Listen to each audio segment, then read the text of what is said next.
evening, everyone. Long time no see, huh? We definitely haven't been here before.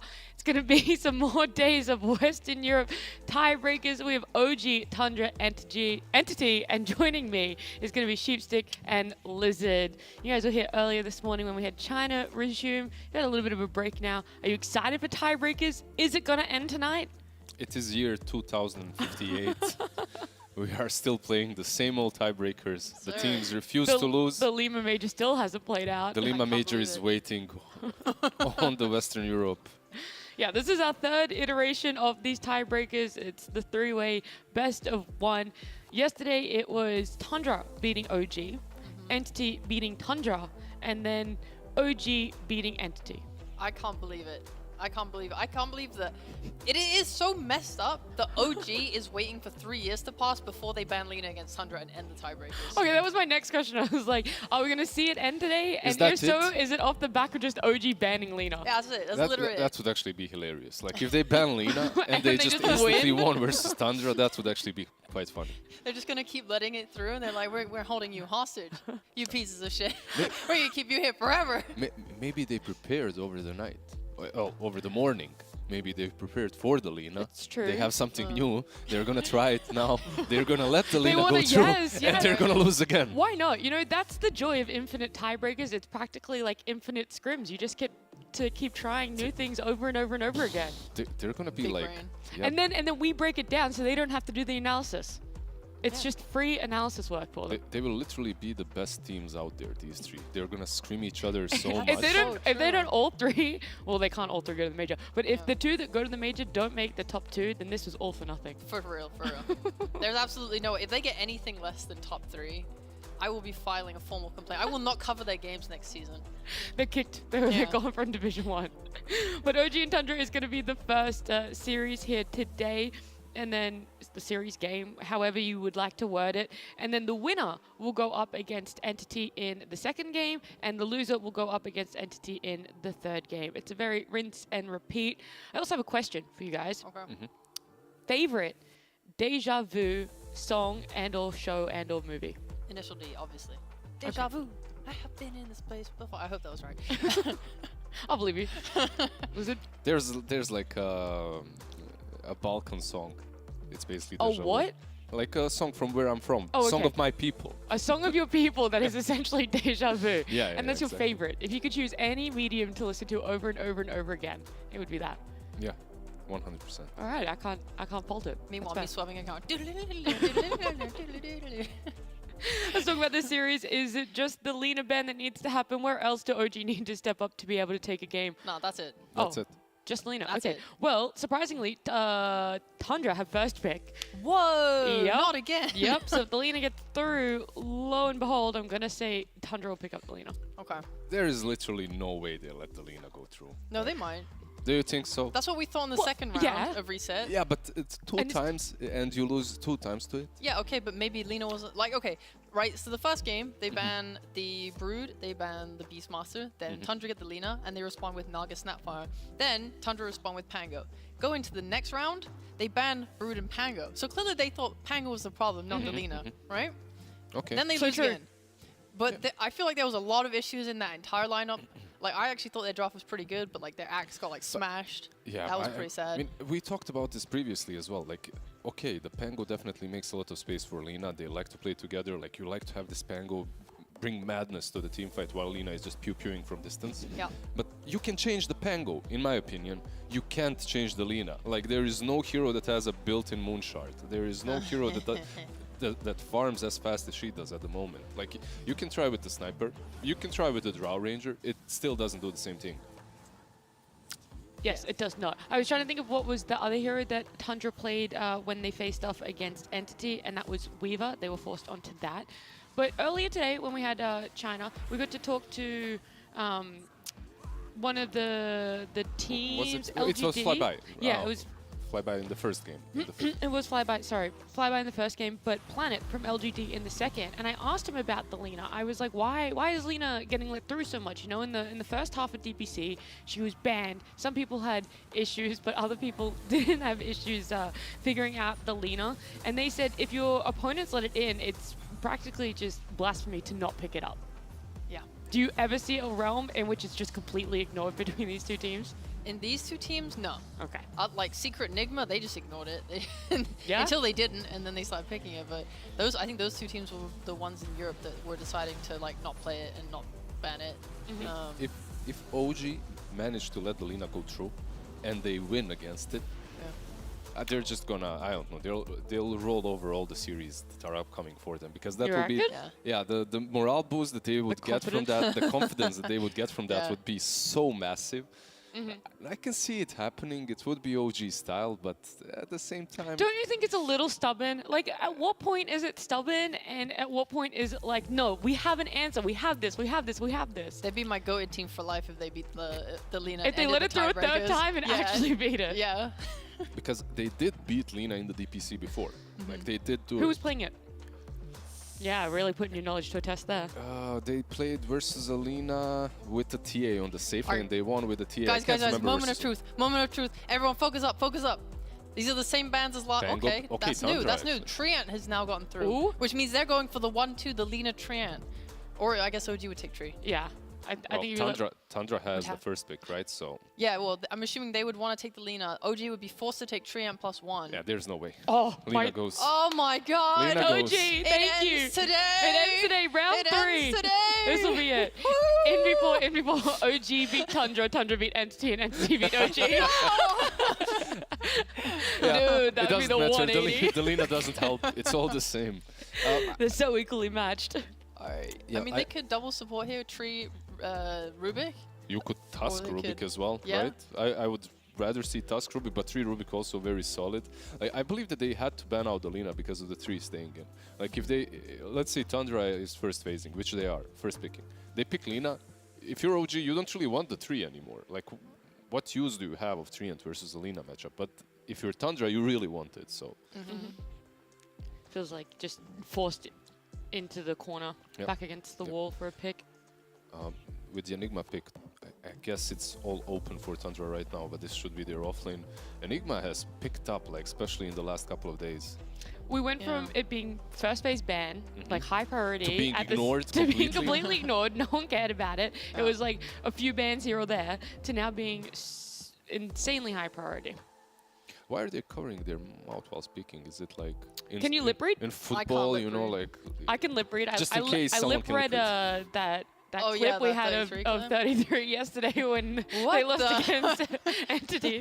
I can lip read that one. Alright. Okay. I don't like the silencer so much as a response to Enigma. It obviously like does cover your team fights and your black hole, but the problem is Enigma has for a very long time not been about only his black hole.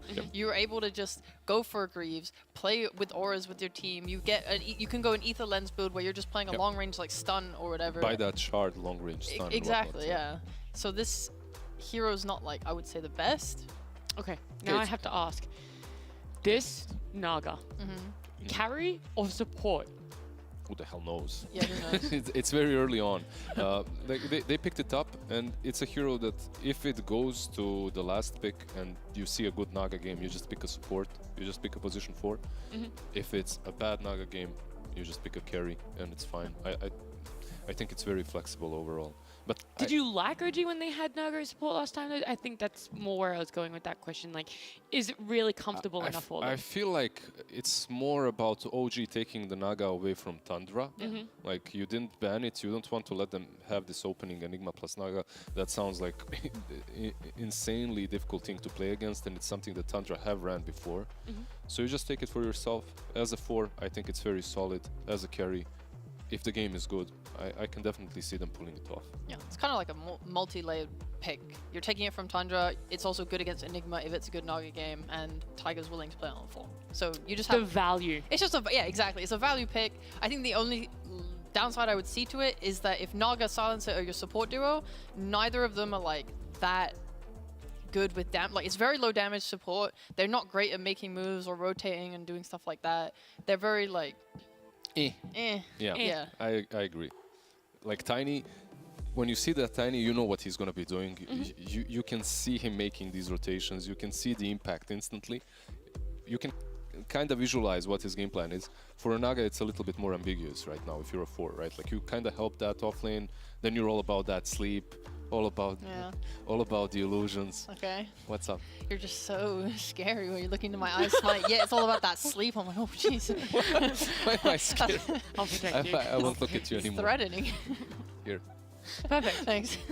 No more eye contact. Yeah, no, I think one thing that I really liked about the Naga is the potential to just like hard stack the jungle. So if OG want to play some farming hero and play a little bit slow for some timings, because their supports aren't doing much, so I would like to see them abuse that. I mean, Silencer as well is pretty decent at stacking. So if they just stack everything, have some hero that just goes ape on the farming, and then just hit like a 15 to 20 minute timing, that'd be decent. Yeah, we saw that this morning in the Chinese region, right? Like how many stacks were there in the triangle? That was so sexy. 5. 5 and 1 carried over And as well. carried the One one. Yeah, I think that's what Big Cup said. Dude, just for reference, the stacks in this game that we're talking about grew so large they had to smoke the Bat Rider to farm it because they were so mighty, So mighty. so big. What are OG thinking about with this band? You know, it's taking them some time. Is it more for you want them to protect the Naga, or they need to take away some comfort with Tundra? They're definitely doing both at the moment, like Oh. banning out the Lash and the Bloodseeker, eliminating a little bit of tempo from Tundra that they could have in that early game. Plus Lash obviously can be strong later on, doesn't care about global. So yeah, I can definitely see the reasoning behind it. Do you like the Doom ban? That one is interesting to me. I hate Doom, so if I see a Doom ban, it's like, oh, what a wasted ban. It's like We already 33. just talked about how they could go in for a hero that needs to farm, is a little bit greedy. No, he doesn't farm stacks though. I know, but Yeah. I'm just I saying. mean, he can I guess he can. if you but- do a carry that does that, then your off lane You has can. You more just take the brain. small Wildkin and you dance there with the tornado. Yeah, true, so true. Good old times. I mean, the times I really liked the Doom was when they had supports that could push out waves really well, which I don't think this is that good at. It was like Rubik Tree or something like that. And it was like they could just protect their mid tower, and they kept the mid tower up forever, and the Doom was able to reach like a really nice BKB timing and then get involved. And this game, I'm not sure that will be the case, especially like you have picked 2 potentially pretty weak laning supports as well. Like neither, yeah, they could die. This Silencer especially, he's at like pretty large threat against an Enigma tiny lane. Like one Avalanche, toss back, done. Done. Just Yeah. like that. That's what she wrote. So he Yeah. probably needs like a carry that can kind of front for him a bit so that he can output the damage that he wants to in lane. Or I think maybe they just focus on pulling, and because Enigma's just going to pull the way back anyway, so. Are there any like I'm thinking if there are any laning shenanigans that they could pull off, like put the Naga on the safe lane with the ranged core, something like a sniper that can shrapnel down the Eidolons. Yeah. Perhaps that would be an option, and then Silencer can just play with the melee core on the offlane. Okay, so Naga will be the core. Yeah. Okay. Do we No, like? it's mid Rubik, guys. Okay. No, it's- we're not running that one back. No, it was a joke. We saw it once with 9, and that was enough. Give it to me now. Do you know what? Like, if you're Neta in this game, you just don't skill Black Hole. You play without it. Like, they just picked Rubik, they picked Naga that has a song, obviously, plus Global. All of these heroes destroy your Black Hole. Just don't skill it. Just go Greaves, Pipe, Who Great needs it? Pact. Oh, you got Who you know, needs it? 3 other spells. But seriously, like, you, this is a game in which it's almost impossible to itemize for the Black Hole. What do you need? You need Blink, you need Linkens, you need a refresher as well to refresh after the global if you get cancelled. Yeah. Or you have to really be careful and time it until the silence is used. Didn't even mention the BKB. Oh, of course, and the BKB. So yeah. many. I mean, yeah, they're just going to be playing on the threat of Black Hole at this point. As well on OG, it's like Tiny, DK, these heroes, they're going to be searching for the supports. Like, the supports are the biggest risk this game. How they want to itemize around it is going to be pretty important for OG. Like, whether they want to buy... I know Rubiks like to go Eon Discs to make sure they can get off their spells. Maybe Silencer does the same. Maybe they go for some Glimmer Capes. I'm not sure if 4-staff would be enough if they are found. Just they're going to be playing really far back, which means that it's more important now for OG to have cores that can play in front of them and keep them safe. Thunder's draft just looks very simple and easy to execute. I You like think it so? far. Yeah, like you have the egg to play around, you have this instant stun from the DK, but this is a problem for me. Like they picked the DK very early on, and now there's OG picking up the Timbersaw, who has not the freest game. There is Midnight Pulse, there is Sunray, there are some like percentage-based spells that can blow him up. Yeah. But I would really like to see OG figure out a plan and how to position this Timbersaw in the laning stage. Like just that. if his lane is good, he So you're could be. saying don't Shouldn't try his lane lane. be very easy? I don't see any like Yeah, damage but for that- him in laning right now. Exactly, but that's the question. Like, will Tundra perhaps make some shenanigans and? But you what know. could they play? Really? Well, Ursa banned out. I believe OG might ban out Monkey King here as well. Yeah, that Like, would be nice. I right? think, yeah. Is there anything else that we're seeing that's really solid against the Timber? Like Monkey and Ursa come to my mind. Besides that, we have seen a hero that's... I feel like it could be good here. There's... we had a couple of games of Slark with Radiance versus a Naga. Like, Yeah. and it actually worked. Like, Yeah. the illusion-based heroes just don't hurt you. Chinese region was actually building Radiance on a Slark a year ago almost every single game for a bit, and then they gave up on it because it was kind of trashy. But right now it's working into the Naga. The only thing I'm worried about is that if you have like Timbersaur's pretty decent against Slog. Obviously, there's like a bunch of AoE damage Yeah, of course. into him, and he doesn't like that. And on top of that, your 5 is likely this Phoenix, which is another weak laning Yeah, support. the lane can be a problem. Yeah, so I'm just worried about right now this Timbersaur having too much of a free lane. I think Naga should be pretty happy top as well. It looks like OG are just getting much better lanes in my opinion. Yeah, we did see the Monkey into the Timber Yeah. before, and I believe Monkey lost that game, if I'm correct, right? It was Did it? DM. It was DM playing the Timber too. So this Yeah. guy is just completely comfortable. Okay, Carry DK? carry DK. Wait, Or carry time? wait. I don't like either Wait. one of these two versus a Timber. Like in the lane, right? What, between a Tiny and a Dragon Knight? Yeah, You like don't both. like either Oh. of them. Yeah, exactly. Both of them should struggle unless there's a ton of burst damage. Maybe Tiny plus Phoenix bring enough burst damage to the table. But is this Kotl mid then from Tundra? I would imagine so. I Nine, was right. 9 was one of the first like Coddle pioneers. Yeah. So I imagine it's on him. I mean, it's going to be nice having like a lot of magic damage, and you're going to buy a vessel, I would assume. This is basically just run them over strat. That's it. But Because- your safe lane is now 2 strength heroes. Like yeah, into a Timber. into a Timbersaur. No matter how you put it, it's 2 strength heroes. Phoenix Yeah, it's strength. always like set up Yeah. for failure right now for the laning phase. There's also a Quap that's still in the pool as well for OG if they want to pick that and just try and run this Coddle over. I would like that. Like any hero that gets on top of him really makes him suffer. Yeah. So, see what they Oh Storm. gosh, there's still Storm too. Basically, it's the same thing, right? Like you mentioned, Co-op Storm just gives you this hero that can get on top of Kotl. Not only him, Phoenix is very susceptible to all these ganks. You have Global to follow up, Storm jumping in. I like what OG has got. Yeah, I think BZM needs to respond to like every Coddle move though, or because that's the only way they can lose this game. I think is if Coddle just makes his rotations and owns the side lanes. Because I do think that OG's lanes are looking better, and it's going to be a lot of pressure Rotations, on yeah, on happening. Coddle to fix that for them. Okay. Do you think BZM is up to that task? Are you thinking that we might see a shift, that OG might be able to take this best of 1 off Tundra? Dude, no, I hate to have strong feelings during a draft, but I I know. really like OG's draft. Like I think it's really damn good. Yeah? Yeah. I like OG's draft unless DM suffers somehow in the laning stage, and I really can't see that happening. Storm as well. There's a lot of rotation potential from Saxa, from Snaking. So. Well, we love the band, we love the Timber, we're enjoying OG's draft. We'll see if there will be a little bit of a break in the cycle of these 3-way tiebreakers. We're going to head on into game number 1. It's with B-Cup and Lacoste. Thank you very much. Back again. And we're ready for game number 1. We'll see if we get different results this time. I don't know. Game number 3, this is. Oh, game number...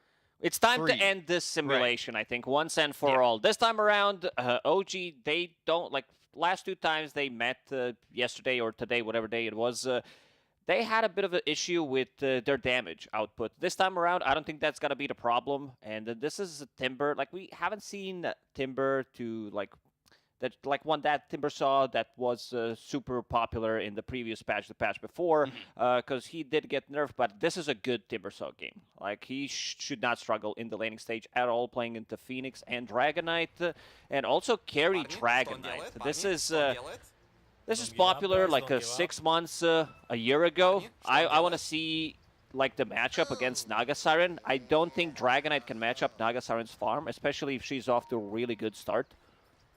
What would you consider a really good start here? Hand of Midas 3 minutes into the game. 3 minutes? Okay. I think it was done before, like 4-minute Midas. I exaggerated a bit, but still, I think it has been done.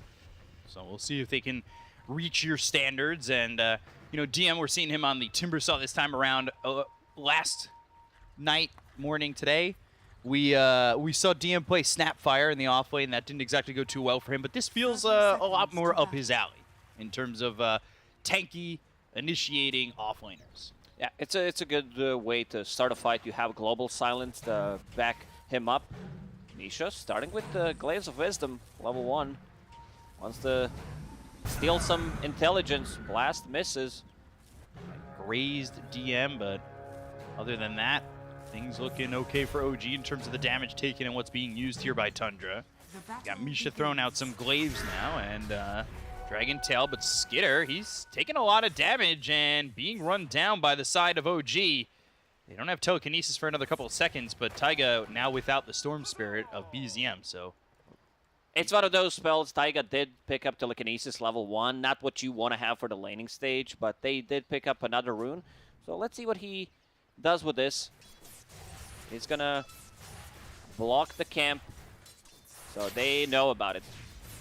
Tundra already set up the ward, so this sentry ward that is supposed to take away creeps from Keeper of the Light will get devoted eventually. Right, so getting rid of those wards is going to be very important. By the way, they went to Taiga up in the top lane with Yuragi and have Misha down towards bottom. How do you feel about the little switch up here for OG?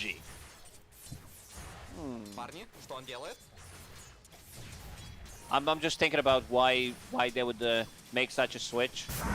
Maybe because Rubik started with the telekinesis and they want to set the Timbersaw for like this strong early level 1, get him to level 2, and also against Phoenix, so he can't use the dive.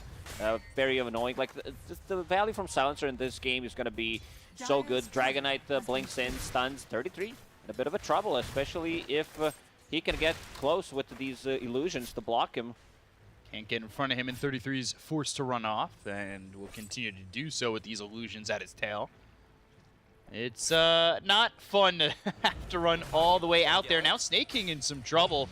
Misha can get the right clicks out with those Glaives to get this kill. They've also got DM coming over. He'll take Timber Chain for that level 2 and has the Whirling Death to get himself that first kill, and Misha gets +2 early on.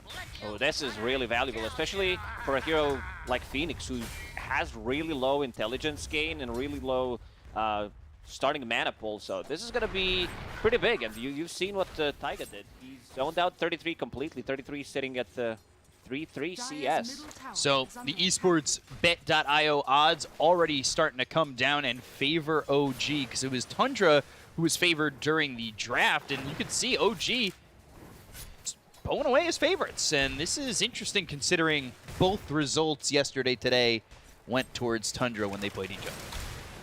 Yeah, lanes are going well. The only big one I see is this Coddle 9, 14 and 5 against the 11 on Storm Spirit. It's the hero that he invented, so he knows all the tricks, what this hero can do. This top lane has been going pretty well for OG, like zoning out Enigma relatively early on. I don't think there's a kill threat on Yuragi because he can dispel things. Early damage from Tiny shouldn't be enough unless they're playing close to the tower and Saksa manages to get off a toss underneath the tower. Arcane Curse on both these heroes bottom, as Misha just putting out some harassment there and getting them off of DM, who now has one of the reactive armor. What we've seen at times is Timber get 2 in the reactive armor, and then the support can kind of pull away. But we'll see how early that happens for OG, as DM, he's having a pretty free lane up to this point. Uncontested. We did expect him to have a good laning stage, considering what he's playing into. This Dragon Knight, like safe lane, he needs time to get online. I'm not sure what the itemization is going to be, whether this is a BKB rush type of a game where he becomes unkillable early on, and then you start to take the fight, you start to pressure the towers. Dire's courier has been Ragi killed. losing his boots on that courier. Stupendous. So not going to have boots for a little while. This Naga's going to be a little bit slow. Despite the fact that the lanes are looking pretty good here for OG, they do have a 1k lead on Tundra. So maybe a little bit deceiving from what we're seeing. But for right now, Dire's middle tower I is would under say attack. maybe a little bit of that bolster is coming from the Coddle, who is having an amazing time in terms of CS. He did kill an observer ward, so Misha should know something is up, that they do have vision around because he just planted that observer ward. Saxa, 1-1-1 build on Tiny, pretty standard. He wants to have that cleave. It's a good way of dealing with the supports, also dealing with these illusions. Yeah, try to clean them up, but like you said, the big damage is going to come if Saxa can get one of these heroes under the tower, which with where the creep equilibrium is right now, doesn't seem too possible, and you can see they try there, but it's not close enough to the tower. It just puts Taiga in an awkward position. They have the ensnare, and they'll have a follow-up telekinesis to go with this, so they'll throw him behind the illusions trying to get these body blocks, and that's not what they're going to be able to accomplish. They wanted it, but Saxa just a little bit too quick with these boots of speed. They try to go with the play, toss underneath the tower, but still not close enough. We've seen this combo time and time again, where Enigma uses Malefice, then Tiny with another stun, Eidolon split, 6 of those. They do decent amount of damage, and Saxa looking for another one. Ragi. Avalanche and ensnare onto 33. Garagi starting to run. Titan needs to help out. The damage is starting to build up, and they need one more right click from Saxa. Goes into the mirror image, but still, Saxa gets the kill into Garagi, and that's with Taiga kind of shifting over and not being by his carry at the moment. So good kill for Tundra. A bit too close to the tower. Like, they are not respecting this damage that we talked about and the combo that they have. Now we'll see if Yuragi can even get comfortable again in the lane. Misha's come over mid. That's leaving DM by himself, which is no surprise with Dire's bottom tower is under the way his lane's been going. First power rune is spawning. Ball ECM. Lightning, they've got the Vortex, Arcane Curse, Icarus Dive. They'll stop it, but the Ball Lightning to keep up with him. Snake King trying to TP out. The damage, just the Fire not there. Spirit, not enough attack speed to be able to get it. BZM even switched power treads to agility just to have that extra attack speed, but didn't help out. Taiga, he'll pick up the first power rune. It was that haste. So a little bit of control there for OG, and they're also going to take out this OBS up on the high ground. Coming off the Dire's laning middle phase, tower is under attack. what are you seeing here from Tundra? Because they're up 2,000 net worth, where it did feel like for a while OG were getting the better end of it. Yeah, 9 is starting to become a menace, I would say. This Keeper of the Light, Boots of Travel already finished 6 minutes into the game. Avalanche, and toss onto an illusion, Arcane Curse, and the telekinesis onto Saxa. And Knight pulls this down. Saxa looking like he's going to lose his life, but just gets the Fairy Fire off and walks behind the tower. Now 9's come over. Yuragi needs to run away, but the Into Blinding the Light, the blast. Illuminate, and the kill for 9 off that rotation. Saxa will eventually fall to the Fade Bolt coming through from Taiga, but that is not a trade you want to be making. If they get and you Taiga lost as Misha well, too. another Blinding Light is available in 2 seconds, but low on mana on Keeper of the Light. Malefice. Ooh. Unfortunately, couldn't get the Malefice in time, but that worked out well for Tundra. And 9 already back to the mid lane. He is playing this hero perfectly. He's the inventor. 4,000 net worth on the hero, 7.5 minutes into the game. Pretty impressive. They also did block his camps. First they blocked the big camp near the tier 2 tower. Now they blocked the big camp again. DM. Dragon Tail 9, he's got boots to travel, so he just comes over bottom. TP attempts, Illuminate, just short of the damage to get the kill there onto the Timbersaw. Radiant's bottom tower is under attack. So, still though, pushing DM out of the lane and opening it up for the Dragon Knight. It was a matchup that didn't exactly go well for Skitter, but as things have kind of opened up, now he's taken 3rd in the net worth. He is recovering, and I see Recovery Midas as well. Is it still a Recovery Midas if it's 3rd of the net worth, It's or is always it a a building Recovery Midas? Midas, pretty much. That's all I gotta ask. All right, fair enough. Anybody else going Recovery Midas? No Midas for Yuragi. I think that'll be the only one. Dragon Tail, DM, with 9 here again. He is all over the map right now, and he's looking to get an Urn Chart. Looks like they're going to get this bottom tier 1. So DM is going to lose his tower potentially, and that's going to be an issue. Snake King moving a little bit too far forward because BZM and Misha are here, but he's got the Icarus Dive. He'll start to run, Ball Lightning, and a TP attempt. There's a Vortex available, and Misha gets the kill on a Snake King, another +2 for him. BZM needs to be very active on this Storm. Like, he needs to play with supports. Timbersaw was off to a good start, but now in the middle of the pack, got that level 6. Tower still there. Usually he's the one that wants to pressure the tower. Skeeter now walking to the mid lane. This Keeper of the Light is going to cause a lot of issue for Timber because he will not have a Dispel. This is going to be a very early Spirit Vessel. Needs 1,000 gold to finish it off. So they can definitely get that a little bit quicker if they're able to take this tier 1 over mid, and I feel like the idea was putting Skitter there, about to have Elder Dragon form, is maybe they want to push in a moment. Nine's got Boots of Travel, so he can be there pretty quickly. Vortex, going in Saksa, there's 3 heroes, so they'll have the Ensnare, they got the damage. Yuragi will get a kill, and Saksa just being out a little bit too far, but again, with 3 heroes coming over to get that kill onto the Tiny, it's opening up space for the rest of the team, and they have a 3K net worth lead now. It's a lot of sustain once they start to get levels. Snake King is struggling, level 3, about to crack level 4. We'll pick up that Invis, but at what cost? There is a Sentry Ward on Rubik, only in backpack, so they can't go for it. He's coming over, and he's got to be careful, but BZM into the Elder Dragon formed Dragon Knight with a Dragon Tail out hand. Gets kill on a BZM, and now looking over at Misha. Just needs another stun, and they should be able to kill the Silencer. Maybe not even necessary, as Breathe Fire will finish him off.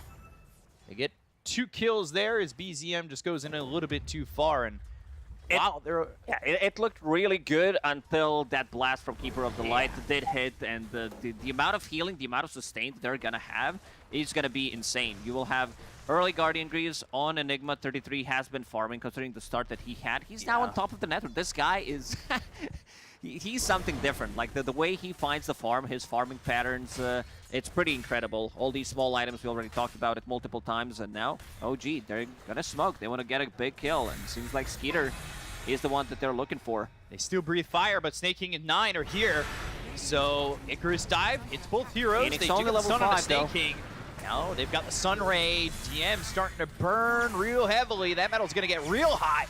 Taiga, he ends up dead, but BZM coming over from the side, trying to get a kill here out of the Coddle. They should be able to take him out, but they'll lose DM for it. Now Misha up a bit far.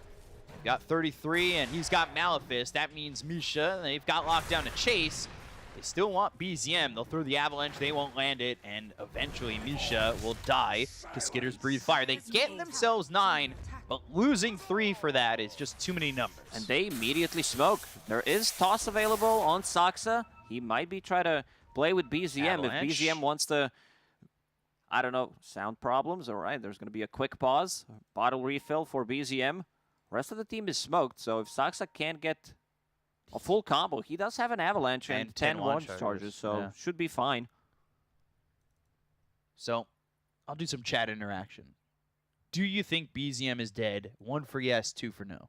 I like to see the numbers in chat. I'm sorry, I ask a lot, but I think we'll see. Chat's going to be divided. I think he's okay, especially if he uses Ball Lightning. We'll see. Toss is only level 1, so maybe they're not going to be able to close the gap, get in range. Avalanche lands, and there's It the does launch land. into the toss. Ball Lightning, and Malefice is still working. I want to say if they had the Dragon Tail ready, which they had used a little bit earlier, they might have been able to get that kill. It's only level 1, so it's a 16-second cooldown. This tier 1 looking pretty dead for OG. Saksa comes over, Avalanche toss into the team, and a dead Rubik once again. Their heroes are going to be so tanky. These are like 3 strength heroes. Guardian Greaves about to be finished on Enigma, and these blasts from Keeper of the Light, also sustain from Urn. And 9, replenishing mana, lowering the cooldowns on Tiny, so he can start to play a bit more aggressive. Did have that haste rune. There's that recovery Midas, even though Skitter's sitting top of the net worth at the moment. Going Blink Dagger next. At least that's the idea with what he's got picked up. And we were talking about that Spirit Vessel being a little quick. It's kind of been slowed down a little bit. There's the Guardian Greaves that you talked about. This is a big timing for Tundra. Spirit Vessel, Guardian Greaves, they can go, like, they already took all tier 1 towers. Problem is Misha's still level 5, so he can't even cancel a black hole. Like, these early black holes don't really matter that much, but still having no global silence available for almost full 15 minutes is going to be an issue. Yeah, so if they want to go and fight, Misha desperately needs to get to this level 6. He'll have a creep wave coming over, so might be able to grab it from that. Top lane, though, they Bottom tower is under attack. feel like they got to defend this tier 2 tower. They can't just let this go for free. Gonna blow up the creep wave with the Illuminate and these Eidolons, and they will eventually TP in the Rubik. But there are 3 heroes here, and that's the only response thus far is Tiger. Bottom tower is under attack. And Tundra is so methodical at playing Dota. They're very clean. They always, like, a lot of their games seem to be, like, boring. I would say people do call it like that, but they're so good at moving around the map and getting the most out of it that it looks like the enemy can't really do much. It always seems as though they're reacting It's at just the like, perfect times. if you're not doing anything, you're getting out farm versus Tundra. Yeah. So what would you advise OG to do to kind of compete with the way that they're moving around the map like that? Like, Naga Siren as hero does come online later than this Dragon Knight. He's ready to go. Like, he wants to hit the towers. He has almost 2,000 HP available, so they can't bring him down. They can't really burst him. So it's with a bit of a different timings, I think OG might need to play it for a bit of a later timing than take these fights. They're not too far behind, so later timing isn't exactly terrible for them. We've seen teams just get too far behind when they're looking for that late game. Now, DM, Avalanche toss, Spirit Vessel on him. He'll pop the mech. The Black Hole comes in from 33, and that will finish off the Timber Saw. So, Black Hole used, and a Timber Saw killed for it. Well worth the trade. 33 immediately pops the Guardian Greaves, dispels the Global Silence, and gets that first Black Hole 15 minutes into the game. They're sustained, like we talked about the Guardian Greaves, the Blast, Sunray. It's only level 1 for now, but definitely will be maxed out after. So add that, and they don't have anything to reduce that healing coming out from Tundra. So gonna be difficult. 4K gold lead right now. Seems like it's going to be a little bit tough for them to deal with this shard upgrade Malefice, too. These heroes don't exactly deal well with that upgrade and the follow-up lockdown that's coming in with Avalanche Toss, Dragon Tail, potentially a pushback from Blinding Light. So that shard is flying in for 33. Making Malefice have that Dire are scanning. 1.35 stun duration. It's a lot of stun, and it also creates an Eidolon, so extra damage. You take a fight, you get those Eidolons, then you push the tower. Again, DM, he needs to be careful. That Midnight Malefice Pulse stun. down. Middle tower is under attack. And now he's still in Chakra Magic. But Dragon Tail out, and they get the kill on the Tiger. They'll look for the rest. They have the Vortex on. It Sox at Avalanche Toss. BZM forced the ball lightning away back towards his team. Icarus dive, though. Seeing them for a second, and DM on the run. Skitter has a blink in a second. Who's he going to find? He'll look at Misha. As I sit on DM, but the damage will be there to get a kill here out of the Silencer. There's nowhere for him to run. And after he lands from this toss, it'll be just his dead body that's there as Soxa gets another one.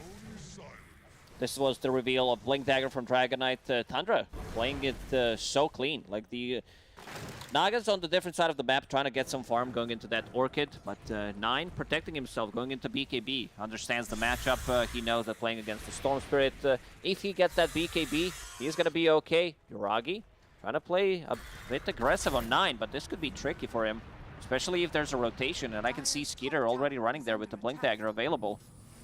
Yeah, he was throwing these Illuminates out at Yuragi, and then Yuragi thinks he can turn it in ensnare and damage 9 because he's sitting there with half health when he originally was over. They saw the courier. Yeah, they're following the courier. Now Yuragi's forced to saw. TP out, and Illuminate won't hit, but top lane, BZM, he's still in trouble and will fall. The song from the TP not going to reach in time up top, and they will try to kill Soxa. It's not an easy one to get. He's got some help from 33. And that Guardian Greaves were already used, so it's on cooldown for another 25 seconds, but they just don't have the damage to clean up the Tiny anyway. Tundra getting stuff done on all 3 lanes pretty much. You see Skeeter, he's already back to the mid lane, getting the farm, going into Manta style. This, I think it was invented by Gunner. Very annoying Dragon Knight, where you like get Aghanim Scepter, you get Manta style, so you can dispel things off of you. You become super tanky. You have like this damage running around with the shard. It's a lot. And also you do have a cleave against the illusions from Naga Siren, so like we're definitely living in a simulation, no doubt about it. Tundra, same thing happened in all 3 games so far. Tundra out farming OG. OG lacking in a damage department. Look at him. Saksa finding another one. Yeah, Taiga, one shot from dead. The Spirit Vessel will take him out. Saksa trying to survive, running back. Has the Guardian Greaves help coming in from 33, as well as the Seeds of Serenity down, but the right clicks in from Misha, and some damage from BCM is all they need to get the kill there onto the Tiny, but it ends up being a trade. They find 9, they'll pull him in with the Vortex, and 9, he won't be able to run. That was big. BZM uses Remnant, provide him vision there to get the Electric Vortex. Yeah, big kill to get that Coddle, who has slowed down and farmed behind the Naga Siren now. But Skitter's top of the net, we're 33 right behind him, and we talked about how this seems to be a repeat of the past 2 encounters. And maybe a little bit of punchback coming in from OG this time, as in those first 2 games we felt that the map was just getting so small for OG they couldn't get anything out of it. But right now their heroes can still get kills. Storm Spirit needs to be active. Like, BZM has been involved in 5 out of 7 kills. Now playing with Taiga. Taiga doesn't have a spell stolen for now. Oh, there's some really good spells to steal in this game. Like, of course, the Black Hole, but the Avalanche is the big one. Even Illuminate. Yeah, he's gotten his hands on, like, Chakra Magic once or twice, but Skittery's over mid, and they smoked up on 2 heroes. They don't have the damage to really blow him up, but they might find 9 again. Vortex. Illuminate, and it's not going to be enough to save him as BZM gets another kill on a 9. That's a good Back-to-back kill. deaths. Yeah. 2 kills in a row, and they also set up some vision. 2 Observer Ward plates, the one in the triangle, one near the big camp, near the tier 2 tower, so they can start to play a bit more aggressive. Global Silence was used this time around, and you see Yuragi immediately joins. He does have that silence. Orchid is coming up to him. He saw him. So that's on cooldown. 33 TPing right in front of DM, and this is big for OG if they can get it. They get the kill on 33. They'll look over at Skitter with everybody here. They'll clean him up with the Whirling Death. They also take out Snake King. OG even the game up as they finally get a fight against Tundra that goes their way. Tundra kind of handling them to them. TPing right next to DM, and now Roche. First 9 died, and then the rest of the team just TPs there. They all died, even without a global silence. And now it's Roche time. This is big. This is huge for OG. His first Aegis going into the hands of OG. As we take a look at the replay, 33 right next to DM, and he dies so quickly. Guardian Greaves or not, it didn't matter. And Skitter's going to fall very fast, too. There is no way to save him. They were all over these heroes. Look Oh, at yeah. DM. Yes. I love that. Love to see some emotion coming out from the players. Sorry about that. I hope I wasn't too loud. I love it. Always get to see some good camera feeds here, and they'll find that obs. So, assuming that was positioned based on the way that they were able to kill 9, and well, they're looking over mid, and Skitter, Snake King, and Saksa all together. But now, do you want to fight into the Aegis? Because BZM, you said he needed to be active, having an Aegis to bolster his aggression and give him some confidence to go into these fights. I don't know if Tundra really want to be fighting into them. They have BKB on Keeper of the Light, which is not the most impactful item in terms of a team fight. It's more for just protecting himself. So it's not that, like, Sven gets in with the BKB, so he deals overwhelming amount of damage. So that's going to be a bit of a different thing. Yuragi, with that Orchid going into Heart next, when he gets the Heart timing, this is where his illusions are going to be super tanky, and they will definitely look into fights. Double damage picked up for Skitter. See what he could do with that, as now OG, they have themselves a little bit of a net worth lead, something they weren't able to accomplish in the first 2 matchups against Tundra in these tiebreakers. But it's all coming up good for them so far. They keep it up, and what are they going to do with this Aegis is the real question. I was looking over at 33. He's going for an Octarine core, but doesn't have the BKB yet or anything, so I'm a little worried about this item choice. If he's able to get in there and get anything off, not having the BKB. He wants to lower the cooldown on his abilities, Guardian Views as well. Cast range is good, because you're playing against Silencer, so if Silencer doesn't die, you know that he's going to be holding that global until you pop a Black Hole most of the time. So you need to think about different itemization. We do see, like, Guardian Greaves into full pipe, and then you start getting a BKB and the Blink Dagger. So if you catch a Silencer, you can go in. They don't have abilities that go through magic immunity, so other than global silence, so if they can find him, like he will eventually get that BKB on Enigma. It's just a point of time, like when is he gonna get it? And they're also looking for a refresher on Misha. See how quickly he'll get to that. Quick pause from BZM as they say lag. And you've already got the reverse, so Yuragi's working quick on this heart. It's worrisome because we've talked about how OG didn't have damage to punch back in the few games before. Do Tundra have enough once his heart's picked up to reliably kill Yuragi with BZM having the movement? Like, if they're fighting tough. inside the Midnight Pulse, Sunray is now maxed out, so max HP damage, one blast from Keeper of the Light. It's gonna be tanky, but if he can stay away from those abilities, if his illusions are available to deal damage, it's gonna be a tricky one. Like, Tundra lost 6k gold lead in a matter of a couple of minutes. Yeah. Well, off that Aegis pickup, off the fight over mid, it was a slew of events that went for OG. So they'll reconnect on the DK, they'll unpause, and here we go again. 4 heroes smoked, and we're going to take another look at these esportsbet.io odds, as now it is really favoring OG. Found Saksa. Have the Orchid, they'll have the kill, they'll get the kill onto Saksa and look for more. So Snake King trying to run, but there really isn't anywhere for him to go, especially with the Arcane Curse and the last word on him. They've also got 9. BZM doesn't have a lot of mana to work with. The Illuminate hits him. Spirit Vessel, Blink, Avalanche, and the BKB's been popped by the Coddle. TP out. First usage of a BKB, 9-second BKB to get out of the trouble, and he's thinking about different item build. Was thinking about getting the Hex on this Coddle to control Storm Spirit, but wants to get Aghanim Scepter. We've seen Sumail multiple times so far in the DPC going for that item, and it looked so good. They need someone to hold them in place for others to deal damage. So you'll have Black Hole and you'll have, well, we can call it White Hole. So like just two of those together inside the Midnight Pulse, inside the Shard from Dragon Knight. It's gonna be some serious amount of damage if they can execute. Song, Misha was being chased. He's acting as bait. Yuragi with the Song. Do they have a follow-up to go for this? They're actually over onto 33, but they've got the Avalanche as well as the Sunray. They have the Silence. It's onto the Tiny Ball, ending onto the High Ground, but he's been stunned up again. BZM now needs to run. He's gonna kill the creep. Bottle. No He's 9. sipping up and trying to get back into the fight is DM. He'll come over with the Chakram as well as the Whirling Death. Timber Chain right on top of 33. He's chasing pretty far. Goes up into the air. Tucker comes over with an Avalanche and then to the Fade Bolt. They'll get the kill on a Snake King. Now they'll look over at Skinner. He's trying to run. The Veil, the Chakram, the kill. The Ball Lightning in from BZM as they continue to extend their lead. But BZM, he'll lose just the Aegis. Now BZM, he decided to go for a sneaky little play. He saw 9 TPing on that range creep, uses Ball Lightning, kills the creep. I checked the timing on a glyph. It was not available for like 15 seconds. He would definitely glyph it to come into that fight. And now OG, finally, for the first time in these like 3-game series, in these tiebreakers, leading in a game. So pretty big for them. Now they get that mid-tier 2. They're taking a bigger lead, 3K. You know, it's been BO1s, technically losing 2. They could have lost the BO3, but this could be the big win right here if they just hang on.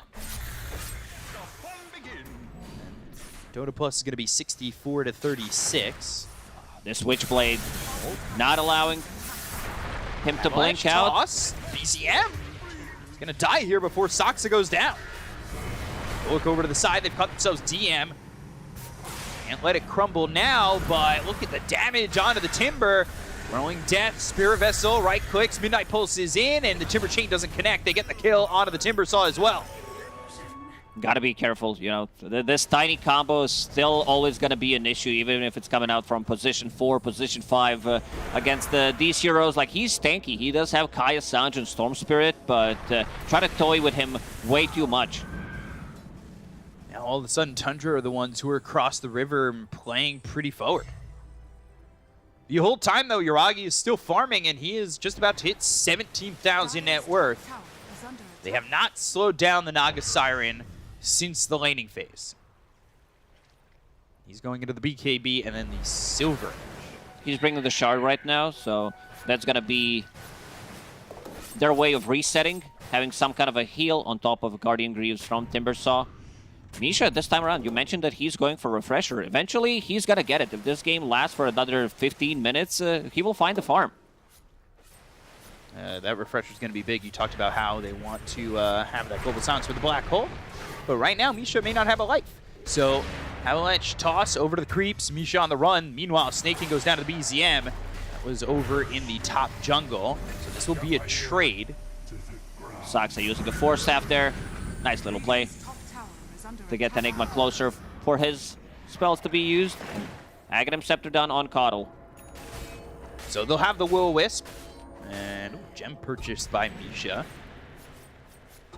See who holds that. They've been able to kill these heroes on OG, except for Yuragi, but you get this gem. If you give it right over, that could be a big issue. It's going to be BZM holding it for now. Next big timing for OG. BKB on Storm Spirit.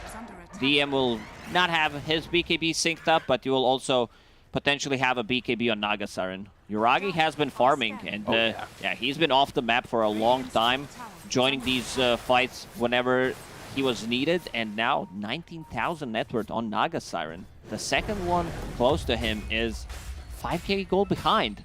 Yeah, when you allow somebody to be off the grid and no eyes are on him, you really start to get a lot of gold. So he's picked up quite a bit, and there is nobody in the same realm of net worth at the moment.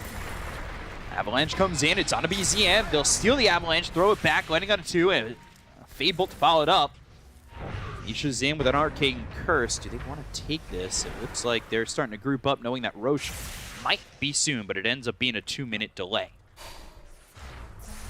We still haven't seen Phoenix use his Supernova. No. Not once. It's a difficult game playing into Silencer, so could be a bit tricky. Just one global silence, one last word on you, and you're getting back. So one of the reasons why Snaking decided to pick up that Yule Scepter. They do have abilities to protect this Egwit if he wants to use it a bit more aggressive, especially now with Dragonite having Manta Style to remove the global silence. Telekinesis and a kill there on a Snake King. He dies Quickly way enough. too quickly. See, by the way, Skittery's using Quickening Charm and Titan Sliver, so he'll swap that in, pop the Elder Dragon form, and then get back onto the Titan Sliver. It's a cute little trick you can do. That you are holding this item as a hostage, so no one else can use it. So you have 2 tier 3 items. I thought maybe they'd give it to 33, the Quickening Charm, but the value might just be there enough, especially when they get this Axe onto the Dragonite. Saksa hiding in the trees. Avalanche, Ball Lightning, they see him. This is going to be a dead Tiny. It looks as though in OG, they feel confident enough to get these pickoffs. They're just so easy. They do have Storm Spirit. Also now, Taiga with the Blink Dagger, he can be the one following Storm Spirit in his adventures.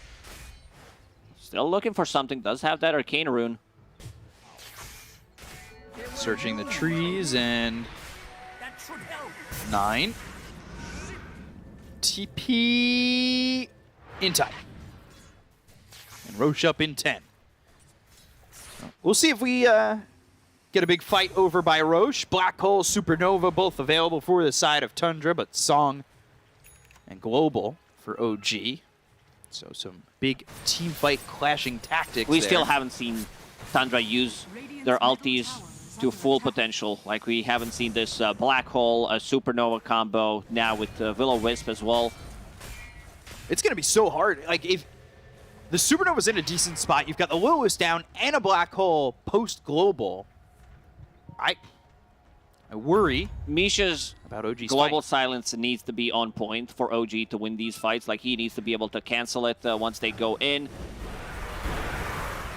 So, Elder Dragon form, this time with the Ags. So, having that upgrade to the 4th level. We'll have the Black Dragon. So let's see if they can find anybody, because this would lead to Roche if they could grab a couple. It's been sitting at near the 4K net worth lead mark for OG for some time now, maybe dipping down as close as 2K. But they've had control, and they have been the ones who have been looking and finding some pickoffs. This Manta Style and Dragonite looks so cool.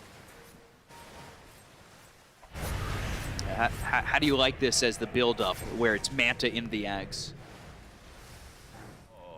That's fine. I guess he wanted to have a Dispel for these abilities, to have something to get out of the trouble with. Didn't join these fights, but I think the build-up's also fine. Now he has that Aghanims, and level 18, this is the timing that you were looking for. Another smoke from OG. BKB on Timbersaw, BKB done on Naga Siren and Storm Spirit. So 3 9-second BKBs. 9's TP just in time, 33. He's still hiding here in the trees. He's got the rest of the team kind of nearby. He might be waiting to see if a fight breaks out and pinch from the back. Are coming pretty close to each other. Taiga, he's got a blink, so he's looking for the telekinesis. He finds it onto the Tiny. Now they're going to ball lightning in. They've got the silence onto Saksa. He's not going to survive this, or will he? Oh, he finally drops to Yuragi, but there's the song. Will-O-Wisp making this a little bit difficult for Yuragi. They also use the Supernova. Misha on the run. Can they continue to chase for it?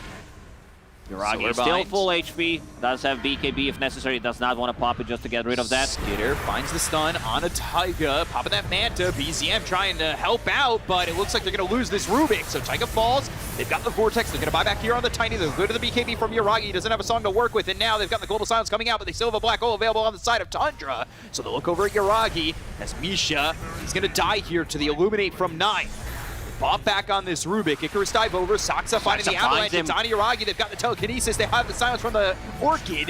Yuragi still running up out of the high ground. And now these heroes on the side of Tundra, how far do they want to go in? Skitter doesn't have the Elder Dragon form for that much longer. And these heroes are all alive from OG once again. 3 buybacks, 2 on OG, only supports, and same goes for Tundra. Only 1. Not committing there. You've seen 33. He's been holding on for a very long time. This Sunray and the Illuminate keeping them full HP pretty much all the time throughout this whole fight. So how can they stop them from taking Roche? They do have Black Hole, and they bought back on Misha, which is going to slow down his refresher, but he already used the Global Silence. Hey, it's time to go for Tundra. They don't have the egg, but they do have a Black Hole, as you said. Will-O-Wisp, that pulls DM for a moment in the Roche pit a bit, so that'll make OG evacuate. They've Supernova in 25 seconds. They've got the Elder Dragon form back up for Skitter. Global down for 30 more, but they do have Song again. They'll blink, they'll Dragon Tail, they'll look over at Yuragi. Yuragi gonna be hit with a Dagon. He'll go and throw an Ensnare onto Skitter. Saksa comes in with an avalanche toss, but it's not gonna do anything for the side of Tundra just yet. They are just back and forth, looking for a big opening here for 33. It's tough, he doesn't have a blink to get in. He has to walk in and throw in a Black Hole. Global Silence is going to be back up in 10 seconds. So another one to, wait. You still need to wait it out. Like, his positioning has been good. He only died once in the game so far, which is pretty impressive as the Enigma, considering everything they have. Might still decide to pick up a Blink Dagger after all. He does have Ultimate Orb, was thinking about getting the Hex. Like, even 9 was thinking about Hex, but decided to go for Dagon instead. Like, against the Illusions from Naga Siren and have a bit more burst damage. Midnight Pulse down on the ground. Taiga coming over with the telekinesis, but the Will-O-Wisp is going to drag 3. They've got the avalanche as well as the toss. They're going to throw back Taiga, who popped back in the last fight, so he's going to be dead for 75 seconds. Black Hole, it's on Roche with the song, but the Age is going to be picked up by BCM. Oh, Will-O-Wisp still pulling them in. After the song is up, do they want to fight this? The song lasts long enough for the TP out for the Naga Siren. They'll look for the rest. They're trying to find DM, but with a Timber Chain, he is far enough away where he should be safe. So for a second, it looked like the Black Hole was going to be enough, but song over from the side stops it. Allows them to get the Aegis. Power of Naga Siren fighting near the Roche pit, though. Ooh, he's DM. out of mana. This is also Gem. Solar Bind, BKB, trying to run. Want to get the gem out of his hands like you said, Lacoste, but they just don't have the control once this BKB is popped. Still, they're going to go for the high ground, reducing the mana on Eidolons. Like, we've seen the Midnight Pulse as well combo with Ignis Fatus, with Will-O-Wisp. It's super powerful. Like, they just pulled them in this Black Hole to try to stop them from picking up the Aegis. It was a good timing from 33, but instant Global Silence coming out, and also the sleep that you said, so a bit difficult game for Enigma. He's got to find the proper opening, and that's what's, it's hesitation, but it's also patience from 33. It's like he's trying to find the proper key for a door that is heavily guarded. Yeah. I would not love to play supports in this game on either sides, mostly on OG, because you are Rubik and Silencer. Rubik doesn't have like any defensive items, does have this Ogre Seal Totem, which is nice, but playing into Dragonite Illusions, it's very difficult. Like, they're slowing you down, it's level 20, so having extra attack range as well from it, going into Octarine Core next. This is the build that we did mention, and it's so difficult, like just providing vision and allowing people to go for the right targets in a team fight. So now they've got the Ags on Storm. So you've got Black Hole, White Hole, Blue Hole. It's the budget Black Hole, yeah. Holding that Aegis for 3 minutes. They don't have like the best combo. Maybe if they can steal, you know, something with Taiga, just like Avalanche is gonna be fine if he can't get the hands on Midnight Pulse or the Black Hole. So that big pull into maybe Timber Chain, Chakram should deal a lot of damage. Doesn't feel so budget when you think about it. Black Hole's only a 4-second duration, and with the extra 0.4 electric vortex, It's much easier to execute as well, especially in a game like this. kind of dangerous.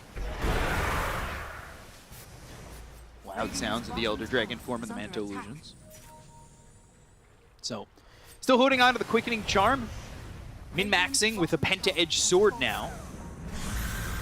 And they picked up the Hex on 33, and they'll be going into a BKB next, Is under attack. as that Silver Edge was finished for Yuragi eventually, and they have a Lotus Orb now on Soxa. 33 has 3 items, pretty much, but has almost 20,000 net worth. These are very expensive items that he has. The Guardian Greaves, Octarine, and Sight. Is under attack. Yeah. Meanwhile, just has a casual shard with him too. One of these things not like the other. Dagon level 449. A lot of numbers there. See how much damage he can output with that, and if they can get any of these kills, it feels like sometimes the damage is a little bit lacking from Tundra. And we took a look at the graph. It is edging back towards 50-50. It was 73-27, something along those lines a little while ago. But even at 20 kills, heading into the 40th minute. Make Dagon 5 great again. This item, you know, needs some loving, and we don't see it. It's decent stats, but something's lacking. Maybe the cost of it, the cost of the recipe, but it's a very cool item. And we'll see how much it can do in this game. But do you think it's the right call, Dagon 5?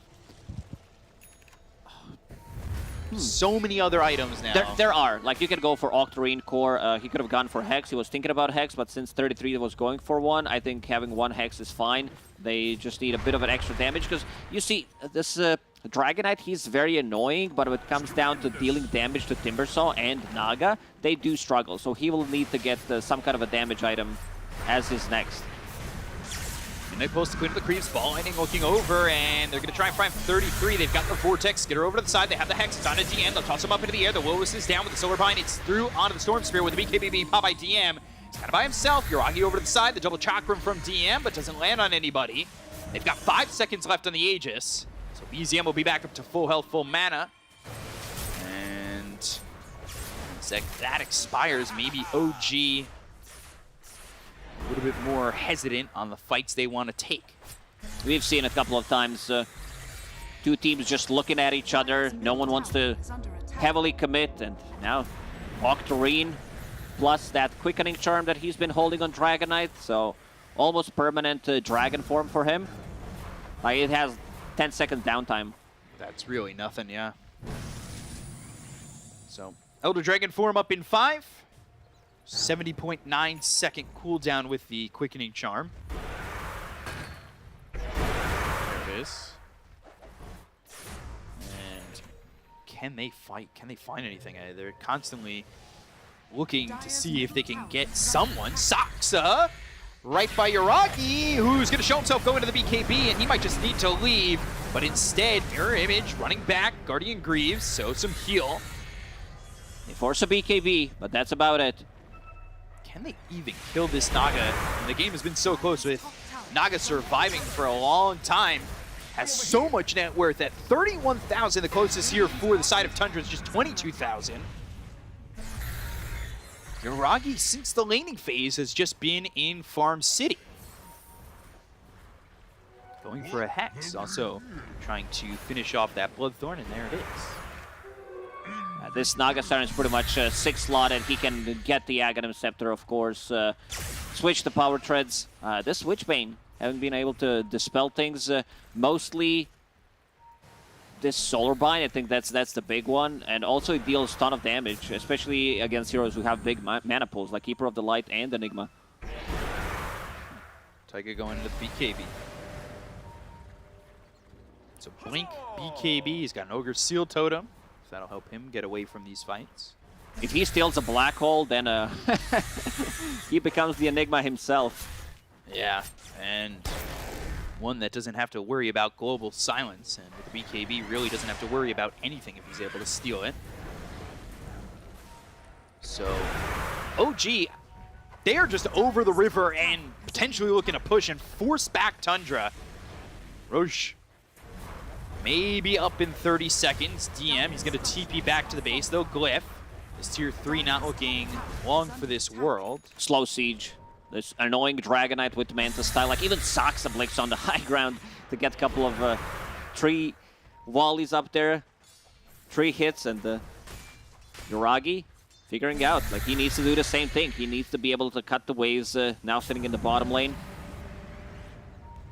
What can they do? I think mid is going to get pushed in with these illusions and start to hit away at the tower. Meanwhile, they've got a big creep wave bottom, and illusions doing the same there. Avalanche toss. Oh, BCM!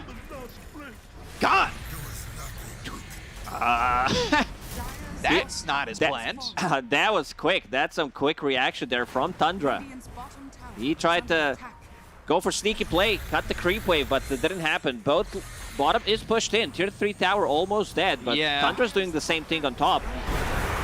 They also had mid pushing in. That's a big issue, too, that you're losing multiple parts of your base. They need a creep wave, though. Yeah, they do. This is another creep wave coming in, so they've got a creep wave just in time. As the tower bottom, it has 17 health.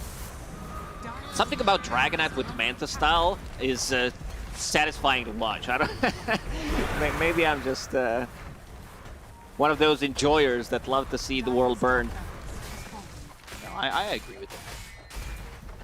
So Roshan is up. It's also Aghanim Scepter. So for Tundra, who could pick it up? Like maybe if you want to give it to Tiny, we've seen Kataomi scaling very hard with his position for Tiny, especially if he can get it for free. Is Tree Volley worth it, though, with just Lotus Orb and Force Staff? Like you get a damage item. Like eventually you farm Daedalus. Would you rather... They could give it to Snake. I was thinking 33 as well. Oh yeah, you're right. Never mind. I thought he has it for some reason. Yeah. I mean, I don't mind if Snake can... Because he's protected, right? He may be all right picking up this axe. And the fact that this is going down uncontested is a bit scary if you're OG. The net worth's going to turn in favor of Tundra with the Ag's Blessing pickup. 33, he's looking to break any smokes or vision that's coming over from OG, but it's just not in time. So they will pick up these items.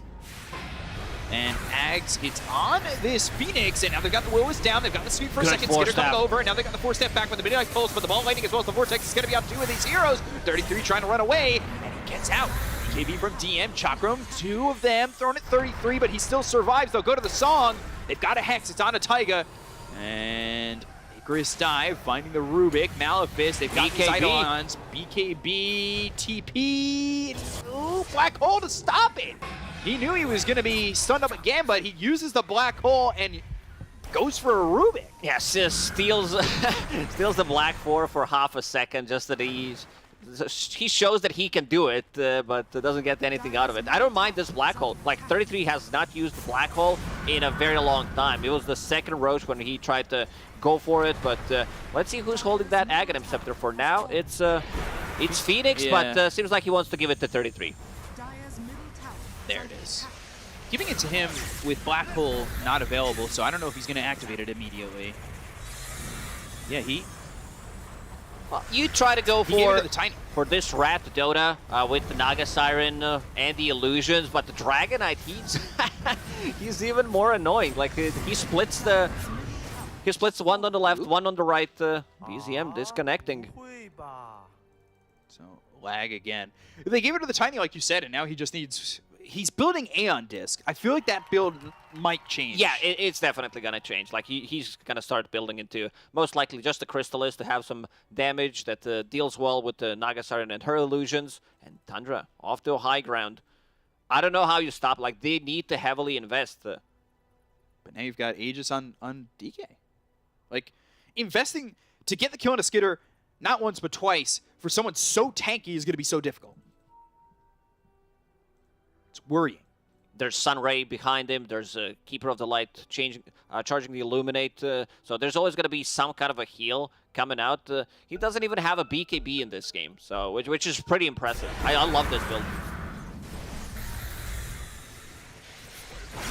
May not have been able to kill Yuragi since the laning phase, but let's see if that even matters. The Global Silence, they've got the WEU coming through. Now, toss up Double in the air. force. WEU pulls them in. The Chakram, both of them onto the Tiny, but they still don't get the kill. They've got the Guardian Greaves being popped to kill him up. The Ball Lightning going in, but EZM, he's not going to find what he was looking for. He ends up TPing back to the base.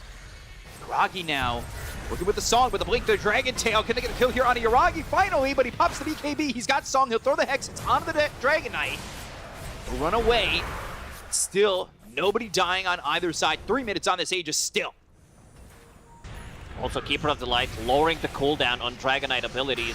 Fireball and mostly stun. Like you almost have a... Like stun duration is 3 seconds, 10-second cooldown. So like 1 second downtime pretty much between it if he times it correctly. He didn't end up losing that tier 3 tower, by the way. It's still sitting there with 17 health bottom. Not able to push that in successfully while they were splitting a little bit. Ball Lightning and, ooh, Hex landing. Skitter in on a BZM. They've got the Lewis down. It's on Yuragi on the backlines. They're trying to get the control on a BZM. Soxa throws out an avalanche. Finds Yuragi. Can they get the damage and the kill onto the Nagasaren? No, not yet. Gets him Viz. Backs off. And now off to the range barracks. This is unhealable damage, so we'll drop down. They can do the same thing bottom or just keep poking. Tiny. Ooh, Supernova. They couldn't execute. Not quick enough. DM pops the BKB. Doesn't get caught by neither Hex nor a stun from Dragon Knight. Yuragi's still sitting there in the front line. Dag in. Blinding Light. They've got the Hex. It's on to Skitter, but again, he's got that Aegis to work with for another minute and a half. Going into the mirror image with the BKB pop by Taiga. The Midnight Pulse is down. They've got the Will-Wisp. They'll have the Hex. They have the control. It's on to Yuragi. Can they get into the base, though, to get this kill? They're trying to clean up the Will-Wisp. Skitter's going to blink right on top of him with that overwhelming blink. They've got the break. It's onto the Dragon Knight still. That Lotus Orb is going to reflect the ensnare. Vortex onto 2 of these heroes. It's onto 33 as well. Snake King getting low. He's going to be killed off by Taiga immediately. They get the kill on the DM. The lookovers. They've got the token. It's onto the Enigma. 33 up into the air. There's a gem on the deck. Meanwhile, they finally took out that bottom tier 3, and it looks like these racks are in trouble for the side of Tundra. They need to be careful about how much they does fight. have a blink. Taiga blinking, avoiding that avalanche, and the rest of the team is starting to follow this one up. They're coming over from the side of OG. The bottom racks looking like they might break here for the side of Tundra if they're not too careful on this fight. So, Creeps still pushing in. The Will-Wisp is going to be on to 2. DM, They're going to lose the with some barracks help bottom. from Yuragi. They've got the sleep out of these heroes once again. Soxa trying to lead with the Lotus Orb. They've got the Hex. It's going to be on to DM, but now they go to the Song from Yuragi.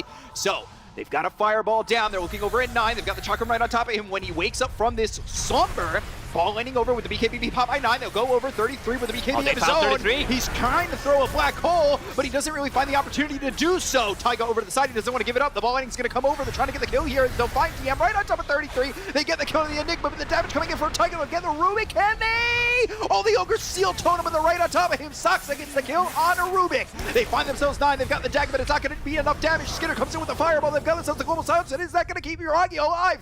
DM comes in. Everyone's Double so Chakram. low. They've got the Hex. It's onto the DK. He's still in that Elder Dragon form. Ball lighting over to the Tiny. They've got the Avalanche. It hits on Another Yuragi Hex. as well as BZM. They've got the stuns coming through to Yuragi. They get the kill to BZM. But The Skeeter's takeout coming down in. goes Yuragi. Misha under the Fireball. He's going to fall too. 4 heroes down on the side of OG as DM finally TP's out. But this is not a big fight for OG like they needed. Man, this is a 2-minute fight right there. What the hell is happening? Dragon Knight, like, he's untouched. They're not touching Skeeter in the fight. Look at this damage. 11, almost 12,000 damage Almost coming more out from than him. OG. Almost, yeah, pretty much. This overwhelming blink, level 25, also having AoE Dragon Tail during the Elden Dragon form. I think this was like if we're gonna see the whole replay for for a full 2 minutes. Yuragi found a really good opening here on 33. Manages to bring him down and forcing a BKB. Global Silence is available, so he's not getting that black hole off. And you see Skitter, like these Dragon Knights are causing so many issues. And I think that this is what's gonna happen. Like that AoE stun. Once they clump up a bit more to the eastern side of the map, and let's check it. This is it. They get the kill on a 9. Yeah, that's it. That's it. Inside a Fireball as well. Because you have permanent, almost permanent Dragon form, which means that you have permanent AoE stun. He's also never getting low. Look at his health the entire time. They need to clean up these creeps bottom. They lost that set of racks. DM, he just TP'd out when that exchange happened, and they lost to tier 4 too. I'm seeing opportunity at base race. It's looking possible. I can see it happening, but this Dragon Knight has been a menace. I love that word. He can up, like he has 5,000 gold. If he invests into something like AC or just like straight up more damage, something like a Daedalus, I'm really worried. He's been, okay, BKB, like 6th item BKB. He's now, by the way, only 4,000 gold behind Yuragi. Yuragi had an 11K split on net worth. It's so much slow. This overwhelming blink, like one of my, like this and Wind Waker 2, like craziest item in Dota is just, you don't see him in action as much because there's always something better to prioritize, but getting in, slowing down Naga Siren Illusions is pretty huge. The Dota Plus. From 63 for OG to 73 for Tundra. Yeah, and I think these exact Dota Plus probabilities were there even earlier from before that last check. So, kind of completely turning a 180. Ball lightning all the way through. Cleaning up some creeps, but TP on cooldown. Refresher is down on Silencer. Misha invested all of his gold, so that means that DM. Black Hole most likely is not going to get off in a fight. Will-O-Wisp will not hold him. Next Roche, good spawn, relatively soon. BKB on a courier. BZM, he's not going to get any vision of it, but he's still going to be here to cut the creep wave again. Level 26. No buyback on He's got Skitter. that shard. He invested everything. This is Aghanim Scepter upgrade. We'll eat it, and we'll have a BKB. 4,000 HP, almost 4.5k. Refresher for BZM too. Double Vortex Blue Hole. The Ags. Roche is going to be 2 minutes and 20 seconds away. That is, I almost want to say OG doesn't know side. about it. Yeah, OG like needs to get out of the base and scout things out. Because if it's an early spawn, giving them another one could be a bit difficult to deal with. Skeeter, how close he is. He needs 1.5k gold for buyback. And it kind of quick. They're coming over. Both position 5s do have refreshers. So refresher Phoenix. Oh, right. That's the Sunray. Sunray and the Overseal Totem. He gets away. So Snake King uses that Supernova, but like you said, he's got a refresher. So he'll have it again. If need be. Elder Dragon form. Oh, look at that cute dragon. Now look at him die. That's... Gets sapped. That's not great. That was some National Geographic stuff right there. As, well, now they're going to go after Yuragi. They've got the Will-O-Wisp, they have the control, they've got the Dragon Tails, and they're going to get another kill to Yuragi just like that. Nobody's here. BZM going in with the DM. Timber Saw, they'll take out 33, so the Enigma's gone, has buyback, so does Yuragi, but the BKB BZM's going to TP out of this one. Overwhelming blink towards Doesn't catch DM. him.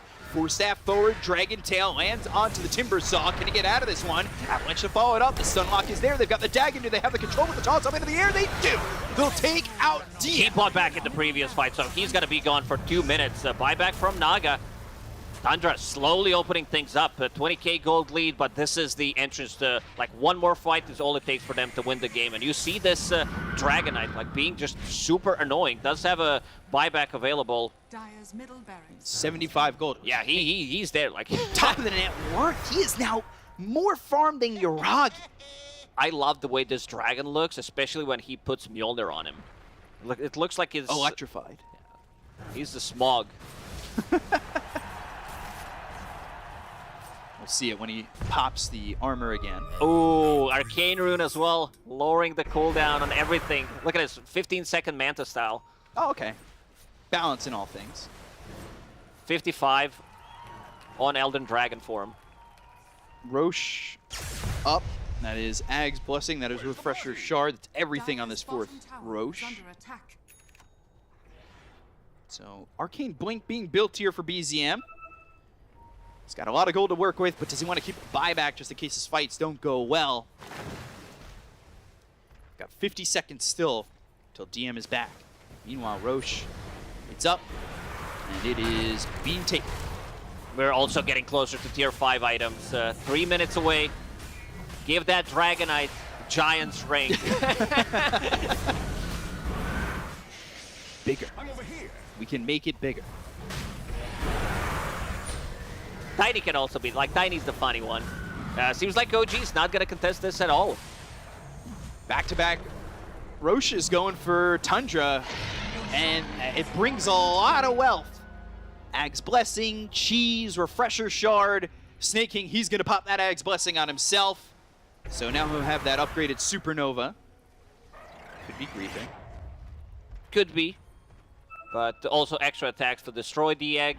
They haven't been able to kill the egg, it seems like. He's also using it very It's the right way to use it. Like, it's more about using it to cancel the fight, maybe set things up for a black hole. We still haven't seen it because, again, you're playing into Silencer, now playing into Silencer with the Refresher.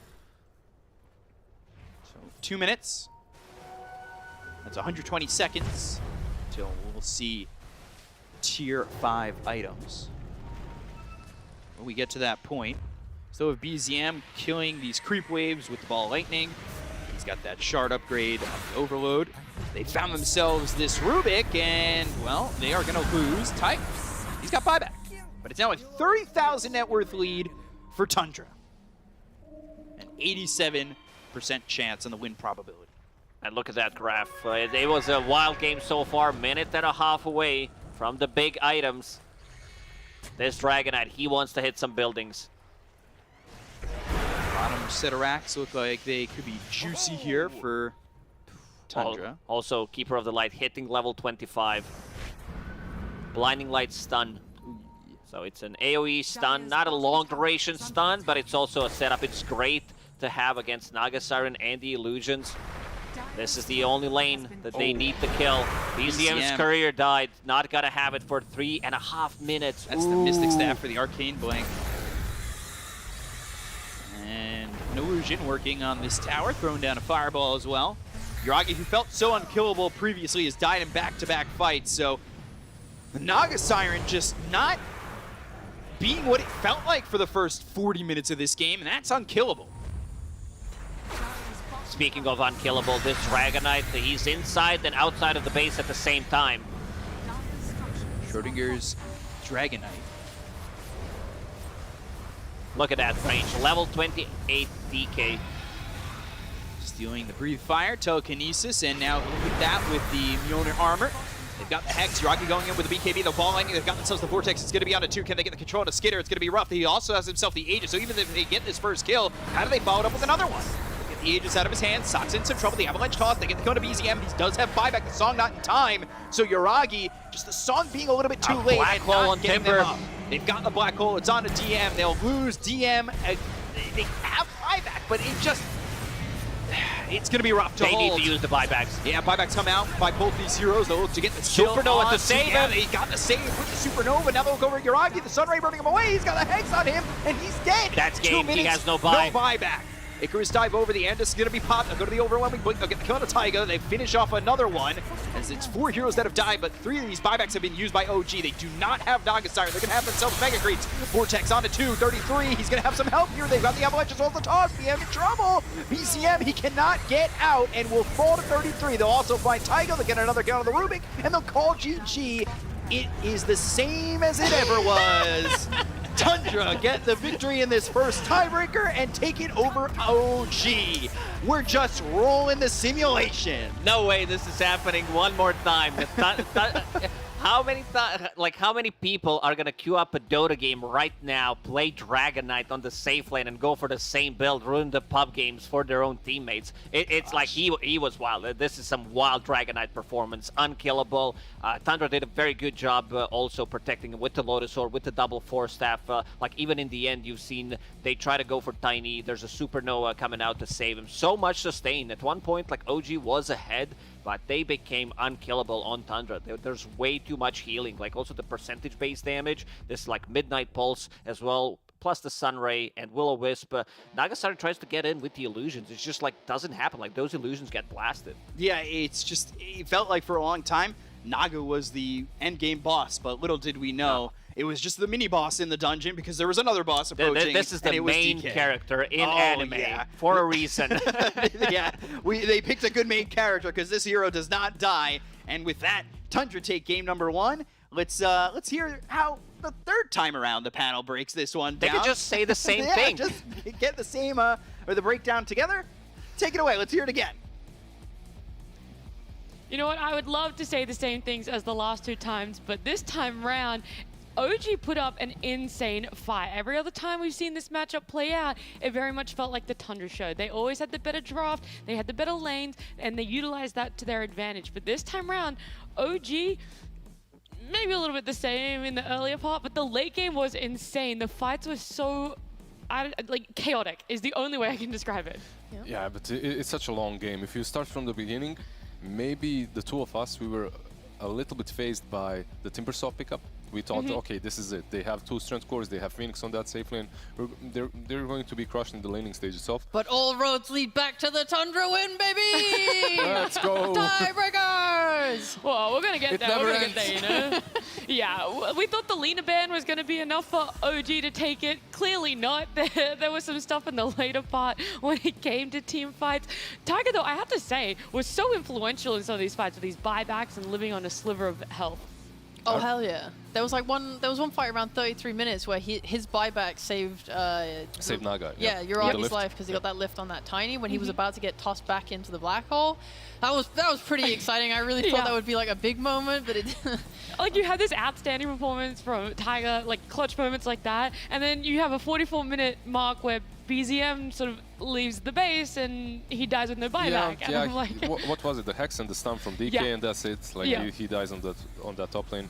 Yeah, some mistakes have been made by OG, but overall, you feel that this Naga is the ultimate late carry, but she truly isn't. In a game such as this one, like the Dragon Knight actually scales better. I love the itemization as well from him, going Midas into a Blink Dagger, then getting Octarine core constantly with the Manta, obviously. He was a bigger Naga than the Naga herself.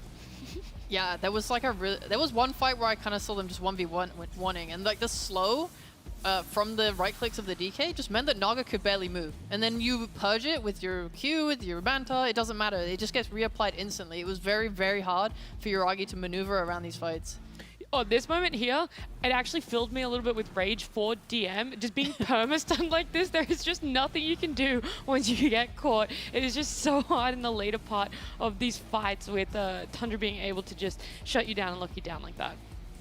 But DM also had a really rough early part of this game. We didn't actually talk about too much. We want to talk about these late games fights. Yeah, the laning stage itself didn't go that great for them. Like I believe he got the first blood on the Phoenix. There was a -2 happening there, but the problem that he faced very early on is 9 on the Kotl. Like 9 on the Kotl, he got that vessel very early on, just shut down the Timber completely. He wasn't really able to be that frontliner, the dominator that's supposed to set things up for OG. Instead, he was the one hunted down. Like a Timber that's hunted down that early on never feels great. It also went deeper than that. Like in the laning itself, basically I thought the Rubik would lane with him, but it was the Silencer instead. So what Tundra did in their safe lane is that they used the Dragon Knight stun to basically contest everything. And they also dual denied a lot. So they would just stun the Timber, deny like 2 creeps off the back of that. Silencer can't secure these creeps for the Timber. And as a result, they lost the CS battle really hard. That's why DM was like level 5 when DK was level 6. It's why he was 1k net worth down on the DK. They just struggled to contest the CS, and because of the Silencer being his lane partner and Timbersaw being relatively weak pre-level 6, it meant that they didn't have the damage to bully Skitter out of lane either. So on Dragon Knight, he just had a pretty free lane, and DM suffered as a result. It was very unfortunate with the laning phase in the early. OG were then able to claw back some amount of a lead for themselves. There were a lot of chaotic fights, but ultimately Tundra ended up taking that win. MVP. never You know what? stops. I want MVP. This time it is open from either team. From anyone? Yeah, anyone. I know Tundra won. Most likely going to pick someone on that side. Yeah. But I'm just saying, if someone really stood out on OG, you could pick them. Nah, no one's No. stood out. Okay, alright. No, they We're did still not. gonna go with No, Tundra. I'm just, I'm trying to spice it up. This is the third time around for tiebreakers. You got to throw something new in there every now and then.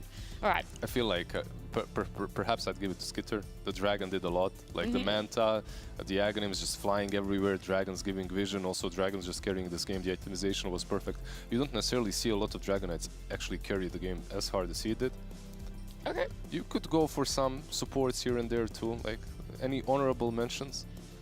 Do you agree, first of all, with the Skitter MVP? I was leaning towards Skitter. I always hate giving it to Cause, but I do think he was really good, and it was just really difficult for them to deal with Skitter at all points of the game. So I would agree with that. I do think though that on the side of the more utility, I think Enigma and 33 and Saksa together, they cause a lot of problems for BZM. Like I think he felt that pressure to make a lot of moves this game, and you saw him often kind of trying to commit in just to get stunned up pretty much instantly and die. Like, and this Hex as well, the Hex timing on Enigma was impossible. I think BZM died without buyback on that top push just by zipping in and getting caught off guard by it. So really well played from them for every single time they managed to catch Storm. OG, you're going to have a little bit of time to reset with this one. It's Once the again. question I've asked you guys twice, but how do they prepare for Entity off the back of a loss from Tundra? I don't Like how do you reset? There has to be some bit in you that's just like, when does it end? When does it stop? What do we have to do differently? Like OG are winning up against up against Entity the last two times they faced off, but how do you keep that? How do you force it to potentially go again? Because you don't want to not go to the major if you're OG. Yeah, and- don't and do anything that's- different. Just continue doing Exactly. what you did the last 18 times. Okay. Nah, just accept it. It's just gonna keep going. It's scripted. It's scripted for sure. I know you Okay. like to make it look like we don't know what's gonna happen, but it's Yeah. scripted. The Yeah. chat knows it. We know But tell me it. all the draws for the next two games then. I don't want to do that because that would ruin. What's the point? It's like me spoiling the end of a movie. God, she's so good. She's Yeah. so good. She's so good. It is going to be Tundra up against Entity. The first game here, it went 60 minutes in this third round of our three-way best-of-one tiebreakers. We're going to have Tundra and Entity up after this break.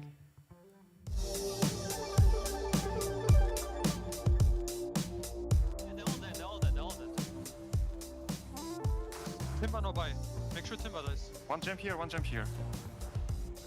Looking for timber. Where's the So just buy.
Welcome back. We're jumping into our second game of these best of one tiebreakers. It's going to be Tundra up against Entity.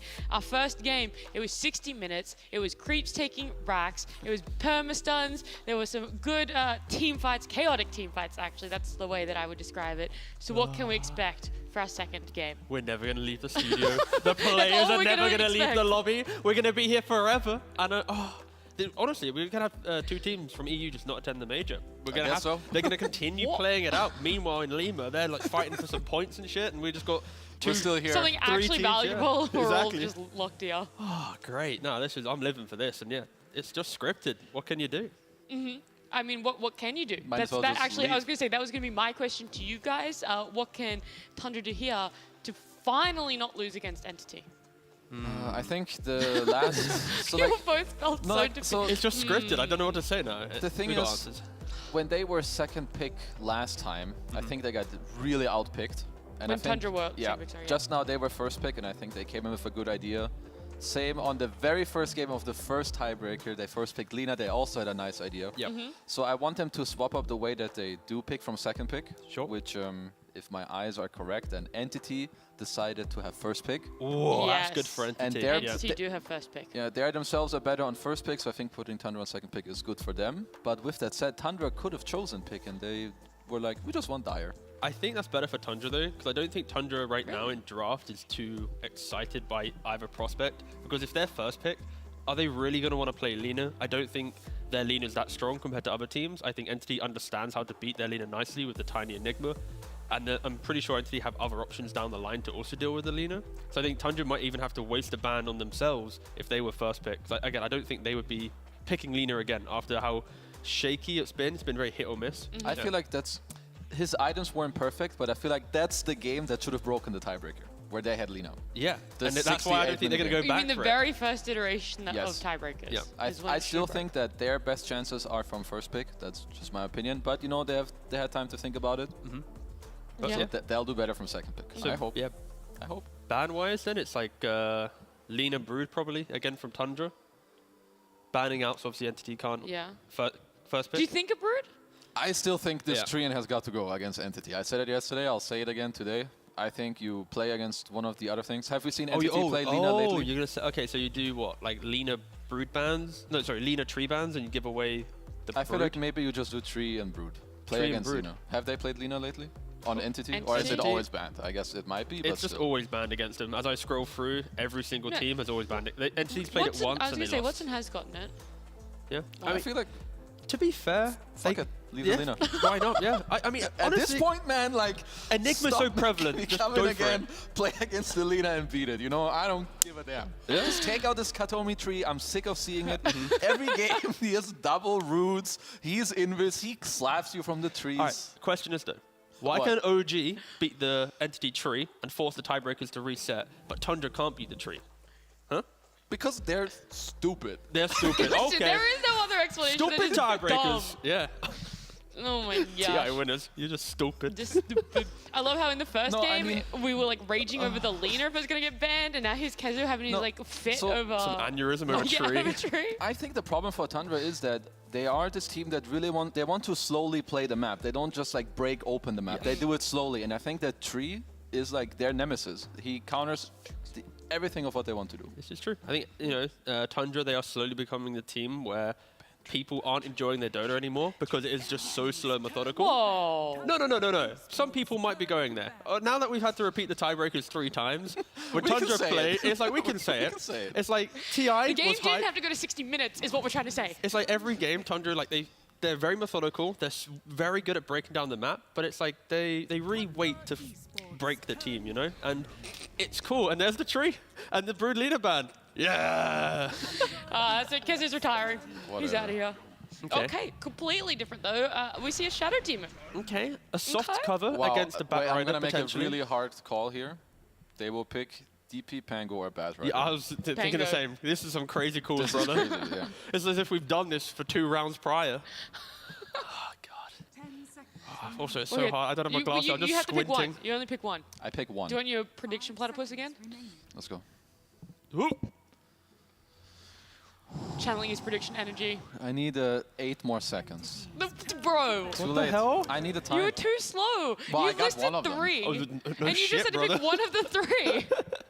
They did take one of the 3. I It's wasn't wrong. Stormstorm, it has to be. Okay, but in this regard, Tundra shouldn't be too surprised. They're picking the SD, already a soft cover to the Batrider. Yeah. The slow, the disruption, you got multiple ways to disjoint his aggression. So then Entity get forced more towards the Pango. You also don't want to play DP into Shadow Demon. That's pretty atrocious as well. So it kind of leaves Pango as like the only option left. So Tundra are going to win this. No. Not yet. Follow the script now, okay? I'm sorry. We I'm got sorry. told to follow the script. We I can't didn't break read away it. from I it. didn't read it. Okay. I was too busy with China. Let me just Read the script quickly, yeah. Oh yeah, okay, Thank okay, you. yeah, Okay. got it. So Tundra are the So underdogs. yeah, so Tundra, I mean, man, it's just an uphill battle for them. I mean, this tiny Shadow Demon opening, guys, rough. So Nice. I get. So what I think about the SD is that it's somewhat of a preventative pick against the bat, as T Governor was saying, and then also the offensive purge can be good against the tree and living armor. So maybe that's something that they theory crafted in a way. Tiny can potentially go mid against the Pango, even though I feel that it just suits Saxa very well. I think for most of the games we've seen them play, he just kind of pops off on a hero. Guys, Listening? do you have to ban out the Undying if you're Tundra? Ooh. I mean, they're probably spending a fair bit of time right now discussing it. Yeah, honestly, I wouldn't mind it at all. Against SD, against Tiny, you throw down a Tombstone, you have the vision on them. These are heroes that you kind of want to see at the start of the fight, just so I understand if you need to pick them off and you need to dodge the initiation. So, yeah, a casual ban that way, I wouldn't be too afraid of it. In order to take out comfort, I think it does make sense. Even though I think we saw this matchup yesterday, the SD into the Undying in the lane. I guess it was these two teams that had it too. Where I think Saxa got like first blood, they did very well in the lane. So maybe if they already have a plan in mind of they're just going to pick Undying and we know our counter, then sure, we can let them have it. Maybe they will prefer to ban a Silencer instead. I think Silencer is a bit more annoying, JK. I think Zombie Man is more annoying. Yeah, it's pretty annoying. Sorry, you said something about the Shadow Demon, and I was trying to find where we saw it yesterday, and it was Tundra Entity in the first iteration of Tiebreakers. Okay. The first time they faced Well, off. even so, they think it's too annoying. Don't really blame them. I think it's one of Entity's best heroes. There's more heal, more annoying when you stack it up with the Treant, so. I feel like for Entity now, depending on this opening pick from Tundra, Disruptor +1 is probably going to be the way Yeah. they lean. Yep. The laning dominance, the fact that you play behind the aggression of Pango, easy to play on.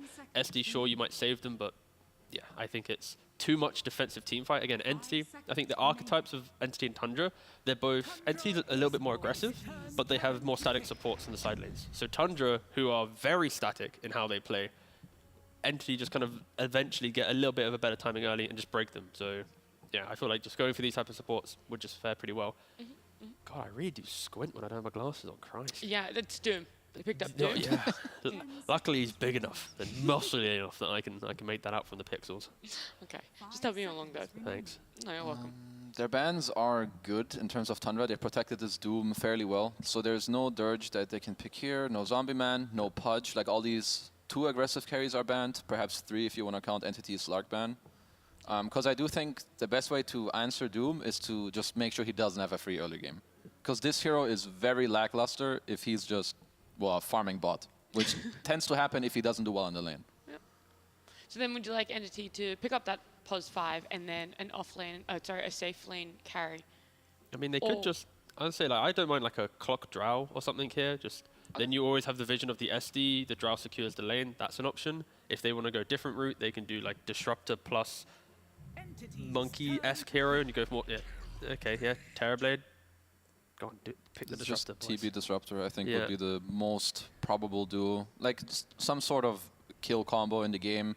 Once again, you have this Pango rolling in, so Disruptor also makes sense with that later. You can always follow up, so it's nice. We are going to see Terrorblade enter SD though. It's going to be SD will always be able to take over the illusions, farm himself, pressure the Terrorblade a little bit in the game. I guess you already have Pangolier somewhat as a cover down the line. Yep. If you have Ags, he's just rolling through the fight. He might passively kill off the illusions. Oh, okay, yeah. Fishman +5 Rubik. I won't lie.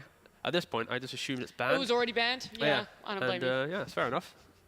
It happens. It's a pretty chill game, honestly. Like you're gonna get free spells. They're gonna be coming to you. Either SD, Tiny, Doom to some degree. Like, yeah, it's going to be a very casual game. Just push out the lanes. Like, all of Entity's here right now, they just push out lanes so quickly that Tundra will farm and Entity will push out lanes. And then at some point, after maybe 5 kills in the first 20 minutes, someone's going to break.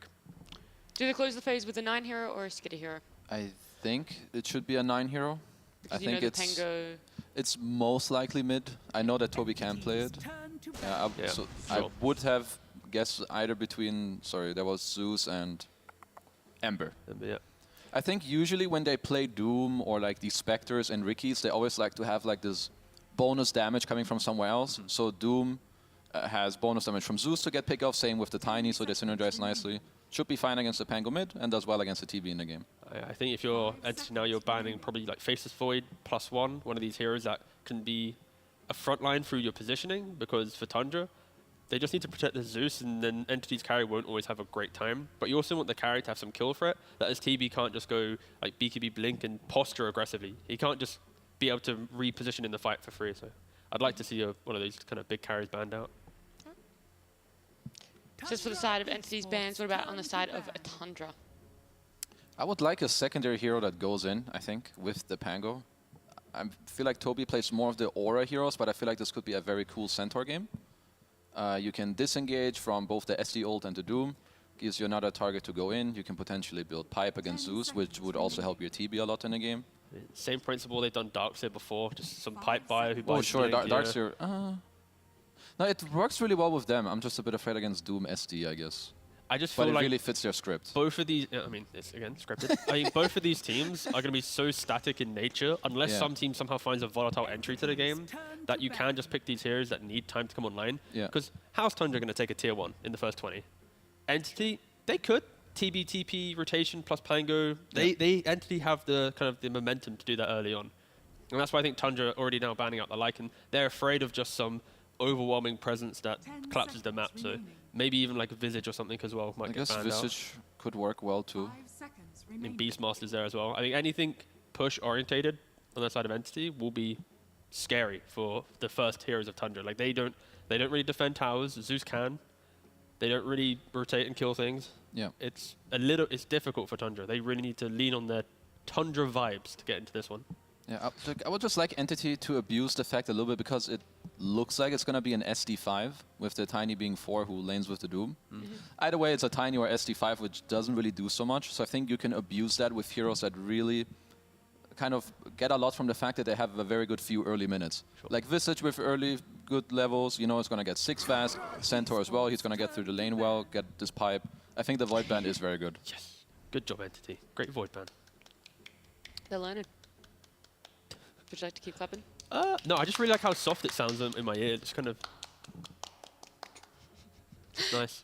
Tundra's last ban, what do they need to try and cover for themselves? We've mentioned the Beast already, the Visage. That's the more pressure-orientated bans. Which one would you be more comfortable to come up against as Tundra? Honestly, neither. They're both pretty scary for their draft. You gotta let one of them through. What would they or pick? Both. They do have ultimate last pick as well, so maybe there's some carries, but...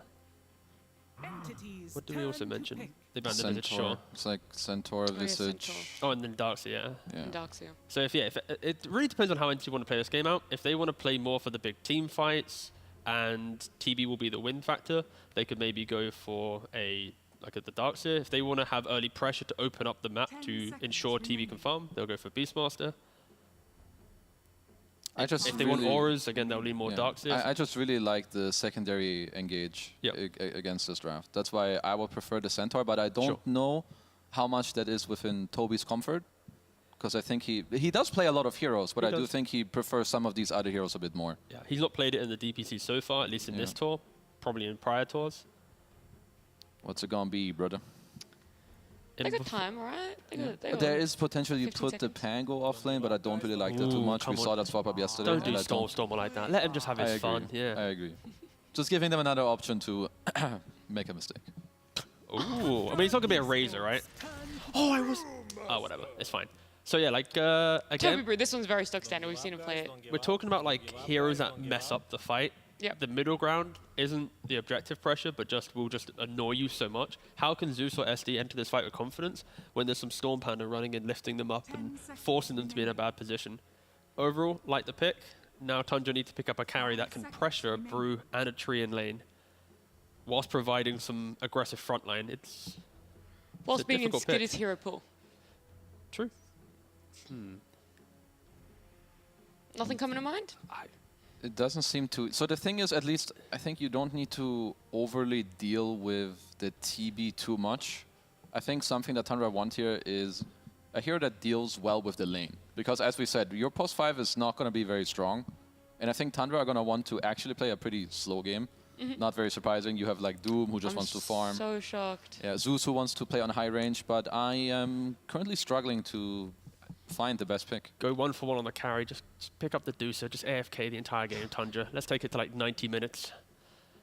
No. You just love No, I pain. kinda. But like, I don't really know what happens with like. You don't really want to pick CK into this. You don't want to pick these semi-cores. Okay, they just go for Bloodseeker. Of course, Bloodseeker into Pango, sure. Yeah. Honestly, I think Entity's draft is better on paper. I think they scale a bit nicer. The thing for Tundra, at least, is they will hit some way down the line timing, like half an hour into the game, where if they poke and prod the fights correctly, meta gets wasted. That's when they can capitalize and really punish Entity. Is that what the script says? Kinda, yeah. So I think, so script-wise, Entity's like leading early. Tundra has a moment of comeback. Everyone thinks the ties will get broken, and then Entity will just come sweeping back in, Yeah. taking us to the OG Entity Just a series. massive team wipe, no buybacks, and they just run it straight down. We'll actually have 10 buybacks, so take another fight after, and then they'll win that one. But Of course, my bad. Yep. Because how did you read the script? How am I reading the script? I think it's being broken. I think that Tundra has Actually- this one. I think that their idea is fairly simple in a way where, okay, Doom goes on Brew, Rupture goes on Pango, Zeus deals with TB.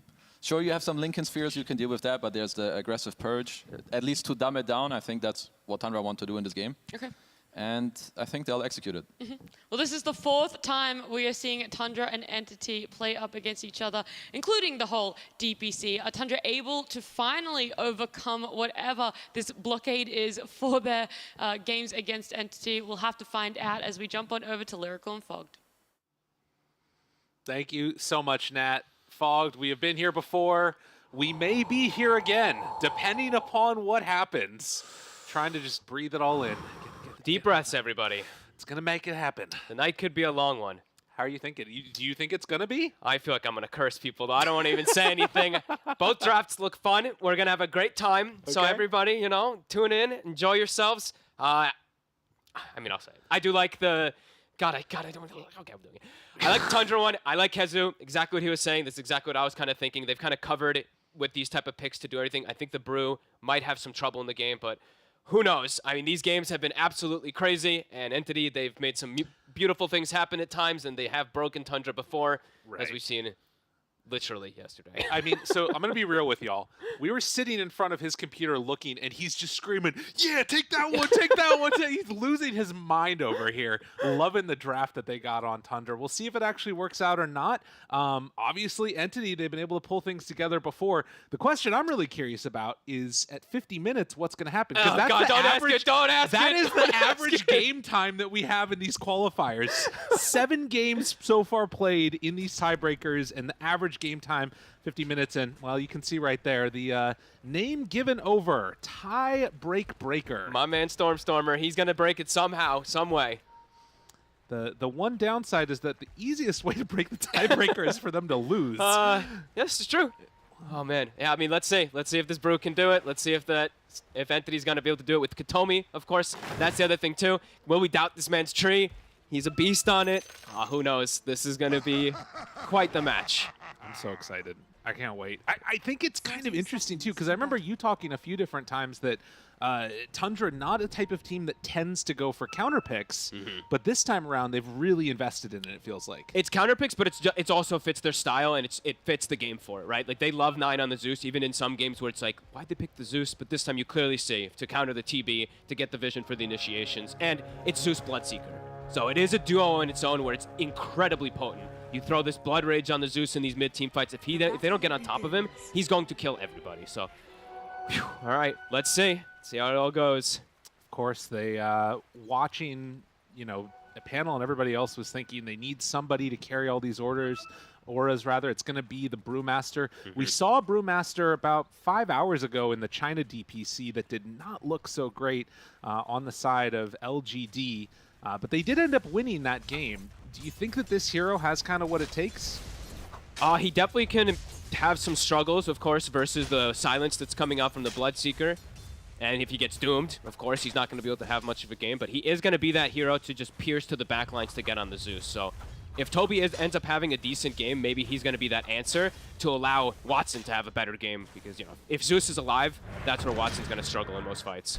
Yeah, Watson definitely going to be able to do a freaking ton on this Terrorblade. And I'm kind of interested, too, because you know, we were looking at the entire way that this is built up, the Doom pick coming out, and then having that TB there too. I want to see if they want to try and play sort of fast tempo with this Terrorblade, or if they're more comfortable kind of sitting back and waiting for the later stages, because Late Game Tundra looks scary as hell. Yeah, they have so many counters for the TB. Even the SD at some points in the game. You could just see an SD disrupt the TB. They initiate on him, and those illusions will rip him to shreds. So, I mean, who knows, right? Like, these games, very hard to determine based off of any type of early game or anything like that, as we've seen. It's all going to just be up to all these plays and everything. Well, Fishman, nice little ward there up on the high ground. Yep. Not sure if he's going to draw aggro, maybe? Okay, tried to go for a deny. Nice attempt. Radiant's bottom Well, tower Saksa, he's actually messing with Watson, who's going to end up missing a range creep. I think he actually missed the XP. Almost, no, he actually got the XP. Looked like he almost missed the XP for that range creep. And we'll have to pull it under tower. So he's going to have 2 creep waves, 3 creep waves even coming in. Man, Stormer getting very low mid against 9. Yeah, doesn't have the stick at the start. We'll be able to bring it out soon. Room control, both of them will be able to get it. No one checking those sides. Bottom, there's a battle coming out. They connect the creep waves together. Watson taking some damage. Saksa right on top of him. Only has that level 1 in the Tiny, but might be something that they could try and go for when he gets that level 2 of just an avalanche and trying to harass back. Depending if they find any creep, I think, in particular. We're seeing the wards coming out. They're blocking their own camp, of course. Fishman does not want to allow 33 to get any of these creeps that he just ends up like dominating lanes with, especially that lightning creep, that Harpy we've seen him do. So 33 just eats a regular creep. And we've mentioned it a billion times, but I figure I'll just, you know, put it out there one last time for anybody that's just tuning in. For these tiebreakers to end, Tundra need to get a victory here, or Entity need to win 2 times in a row, one against Tundra and then later on against OG. Otherwise, we're just going for another round. It's Fishman trying to battle back against Saksa. Still only level 1 for both of them. He's given a bunch of XP to 33. Level 3 on the Doom, level 3 on the Terrorblade. Both of these supports just not trying to take XP. Rotations mid, is that something that we might end up seeing? Well, wait a minute now. Going for the all-in. Stormstormer pops the Fairy Fire. Bottle trying to get away. He's got him. That's going to be it. First Blood 9 solo kill. That's a big deal. Having Zeus get this type of start, especially in versus that like counter matchup versus the TB, could be quite huge for 9. And yeah, just looking at bottom, we did see those double wards, of course, as I was mentioning. You know, actually even 3 wards to block all 3 camps, even the one on the medium camp to make sure that the Doom doesn't get that creep there. Oh, nice attempt trying to block in Katomi with the illusions, but couldn't quite get it. All 3 lanes. Been pretty good for the side of Tundra, but Watson is getting the farm. That's the important one to look at. Fishman gonna get hit there with the mana burn. Yep, he's found a creep. Where the hell did he? I found that at the hard camp, I guess, on his own side. So we'll at least have something for 33. Yeah, and redraws back over to this creep wave again, so they will be able to keep the farm going. This creep wave going to push out pretty heavily into Doom as Skitter making some good damage here, actually. With Snaking nearby, they're going to try and go for the banishment. Skitter dropping lower and lower. Katomi looks like he's going to be able to walk that one off. Yeah, for one of the first times, I feel like it's not these lanes that actually constantly put pressure onto giving Skitter these thirst stacks. Besides, of course, 9 getting that kill into mid. Snaking now, perhaps in trouble. It's gone in far. 2 points in that Cinder Brew, and Snaking in trouble. Katomi on his tree. We have seen him be so successful with these early punches. 9. Stormstormer. He's dropping low. He doesn't have anything. He got him again. Oh, God. Man. 9 is level 6 at the 4-minute 45-second mark. Holy. I mean, getting the vision, right? Getting that vision from the thirst allows him to get that kill into the tree line. And Snaking's death now feels less bad because he goes toward the mid lane, fills up the bottle. 9 swaps his arcane or his energy boots into the backpack, so he's going to have mana efficiency. Big Now, plays. At the very least, it was long enough ago that he's going to have a TP to come back out to lane. Yeah. And that is very, very important for Stormstormer here. He's going to be really underfarmed, though. 900 behind the Zeus. Skitter. In trouble. They're thinking about just chasing underneath the tower and forced to pop that stick. Not having a good time right now up on the top side for the Bloodseeker. We've been seeing snaking, though, stacking. So they have 2 triple stacks, if I'm not mistaken, in the jungle. To either give it to the Zeus or give it to Skitter to get him back in the game. Well, Watson getting some extra harassment on there. Tried to go for the kill onto him, but not quite going to be enough. Didn't see the stick, I guess, get popped. It came out at the same time almost. But now everybody kind of low, so Skitter, 500 movement speed up top. Yeah, that part is pretty nice for him, at least. Yeah, Zeus Bloodseeker is always going to be this really powerful duo. Trying to put some counter pressure on now. Stormstormer shoving the wave underneath into him. Fishman Soxa battling it out for the rune. And Tiny able to make a little bit better play for it. The battle of underleveled supports. Both still just level 2. They're just making sure they give all that XP to their cores right now. Just want to give some punches on the way out. Obviously, very annoying to play against that one on the Tiny with that limited armor. But you can see Tundra across all their lanes looking pretty solid. It's mainly just the Brew that's a little bit behind. Does have a creep wave coming into him, though. It's the Brew, and I mean the Pango. It's pretty significant. 9 level 7, having this type of start is gonna reflect into that mid game for him to be able to chase down, either going for the TB or just killing these side lanes. Working back, Fishman. Oh, in some trouble. Watson pops the Metamorphosis, though. Starts to turn, wants to get a kill. Soxa gonna go down. Now we'll pressure back 33 a bit, but instead just takes it. They're also trying to steal stacks. They're attempting to, but not able to. Stormstormer walked into enemy jungle to try to take some of these away from Snaking. So Snaking says, fine, I'll take them myself. That's a nice little injection of gold for him, too. Yep. After having a bit of a slow start. Finds himself a shovel, too. Immediately at 7-minute mark, they get a neutral item. It's kind of the dream. Feels the bottle in the mid lane. And he finds the ward also right away. And yeah, they're filling the bottle in mid lane for 9 to go farm these stacks. Because Stormstormer is taking quite a bit of them. Katomi moving in too. This is huge. Fishman. 9. They get a toss. Goes down to the low ground. Fishman has to run away, but with Soxa in the area, 3 heroes rotate in. They find Fishman. And he doesn't really have that much to go, but Stormstormer trying to go for that roll. Goes for it now. A couple more hits, but they will take down Snaking. Nice play. Great invasion. They leave Watson alone bottom. Fishman comes up here to help out his buddies, try to contest these stacks. Has to be careful. That Thunder God's Wrath, 9, was moving in to try and catch him there, but can't quite. Does he go for this? Yeah, they have a ward. They have a ward, yeah. They see him. Still an explosive start, really, for the side of Tundra. 2K gold. Doom, I believe. Midas is coming out on the Courier. Level 6 already attained. 3 points in Devour, and they secure an Arcane Rune. 9 continue to get enabled. Now Katomi in trouble. Rupture out. Nature's Grasp tries to keep him alive. Trying to back out of there. Still some good damage with that Cinder Brew, but Katomi is going to fall. So they bring 4. Tundra find a kill, and now going to TP bottom. With an Arcane Rune, too.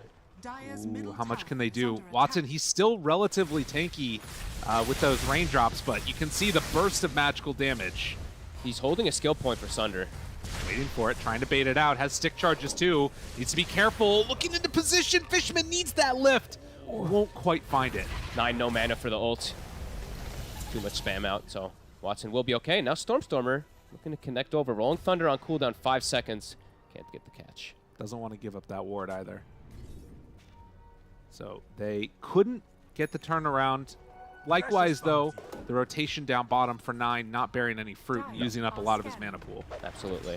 33 had gone for full greed. He actually puts even the 4th point in the Devour, not getting the Doom to be able to dive under there. Now, panel talked about it. We've heard it multiple times. This Doom has kind of been underwhelming time after time, getting farm, not being able to close out games. But this time it's against a Terrorblade. Does that change things for you? I mean, people like to counterpick the Doom with TB, just because you have that high physical damage. Doom now has tons of armor, though, but yeah, 33 is going to go down. His job, I think, it's either Doom the TB or Doom. All 3 cores are pretty good Doom targets, to be honest with you, this game. So it depends on if the Pango gets ruptured, if he needs to Doom the Brew before a split or something like that. So it does feel like a pretty good game for the Doom after he dies. Right. I'm glad that I was able to caster curse him. Yeah, that's good. Just a little bit. 10-minute mark. They will have tomes coming out soon. Katomi, as we have seen many times, already level 5. and likely going to try and be one of the people really scaling in this one. Yeah, they're going to send him down bottom. This is usually how they like to play with it. Give him tons of farm, send the whatever carry they have, doesn't matter what it is, send it to the jungle, and Katomi takes lane and farms for his, usually his arcane boots into Shard, and then he plays really disruptive around map with rotations and deep wards. Even farming up these small camps potentially there. But Stormstormer holding on to mid, and they smoke up with 2. As the Pango and Rubik going to head off together. Now, Rubik does have level 5, not quite level 6, after taking the tome for himself. Okay. Perhaps they can set up here for Skitter, especially if Toby just pops the split and runs him down. Skitter might be in trouble. Do they realize it, though? Looking for it. Chase in. Got him caught. Snake King is there for the save, but it's going to come out a little bit late, and I'm not sure if it's going to make enough of a difference. So Skitter being chased. Toby still going in on him there. As the punch, one more round of the hurl boulder. They get the lift, the pullback. Skitter's still living through this somehow. They need to take him down, finally get him, but comes at the cost of Fishman, and now Toby in pretty freaking deep. They already went away on Stormstormer. Toby has stick charges, tries to back away. Nine is taking a ton of damage with that Urn and Cinder Brew. They've got another Avalanche. He buys a little bit more time now. We'll have another clap off of this, but the Ava, the toss, won't be able to connect with it. They get the kill, but it takes him some time. He actually gets the last hit on the Storm Panda, so he gets heal from it, from his thirst, ends up forcing him to commit deep under tower, and he gets the Rupture off too on the Pango, so Stormstormer has to bail instantly, so a decent kill to at least get Skitter, but Tundra able to counteract it nicely. And the sort of setup for this game, you know, you're thinking about who you want to have a lot of farm on. Skitter being hampered a little bit isn't great. He's definitely been somewhat shut down. Looking for a toss back, but he misses. Oh, Sox not quite on point there catching Stormstormer. They're continuing to secure these runes. This time, though, Stormstormer is going to be able to finally get a power rune. And his Diffusal Blade about to be finished up, too. So, all things considered, after that mid lane dying twice, has recovered very nicely. But we're seeing tremendous stacks coming out. Tundra, another triple stack. I believe they had a triple stack hard camp for 33 as well that they cleared out before. And now looking to make their own move top. No split, but Watson's here. Snake King, he's going to be the first point of contact. Will go for the imprisonment for a moment, but is definitely going to drop. So that should be some good pressure onto the tier 1 tower, if not taking the whole thing. I like that. That was a cool move there from Watson. Very unexpected. And yeah, should be able to get a tower out of it. Don't know if Tundra's going to look to even contest it. 2K gold lead at 12 minutes. It's remained somewhat consistent, but this type of move, opening up the map, is what Entity want to do. Yeah, Tundra doesn't really hit buildings too well at all. This game is 33. Rolling back and forth. There's going to be a lot of gold. He's in the death zone. Has the overgrowth, trying to turn this. Watson TP's bottom after taking the tower, and now finds the kill on the top net worth hero. Watson, his rotations are so good this game. Top getting the tower, yeah, of course, and then coming down bottom. It's level 11 on this TB. This is a problem for Tundra. Yep. He is, what, 2,000 gold ahead of his counterpart, that Bloodseeker. Bloodseeker, not really the hero I think of as like the big TB counter. It's going to have to be the Zeus making those moves in the late game. Yeah, I mean, that's why they went for it, of course, but yeah, this is pretty big there for Watson. Can maybe itemize and protect himself. Dude, is it going to happen again? It could definitely happen. Is it going to happen again? It could. I still have faith because of how good the Zeus game was at the start, and they have this Doom to counteract. Still some faith, but Watson being that big is definitely an issue. And the fact that Tundra doesn't have great ways to hit buildings, take objectives, close the map off, that's where Katomi thrives, right? Arcane boots are done. He almost has Shard. He's just been parked bottom now for 5 minutes. Katomi has had so many stellar games in this entire DPC, but specifically these tiebreakers. I feel like he's really stepped up his gameplay a lot. Yeah. We do see kind of an interesting build out of Zeus. He's going straight in for the E-Blade. Yeah, this is the old build that we used to see, at least from 9 for a while. Sometimes the Kaya Sanj if it feels like he's actually pressured a bit more, but this is the Delete Terrorblade build. Will do so much damage. Soxa, Skitter gonna smoke together, head up top. 5 heroes from Tundra all on that top side of the map. Well, Entity, they're just farming. Can they connect onto anybody here, though? Tundra wants to play a bit faster because of this kind of start, the slowdown of the Bloodseeker. And playing versus TB, you definitely want to play a little bit faster. Don't want to go too far into late game, even if you have, you know, those counters we mentioned and Panel was talking about. But nothing gained. They can't connect with that smoke ink. They're using illusions to scout a lot too. I've been seeing Watson, he's been sending illusion to help secure runes, and now we're seeing the Pango illusions there block both camps. So Stormstorm are able to block the hard camp and the Ancients to at least prevent some type of money going the way of Tundra. Whenever they can. I mean, that feels like a Tundra play, you know? Yeah. The Entity, they're playing the map really well. Economical damage, Brew both sides. going right into that pipe next. Cool. That's a way, you know, itemizing to protect their TB. Ensure that he can get the split off too. And there's the shard. So Katomi already been able to just chill, linger bottom, keep the tower full HP. Now he has easier time to do it. Sure, if Zeus is there, they have the detection, but we've seen him do this so many times. And how deep like vision that he's able to get when he has this shard as well too. Oh, yeah. Well, we have been seeing Tundra, rather, play around their item timings quite well, and they're going to have a strong set of them here. So it's going to be the Doom BKB completed along with the tiny Blink Dagger. Although Saksa now, they find him. Yeah, there's the Invis. Sentry down and a roll to try and turn it. Toby shows up. Snaking's here too. There's a lot of heroes. Drops him down before Snaking can go in for the save. And Rupture, now Stormstormer up onto Doom. Stormstormer's in trouble. No way to get out of that one. And 9 shows up, finds Fishman. This is not the fight that Entity were looking for, but everything that Tundra wanted. So they bring numbers. We'll find Toby too, and he is in a world of hurt. Doesn't have any way to get out of here. And well, TP in 1. Wait, that is Watson coming down here. Are they going to try and fight this? Toby still survivable. He pops the meta, going to run in like a psycho. What the? He has Doom still. Oh, Watson made a big mistake. Katomi's nearby him. They get the overgrowth, try to turn, but Saksa with the Avatos. They're going to find that kill. They thought they had used the Doom, I guess. But a tragic mistake for Entity and Tundra. Like we said, everything they wanted. Perfect timing really for them to make the rotations. And Watson, we're praising him, we cursed him. Making great moves. This time, just like you said, TP's in kind of by himself. And 9, he switched the build. So he bought Shard actually instead. And now he's almost got a full Aghanims. 8-0 on this Zeus. And he is that counter for the TB. Tundra kicking up the pace quickly, and there's now the Blink Dagger also from Saksa in that same rotation that they were making down bottom. As more fights kicking off. Oh yeah, I might need to get back into the real game here because they're not going anywhere. They're ready for another round. Saksa. He's going to be the one that's left behind. So they will use Pango ulti for this. Toby moves on in, and we'll take that kill. But still, the bigger kill was on that Terrorblade. And it was the thing is too, he TP'd, popped meta, yeah, and then died. So 80 seconds without a meta as well also to Leo to look to join into any fights too. That's pretty huge. And yeah, 3 components now for that Zeus Aghanims. Tundra, 4K lead. Wow, he has really stepped up the farm there on 9. He is, 8-0. 2 solo kills in the mid lane. He wants these tiebreakers to end. That's right. 18 minutes. I think Entity want him to end too, but not in this way. He got a Nether Shawl now too, so big increased damage coming out from 9 on top of everything he already has. I mean, for Entity, do you just have to dodge at this point? Like, is there a capacity to still fight around your ultis, maybe?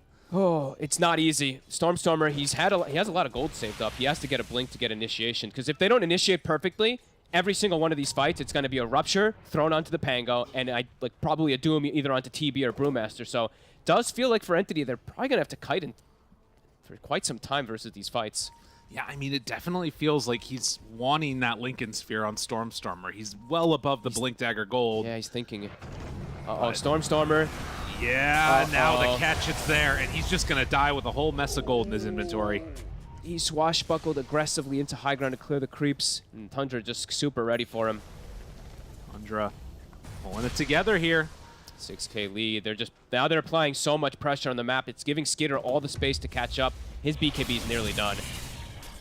This is what they needed for him, too. Yeah. So, Brew, very poor, has that first item.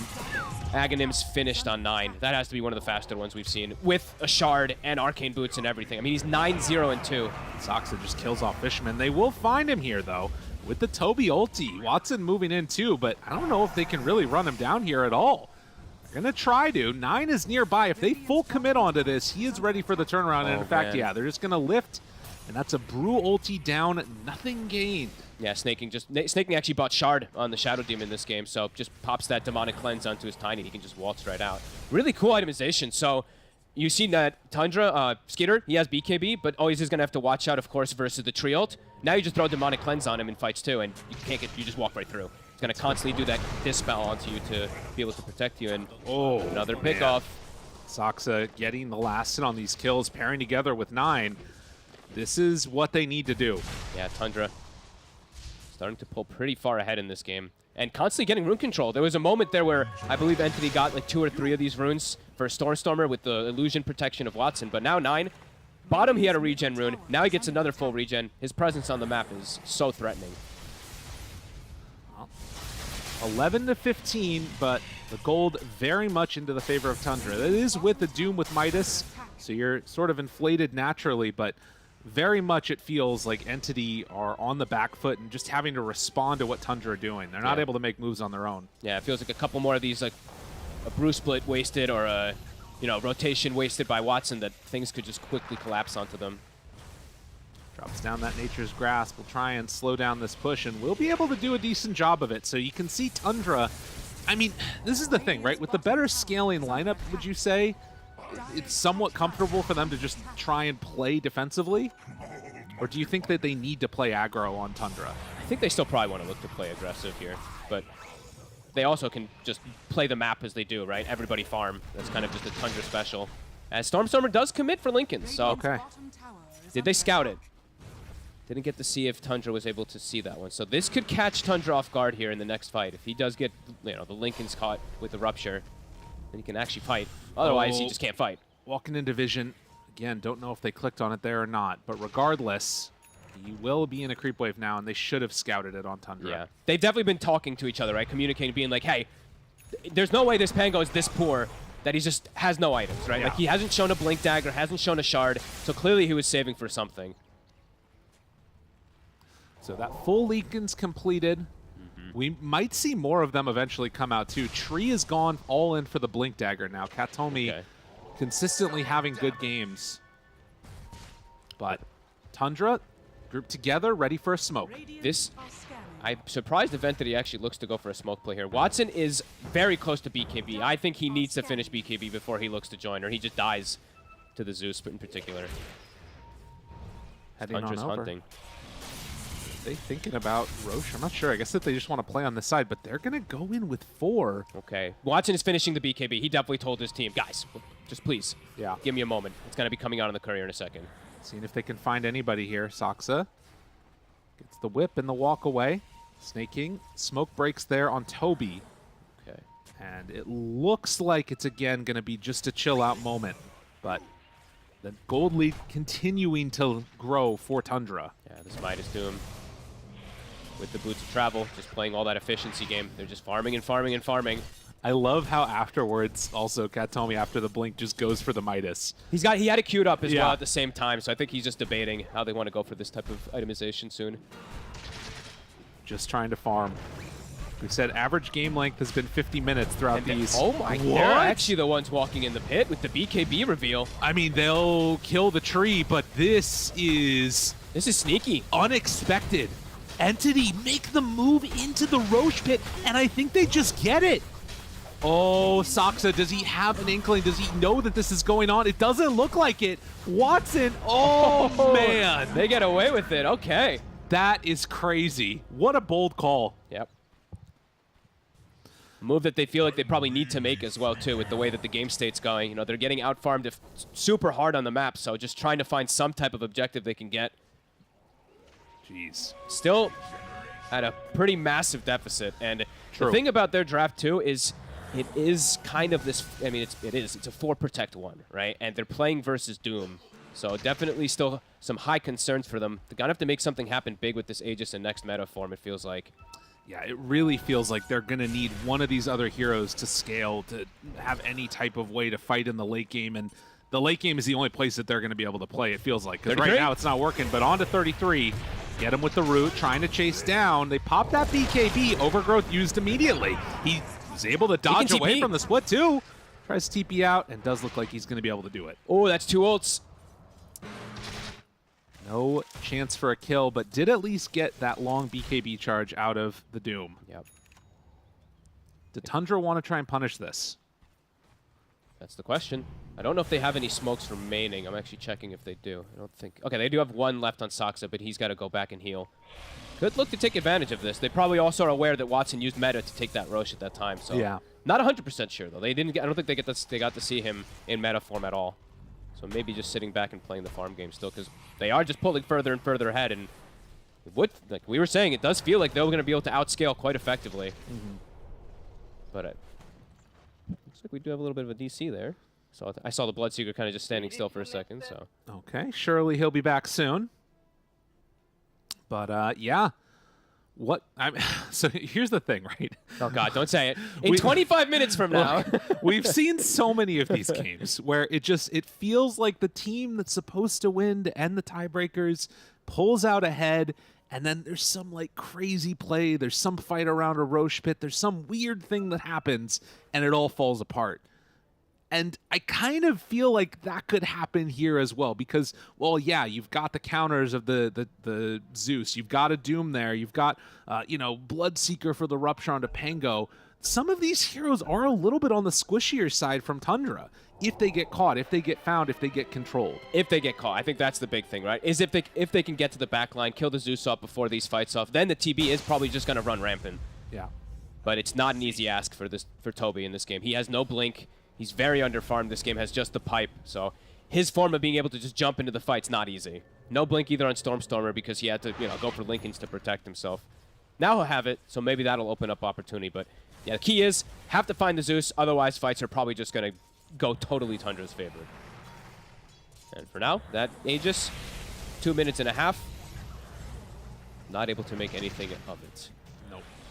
No real plays around the map yet. They will find right here the Rubik. So Fishman has consistently gotten blown up 1, 6, and 3 for him. It's been a bit of a rough one with Saksa getting online that quick. 10-0, 4 on 9 also. Level 18 on the Zeus, continuing just having a flawless game after a flawless laning phase too. So yeah, still feels like all the pressure is somehow for them to get to the Zeus and for Watson to somehow carry this one, but it is not an easy ask. Right. Well, there is also the sort of added benefit that, for right now at least, Zeus doesn't have a way to deal with the overgrowth, and Katomi has the Blink Dagger. So that feels like maybe one of the other things you could try and do if you can get eyes on him. Yep.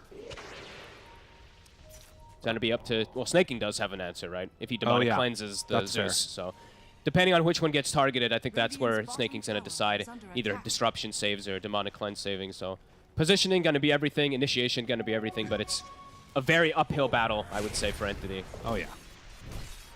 Game is feeling quite rough. Yep. And now even more cast range, 9. He'll swap that in gladly. Aether Lens plus the headband. Okay, they're trying to make some move here with the last bit of this Aegis. See if they find anybody. Looking. There is nobody in that area. Tundra all set up on the top side of the map, and you can see his sportsbet.io odds very much into the favor of Tundra right now. Yeah. Just too many counter picks that they've actually gotten this time. And now Skeeter, he actually has BKB and Manta and level 18, so he's got counter versus the tree himself. So yeah, I think Snaking is probably going to throw the Demonic Cleanse onto the Zeus in the fight if they get on top of him. So they lay down a ward. There is no Saksa in this fight. If it starts popping off here, they're out. Snaking immediately goes for that TP, and yeah, Entity, even if they recognize what's happening, they can't get there in time to cancel those TPs. Can't take advantage of the fact that they have Aegis at all. So 45 seconds, it's going to time out. Not going to be able to find anything. And Tundra just plays their effective Dota. You know, this is... I know a ton of people love to watch how methodical Tundra plays, of course, right? It is really good Dota by them, as they've controlled almost all of this game, and they just are making 9 have the best situation possible for a pretty good Zeus game, too, versus the TB. He's gotten another rune, so an Arcane rune now picked up. Sit back, relax, spam out your spells, feel good about it. Yep. And Tundra still have not been able to get any damage onto this tower here, while Entity, they're going to take the tier 2 top. So the gold lead insanely into the favor of Tundra. The fight's insanely into the favor of Tundra. They're not taking any objectives, though. That'll come with time. You have to be able to win a fight to be able to win the game, right? Right. So for Entity, are they going to be able to find this opportunity? Toby has Blink, so now has a way to perhaps get those initiations to get into the backline versus Zeus, but as we've said, you know, Tundra have so many ways to bail each other out of it. And we do see Doom. Octarine's done. Picks up a Quickening Charm, soon 20. So these Dooms, the frequency of it every minute or so. 68 seconds when he's got the talent. So scan comes out. Tundra looking to hit. I wonder if they're just going to avoid this entire time, too. Like, losing Fishman here, they will get that kill, but the inability to push towers has got to be at least a little bit frustrating for Tundra. As maybe they're going to try and make a move here. Stormstormer just barely getting out of there. That would be such a crucial kill if they get it, too. Like, he has the gem. Taking that away would be brutal. Oh, yeah. And yep, just farming it up. Chilling. Level 20 now for the Doom. So, oh, sorry, 74 seconds cooldown on Doom. Okay. Sorry about that. Yeah. So, yeah, methodical game. They're feeling good. Refresher ready for him soon. Good God. He is going to get very, very farmed. Yeah, and then he doesn't have to pick and choose his target. He can Doom the Brew and the Terrorblade. Just get them all. Yep. But you know what? The pace of this game, people realizing what's happening, Cat told me he bought that Midas. Yep. He's like, all right, guys, nothing's going on. We see the way Tundra's playing. We need to have some way to scale. Otherwise, like, we are just going to lose based off of this, based off the matchups that we're against. I got to say, it's so strange watching Tundra play. Like, it's methodical. They have completely dominated this game. And they just have, like, such little tower damage. I guess a lot of it is the tree, too, right? Yeah. Just constantly healing those things up. All right. So Whoa. switches it. He sees the Lincolns. He's like, I don't want them to multi-Lincolns us, I guess. And just wants to Doom in the AoE and run in. Okay.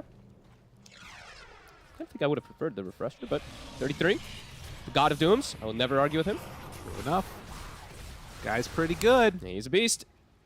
And Tundra, are they going to look to perhaps make a move? They've got a smoke. But their lanes aren't really in the best position. They're just going to throw Zeus ult to scout. Dude, Fishman is just, I can imagine. He's panicking. Like, where are they going to come from? He's like, oh, God. Toby, stand next to me. The pipe aura. Please. I wonder if he goes eventually Refresher on Zeus if Fishman just dies in these fights instantly. I feel like he will be able to get it at the pace that this farm is going. Yeah. I just feel like he will. Not a bad way to play. Particularly that Blood Rage shenanigans. Yeah, that's what I'm waiting for, too, right? Just throw that Blood Rage. I'm surprised. I mean, we've been seeing it more, of course, them taking the Blood Rage attack speed, but this could have been a game where you see the argument for Blood Rage spell amp on top of it. Well, you know what? You just get to level 29, right? Whoa, the 27. 27, sorry. Oh, come on. Listen, NA math, okay? We're casting Europe, but you can't take it out of us. That's true. Smoke coming up. Tundra, even without the Zeus ult, looking to fight. Immediately disrupting illusions. Stormstormer Toby, they're on the low ground. Steps up, steps down. God. Dude. That was a crazy blink up by Stormstormer. Stormstormer's a maniac. Because they saw the SD, right? They saw him disrupt, so it goes for this crazy kind of play. Well, they know there's a ward up there, that's for sure. Yep. Won't be able to finish it, though. Now the crazy play is if he goes back now. Please no. Does it again. They know that there's a ward down here, though. They're going to check it out. Entity. They saw where Tundra was kind of swinging from. They have an idea that it's in the area. But not actually going to find it. So this ward is showing 3 heroes right now. But up top, they see 33. They get it now. They will get it, okay. Roche going to respawn 5 seconds. Alrighty. And you got to wonder, are Tundra going to feel confident going in? Now, for my money, you look at it, they're looking insanely powerful. But, of course, that safe style, always trying to play conservatively whenever they can. Might not feel like it. I mean, the Shadow Demon and the Tree almost have the same net worth as the Brewmaster. They may overtake even the Pango at some point soon, too, with the way that the supports are farming. The Philosopher's Stone is on both of them. Yep.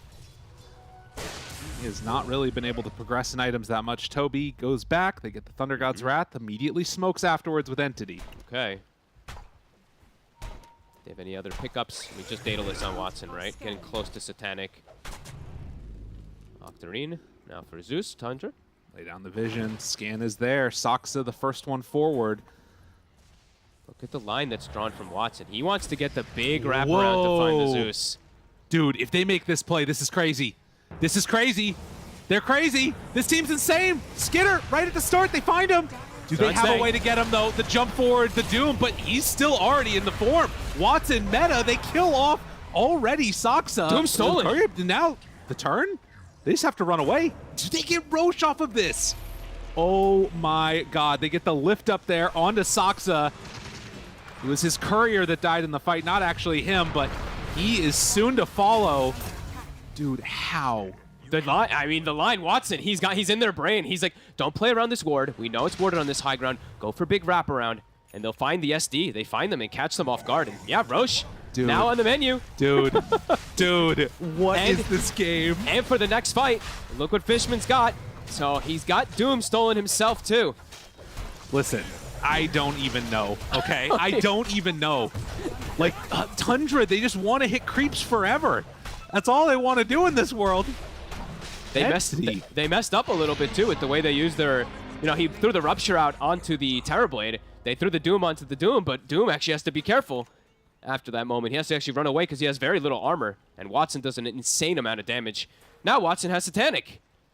I don't know what's happening anymore in this Dota game. Anymore. But Entity, they're slowly dragging it back. Very slowly. I mean, if that 12K gold lead stays consistent and you're getting into these big items for Entity that like allow them to weather through that storm, allow them to get on top of the Zeus, eventually this counter pick obviously is still enormous, really hard to deal with, but you can kind of find a way to win. Definitely options now, seems like, at least especially. They find Katomi. Soxa thought about going for him, but they can't go all the way in for this kill. Oh, they're just like you said, just playing the farm game. Look at mid, even gets more illusions. So Snaking gonna continue to farm too. Yeah, just farm, farm, farm. I want to see building damage. Do you though? I want to see building damage. Let's see how low it is on Tundra. They have not opted to go for it at all. Nope. Which again, it makes sense given their draft. They don't have that many building hitters. Yep. And you can see, yeah, look at it. That's barely a tower. Holy moly. Snaking actually has the most tower damage, and it's probably Watson Illusions. That's fair. That's a good point. 13 to 18. And Tundra, as they do, are waiting for the next set of items. I mean, again, SD Aghanim Scepter is going to be enormous for them. That feels like it's going to be pretty cool, and he's queuing it up. Does have it in the sights. The save and the aggressive potential is going to be pretty nuts. And then he has so many ways to break Lincolns, right? Yeah. Literally like four different spells to be able to do it. And of course, for the Bloodseeker, could go back for that Rupture talent later on as well. He also has Halberd, so do have a bunch of different options. But right now, they do see Skitter trying to utilize their Aegis, but Zeus Ult will scout them. Pops that Thunder God Wrath. So tick down to what? 12K lead for a moment, back up to 14K. Tundra just farm, farm, farm. An Entity gonna go for another tower. And Tundra, they don't want to do that. Nope. They are not interested. They're like, wait 2 minutes, 30 seconds for the fight, unless someone's completely out of position. So ways to protect each other also. They've got a Lotus now on Stormstormer, and soon, how much longer on Doom stolen? Only about 30 seconds left on that. So 37 minutes, next round of neutrals are up. Watson pushing the tier 2 on the bottom lane. Entity feeling like they want to make a move now, get a fight out of this Aegis, see if it can work for them. The refresher is not there for Doom. He went for the overwhelming blink. So Aegis will kind of be dealt with, or rather can't really be dealt with that easily. Yeah, interesting. He's still pretty lackluster on the armor. They have not built any armor items on the side of Tundra. Well, there's going to be an AC also soon for Brewmaster. So they're going to start getting kind of squishy, especially on the Doom. Definitely going to be looking at some of these big item. Timeless Relic. Probably send that back to the Zeus. So 9 continues to be incredibly potent. He is going for that refresher next. Oh, top rune. It's a DD. Entity's able to spot that one. That would be such a nice pickup for Watson. He's almost got, I mean, he's getting to critical mass. He's almost at the 6th slot soon. Soxa shows for a second, but they back away. Farm, farm, farm. Push lanes out. Farm, farm, farm. Tundra just really looking to avoid this Aegis timing. They don't look like they're quite going to get in position to get that DD, at least for now, although Mao making the move into their side of the map, they might. Entity did get a ward placed on their high ground over by the Ancients, so Tundra, I mean, the problem is, like, smoking into that area is so hard because this tier 1 tower mid is still up. Yeah, they actually don't have access if they're going from bottom side at all. And now Watson has Blink, so he has a way to get on top of Zeus as well. Send in the illusions. Don't need to be that concerned about any of this, but they're going to try and send illusions at the tier 1 tower. Tree armor, keeping it all fine, and that DD bottled up. Okay, 30 Blink. seconds. Blink done for Watson. Does have to put away his boots, but he's got Demon Zeal inside some of these fights, so can maybe stick on targets. And he only needs probably a couple hits if he finds the Zeus. Yeah. Going for that swift blink after, and a Trickster Cloak. That is a nice pickup as well. Yep. Trickster Cloak, I could believe, also on Skitter. Katomi buys out for the refresher.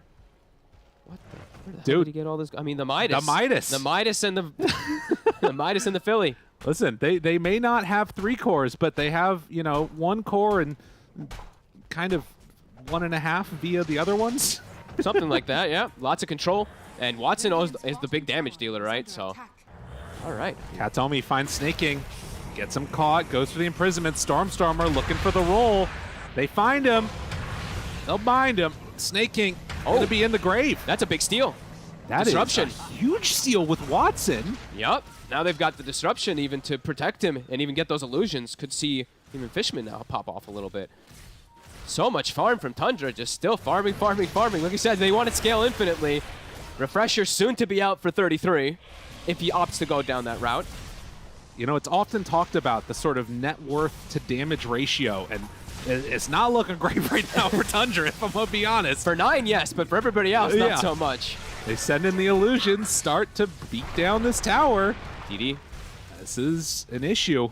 DD out for Watson, not willing to pop it yet. And Watson is holding buyback as well, just in case of anything. So incredibly high damage on this Terrorblade. And Okay, now 33 is actually going to go, perhaps for armor, unless he switches it up. So Shiva's is queued.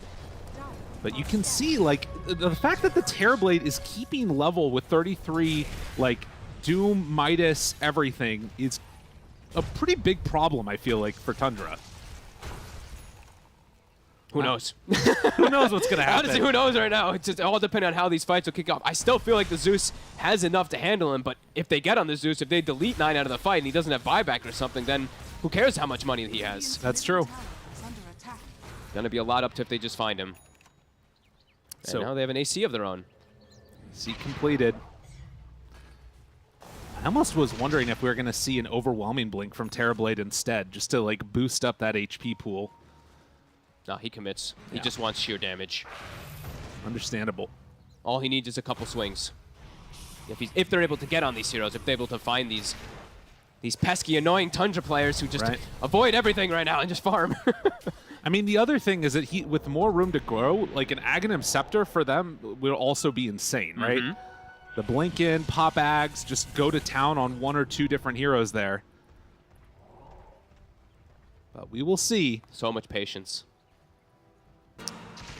Pango has an Arcane Rune currently bottled up. How are the levels looking across the board also? So we have 23 on Zeus, 24 on Doom, 22 on Watson, and 22 on Stormstormer. And now they're looking to smoke.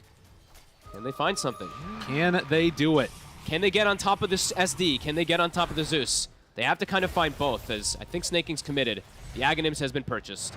So buyback status right now, TB, Pango, Rubik, Tree, they all have it. Brew is a little short.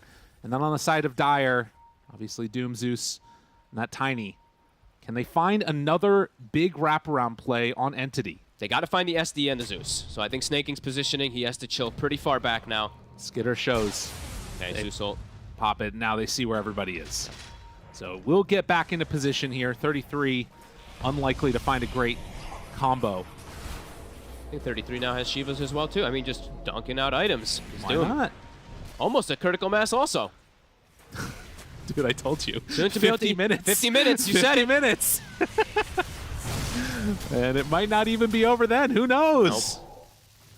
They hold on to this side. Refresher done on the Zeus. So no buyback. They bought out on all of these heroes. There are some fragile heroes on the side of Entity. This Refresher could just almost delete Fishman entirely. Yeah, he needs to stay close to that Brew. Yeah. All God. it takes is a moment there. I feel like this game is just going to end in one fight. It- One it- fight with multiple buybacks. It might be that type of a game.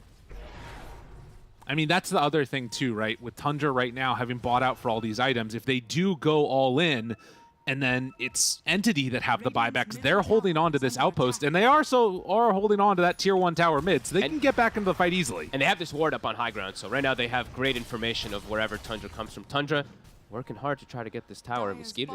Snaking is doing all that tower damage with these illusions. In the meantime, look at this. Terrorblade Illusions dealing with top. So the smoke up. They find Katomi right at the start. Jump in. Toby's there. Broken dead.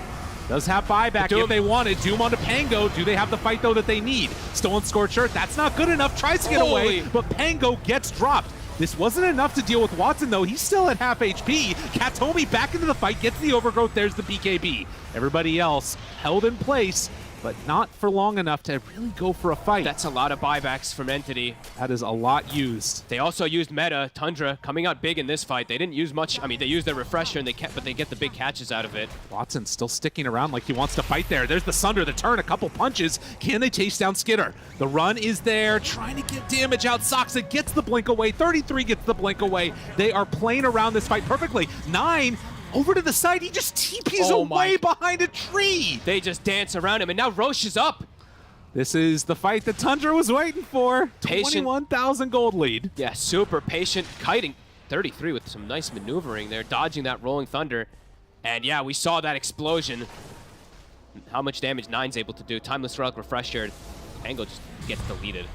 There wasn't a chance in the world for him to get out of that one. They've waited for such a long time for this moment. Now, are they going to be the ones to be able to come into a Roche pit? And look at that hero damage now, the swing. I mean, that's the thing, right? If Tundra's not fighting into you, Entity's not doing damage either. Yeah. As we said, you know, they may be able to take towers, may be able to take objectives, but can they win any fights? Right. Snaking did use, I believe, all of his charges there. So I believe he demonic cleansed off 2 of the roots, plus broke the Lincolns, and even threw maybe an extra purge onto the Pango. But as is the Tundra way, they take the fight, they win the fight handedly. And, well, now are they going to try and go for the Roche? They want to get a pick off first, it seems like. They have Zeus ult available again, and Doom at the ready. Skitter starts to beat it down. Drops it down, scan connects, they know they're in there. Watson still doesn't have meta for 30 seconds. Does have Demon Zeal. Do they want to take this fight? I mean, it's a very slow Roche. It's so hard without meta. Send in the illusions, pops the ulti, they can't get the toss back. Toby right on top of him. Gets the Soxa control for the moment. Demonic 33, cleanse. He's thinking about it. They have Soxa still under fire a little bit from this and sending in the illusions. 33, getting his blink broken. Gets controlled for a moment and have the lift up. It's a brew split though. Katomi under control. Force, get him out of there. Good damage out. A second round. Fishman just explodes, and, well, that is Brew dead. The buybacks come out immediately. The roll through. Stormstormer, but where's the damage? They don't have it. Toby comes back in, immediately gets bashed. Watson on top of him, though. They need to find this kill onto Skitter, but do they have enough? It doesn't look like it. Tundra's just walking away. They can't find any initiation onto these heroes. That's 4 of their buybacks. 2 earlier, 2 now used, and can't actually get any type of grab. Tundra playing so clean. They are doing everything that they need to. It's as methodical as I think you can get to get these resets. Snaking just bailing everybody out of bad scenarios. Disruptions, demonic cleanse, purging the perfect targets. And Doom is still available. So they had to use so much there on the side of Entity to just protect themselves. There's still a Doom, but now they're going to try waltzing into the pit themselves. The Roche is low. Soxa there. Needs to be careful. Katomi, the overgrowth. It's out, and they actually tossed him away! But the root... Oh, that was not the way that's supposed to go. 33 tossed away from him. The root missed. That was a little awkward. A little awkward from both sides. All right, all right. Okay. Does he have a refresher again? Ah, no, it's a while. 80 seconds with no overgrowth. Yeah, Katomi no overgrowth, and if 33 wants to, he can probably sell the Midas and pick up his refresher pretty soon. No meta. 70 seconds. Roche on the horizon. This Zeus ult is coming back up. Bloodseeker 2 rupture charges as well. These fights continue to still look pretty impossible for Entity. They can't get to these backlines. It's pretty insane. Yeah, and no TB meta. He cannot fight without meta. Has to get into either a refresher or something else, or just wait for the cooldown, because I guess Tundra don't feel confident going in to try and push the envelope. I mean, getting all those buybacks out, it feels like that's a win for them. Just waiting for double Zeus ult, I guess, right? We see how potent it is. It's 15 seconds till 9 has it. multiple heroes just instantly die, it feels like, when he does pop it out. Fishman needs a raindrop, man. Give this man something. Maybe even just a casual cloak or something, just anything to try to help him survive, because he dies in literally one of these nukes. 33, constantly waiting. Roche is down to about a third HP. Okay, I mean, Watson's looking for the wraparound, 14 on meta. Smoky. Fishman there, spots them all, throws out the avalanche, whiffs completely. But there's the jump up. 33 used Doom on Fishman. Not sure if that's good enough. They want snaking so bad. They all in him right there, and they will find it, but muted for the moment. The roll back and forth just turns to fight. He might just be able to do this. Do they have enough, though? He's in trouble, in a lot of trouble. Needs to wait for that Doom to wear off, but it won't happen. Buyback comes out from that Doom. Control off to the side, but Pingo dead for 2 minutes. Everybody's gone. It's 2 versus 4. They don't have nearly enough here, and they come back. But Watson, he's going to try and do it alone, but immediately disruption, and now his illusions are going to tear him apart. Has the Sunder, not going to happen. Entity, they lose 4, and Tundra assume a dominant position in this game. I don't want a tiebreaker. I think that's it. They have a 30,000 gold lead, no buybacks on anybody. I think Tundra has finally ended this. Well, there are a billion glyphs left for Entity. This is true. But that is definitely feeling like the game is feeling impossible. They can't, I mean, they have to commit so hard to kill snaking, right? Yeah. You can see how important it was for them to try to find this pesky Shadow Demon who's been bailing his buddies out constantly. They have to commit too far. And yeah, they just get full focused. 9. I mean, let's bring up some damage numbers, since I believe there's not going to be a fight with some like 2 versus 5. I think this is going to be insane, really, from the Zeus. He has completely dominated the damage, throwing out ultis, a lot of those, but also in the fights itself. Yeah, woo! 50k, more than any other 2 heroes in the game. Yeah. They've done, I mean, it's been the most methodical game I think we've seen from Tundra. I know some people really hate to see it, but it is the way that you control in these type of games and just give no hope of team fights. Because Entity, they've got structural damage. They've had maybe 1 or 2 of these successful kind of pickoffs, but they never have killed 9. 9 is 15, 0, and 9. Hey, look at that. That's good. And I feel like it's a testament to how much they understand the state of the game right now, what they need to do, right? There was never a doubt in their mind that they just needed to wait for these late game items, wait for this scenario, and Entity wasn't going to be able to fight them. Yeah, they just wait until this Brewmaster feels completely ineffective, itemized perfectly, and just scale unbelievably hard. 43,000 gold lead. It's going to keep getting bigger. Yeah, and they do finally get themselves that Rax. Do they keep going? Looking for it. Tier 3 going to drop soon. Tundra losing everything. Meta back off cooldown in about 30 seconds. So Entity, they're going to have one last stab at this one. Everyone is so rich on Tundra. Saksa and Octarine, 5,000 gold on Doom. They have everything they crazy need. gold, yeah. Skitter gets the demonic cleanse onto him. There's a Wind Waker there for 9, so even if there are some troubles, they have ways to get their buddies out of it. Yep. He's actually holding on to the refresher as well as the refresher shard. Can't use both. Gotta pass one over probably, but unless they didn't fix that bug, which I think they did fix. He wants to save it for later, you know? Sure. Just holding it makes him feel good. Who's it gonna give? Who wants it? Give it to Snake. Give him the 12 cleanse and purge charges, so you have too many buttons to click. You can see Watson, he had the rapier queued up. He needs to finish that. He has to kill people in like 1 or 2 seconds for them to have, I mean, any hope, which it's felt very unlikely for almost all of this game. You know what's crazy is that the pace of this game has been set entirely, it feels like, on that bottom tier 1 fight where Watson TP'd in at the end when it was the big fight. A lot of the game for sure. And 9 getting just a perfect game, right? Yeah. 2 kills alone onto this Pangolier in the laning phase. Set him up to just have the most ideal game possible versus a Terrorblade when you're the counter. Well, we are potentially a couple of minutes away from deciding finally that this is going to be the last round of tiebreakers. If Tundra can manage to close this off, rather, if Tundra can manage to throw this away, I don't know what the hell we say. Then fate just says, you know what? Then it's we're destined to be here forever. You know, if somehow Tundra does throw this one away, that's just what it says. 46k gold lead. The jump forward, the Doom. They find him immediately. Lift to try and separate. Get some distance. Not going to happen. Pango dead. Does have buyback. Tundra reset. Run away. We need more gold. Gotta have more.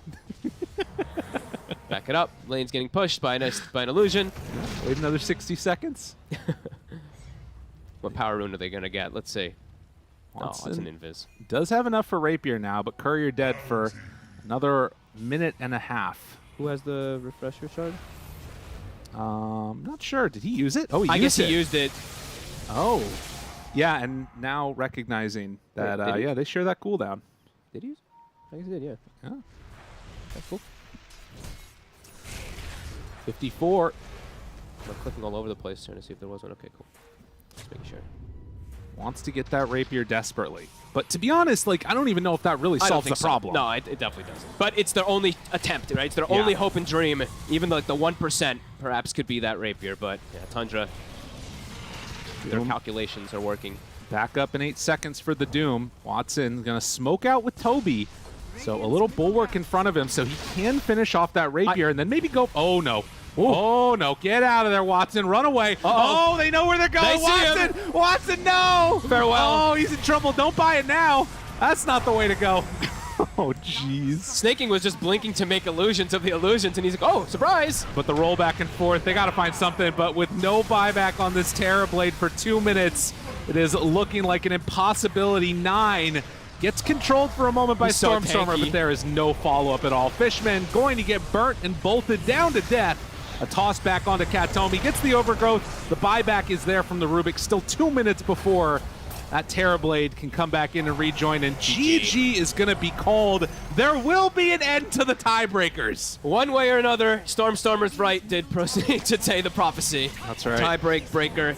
Tundra, their draft feels like it covered this perfectly. Ideal counter picks versus the cores. And they played this, I think, as methodically as you can get. As Soxa says, it's over. They're going to the major. They've made it.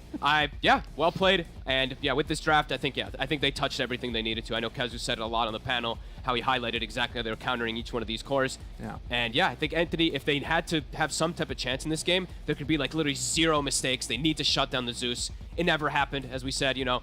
What is the score line there for 9 at the end? 18, 0, and 11. A flawless performance as they set him up for total success. Yeah, he had a standout game, was drafted for perfectly. The Terrorblade pick felt a little bit weird in the moment and it ended up getting exploited pretty freaking hard.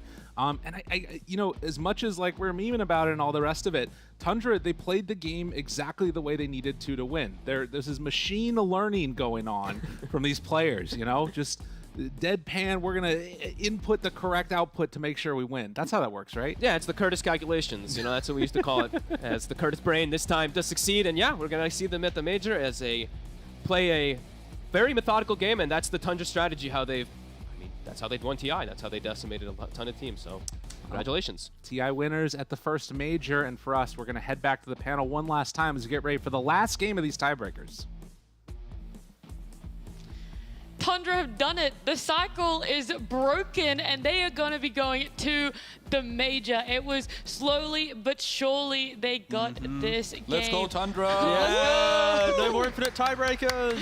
I know deep down T is like crying. I It's the am. meme where it's like a person crying and like a smiley face I mean, mask someone over. messed up the script. I don't know who out there had anything Someone to do didn't with read this, it. but someone messed up. We could have been I know here. I didn't read it, but like... We could have been It's here okay. forever, guys. You know what? To be fair, though, Entity, they actually put on a stellar performance to try and do that. But unfortunately, 9 stepped up and was like, no, no, no. Not today. This is my game. This is my major. You know, finishing the game 18-0 and 11. He solo killed Stormstormer two times Twice, in the mid yeah. lane. And out throughout the entire game, it was basically chase the Zeus, try and find him. But he just never died. Never allowed Entity to truly get back into the game. It was so funny also seeing such a like massive gold lead when they still had that mid-tier 1. They still had 2 tier 1 towers left standing. I think it took the 50-minute mark until the mid-tier 1 went down on the side of Entity. I mean, I'm just saying, this team, when they don't have push, I mean, they don't that often have pushing heroes, but especially when they don't, usually creeps are their objective takers because they win lanes, they skip waves, but when there's a treant, that doesn't really work. I do have to credit Tundra, I think, quite a bit on the Shadow Demon pick. I think it must have been a, what's the correct word? Premeditated, is that correct? Yeah. I think they had this plan going into this game that it's good against some of the hero pool, especially against the treant. It's good offensively to purge their armor. But something I forgot is that when you buy the shard, you can put it on your teammates, and they will never get overgrowth because you always purge it. So they must have had this idea going into this game to do that. So I think credits to them. This game also whole feels nother so level. wild though, because like I'm looking at the damage numbers and like Tell me. Bloodseeker 16,000, Terrorblade 19,000, and then of course Zeus like 60. Like these are for an hour-long game. It's normally like 30k, 40k. Like it's quite hearty numbers, and it's such a low damage game. But again, that's kind of more on Tundra. They have a 15-16k gold lead. Entity sweeps away, sneaks out that first Roshan. Then they get the second Roshan whilst Tundra still have a lead. It's yeah, it was a very, again, I think we're coining it as a very methodical performance from Tundra. They really don't try and overplay. They wait and bide their time. Again, they need to win this best of one to get to the major, but my golly gosh, was it on the back foot and defensively. That is probably one of the most British things I've ever heard you say. I was trying to be polite. It's the way I wanted to word it. Yep. Yeah, the methodical part of Tundra, sometimes it's been punished. You know, people have been able to take advantage of the slower pace to the games, but it really paid off for them this time, Kezu. Yeah, I mean, people keep calling it. I think it's getting more to the state where sometimes they're actually just a slow team. I do think they do still play very beautiful, but I don't want to sugarcoat it all the time. Sure. I do think they could have played faster in It's this like, game. do you have to be pushing it past 50 minutes every time to still have beautiful Dodo? I do think that Entity, even though they lost, they showed me a lot of good things. Like sneaking a Roche when you're 10, 11,000 gold down. Against like, Zeus as well. Yeah, like those are the type of plays that you need to do if you want to be a very good team or come back in some of these games. Like if they don't sneak that Roche, I think this game will end a lot earlier. But you know, at the end of the day, Tundra, perfect scoreline on 9. He's got to be the MVP. I think also if he doesn't press those old buttons, this game will take a bit longer. Yeah, also buying the Ags earlier in the toolkit applied a little bit more pressure to Entity. I like that change up. Also, you know, snaking this SD pick, you're preventing the Brew from really having a game as well. We never really got to see. Like, again, overall, it was just a really nice game from Tundra. Yeah. They just bided their time, and I think this honestly could have ended a lot quicker if Entity didn't take that first Roshan. So this whole concept of it being methodical and stuff, it's because Entity just outplayed Tundra in the mid game when they were behind. So then Tundra's like, okay, fine, you're going to play that game, we're just going to wait, and then when we're really ready, then we'll take it. But it is kind of funny that it took them nearly 40 minutes to take a tier 1 tower in mid lane. Like, it's the most crucial tower, and it's like, well, we're going to leave that one for 40, 50 we minutes. don't need it, we don't need it. You know, we're getting gold other ways. I mean, they're probably, you know, maybe, you know, one of the few teams to qualify for a major. Yep. Without taking the mid-tier 1 that early. Like, it's probably the longest time it ever took, so impressive stuff in that way. But There's one last thing I would like to point out about Tundra's itemization. So when you look at the draft of Entity, it's a draft where the team fights, they're timing-based or duration-based. There's meta, Pango roll, and Brew split. Yep. So what Tundra did is they're buying items that allow them to stay alive longer and like delay the fight. And every second that you delay, you're just gonna smash them after the fight. Your Zeus long range, they bought multiple halberds, the saves with the SD, so I think that is still one of their strongest suits. yeah, it also boils down to how they had to double jump this SD to get him to kill. If they jump Zeus, then SD just saves Zeus. Game's not good. So I think the double saves and supports as well, positioning, item-wise as well. Like, Tundra did just play like a beautiful game of punishing Entity, and even when it felt like there was a comeback, Entity didn't have the resources on everyone. So it was more just like, doom the Pango, cut out the TB, they can take the fight from there. But again, well-deserved. They get to go to the major. Took them three rounds though, so don't know how they feel on that one. I mean, it took them 3 rounds, but they learn. You know, that's the key That's thing. true. It's okay to lose as long as you're learning. And They're probably exhausted though, to be fair. They Like, having must to be. having to do the same thing over and over again, the monotony of it. It's like beat OG, lose to Entity, beat OG, lose to Entity, you know? Finally beats it, you know? Like, I'm so sorry if whoever's in the interview's just listening and like, what the hell are these guys doing? We're as delusional as they are right now. Maybe worse. I was going to say, I think maybe worse. more. Yeah, Maybe more. maybe. Potentially maybe more. Is there anything else that you'd like to highlight for the side of Entity? Because they still have to play. We're still playing the 3rd game. It needs to be played out for the 2nd team going to the major. So Entity are going to have to reset off of this. They know that it's that do or die for them for the chance for the major. I think the fact that they can maybe not claw back into the game, but understand what they need to do. Like they don't shy away from some risky plays to come back. I also think Watson played a insane game on TV, especially given the situation. He's always very good at defending his tower, staying around in the area. He made one mistake with the TP, but overall, this guy is good, and this team, they're looking strong. Yeah, also, you know, game length as well. Both OG and Entity, it took them over an hour to then eventually lose to Tundra. Yeah. So I'm kind of predicting this 3rd game as well. Like, To also go now? it should least. It should be minimum an hour, tier Maybe 5 2. items. It's going to maybe be two. Maybe 2 hours. It's going to be chaos, but finally we're going to have the game where it's like loser you're not going major. Winner, you get to go major. So that will just up the intensity. Yeah. The draft should be like better. The play should be more, you know, just everything. All the emotion should be now go into this game. So it should be better than all the previous rounds that we've had to play between these. Because it's also been a little bit. Actually, I mean, to be fair, last time OG Entity played, it went an hour as well. Yeah, I was going to say, it went the distance, and It did. Entity were looking to break the cycle, and Yeah, there were then- some misplays from them. And None of them anymore. No misplays. No misplays. That game didn't happen in their minds. That's true. They learned from it and Erase then it? they vanished. You Yeah. know, they fucking got it out of It's their going to be brain. like an hour, a 90-minute game. No, you know, 75-minute game. That's my prediction. 82. Oh, you don't even 82, know what? 82. I'm just throwing out random numbers right now. I mean, do you want to throw out a number as well? 77. 77. There we go. We're finally going to break the ties. That's also kind of hype. We did. We already have. And we get a winner's interview. Yeah, we did. Yeah. It's going to be the last round of tiebreakers. We get a winner's interview. 3-3. You're going to be joining us. Congratulations. You're going to the major. How much celebration is there really happening, though, after the third round of tiebreakers? No, we feel great. We are very happy. It's been a stressful couple of days, but you know, we are happy we made it. Yeah, of course. I do want to know, with the length of games that you guys always have, you definitely have the longer out of all of the teams in Western Europe. How do you guys manage your energy level through that? Does it take a toll on you, or are you kind of accustomed to that length of game now? Honestly, I don't remember having many long games other than these tiebreakers. Okay.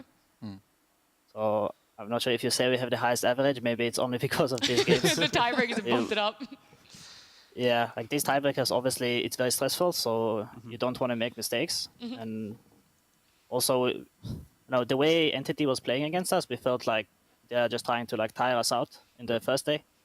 Like they are just playing so passively, and they are just waiting for us to make mistakes and punish it. And we kind of said, like Saxa was saying before the games today, that like, you know, fuck it, if they want to AFK farm, we're going to do it as well, but we're going to do it better. So we don't care if they want to sit around as 5 whole game. We are going to focus on our game, and I think this strategy worked out for us. Yeah, very much did. You guys looked fantastic today. You mentioned, obviously, the pressure of tiebreakers. I don't think you're all at the same boot camp now. How were you able to manage that pressure whilst not being in a boot camp environment?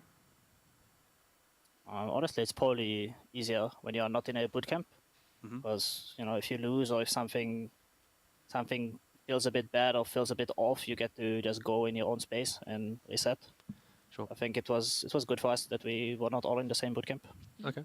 And are you looking forward to, in the future of your career, play more tiebreakers? Or is this scenario going to give you like PTSD now? You're just going to never want to do it again?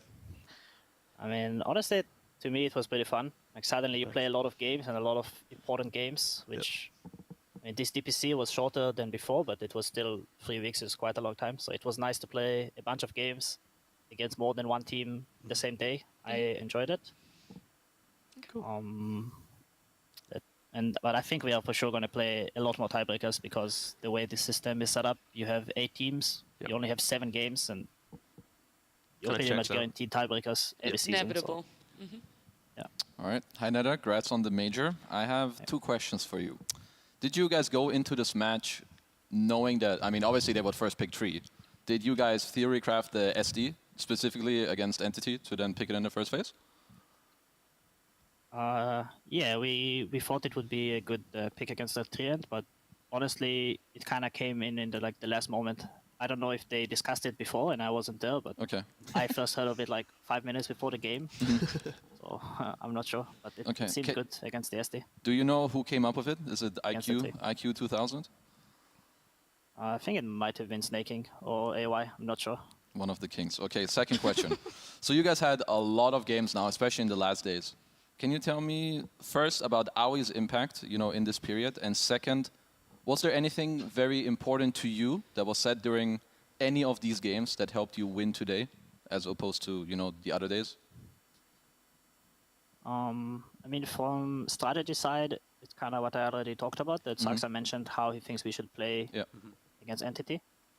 I think that was pretty good a revelation he's had in the night, how to beat Entity.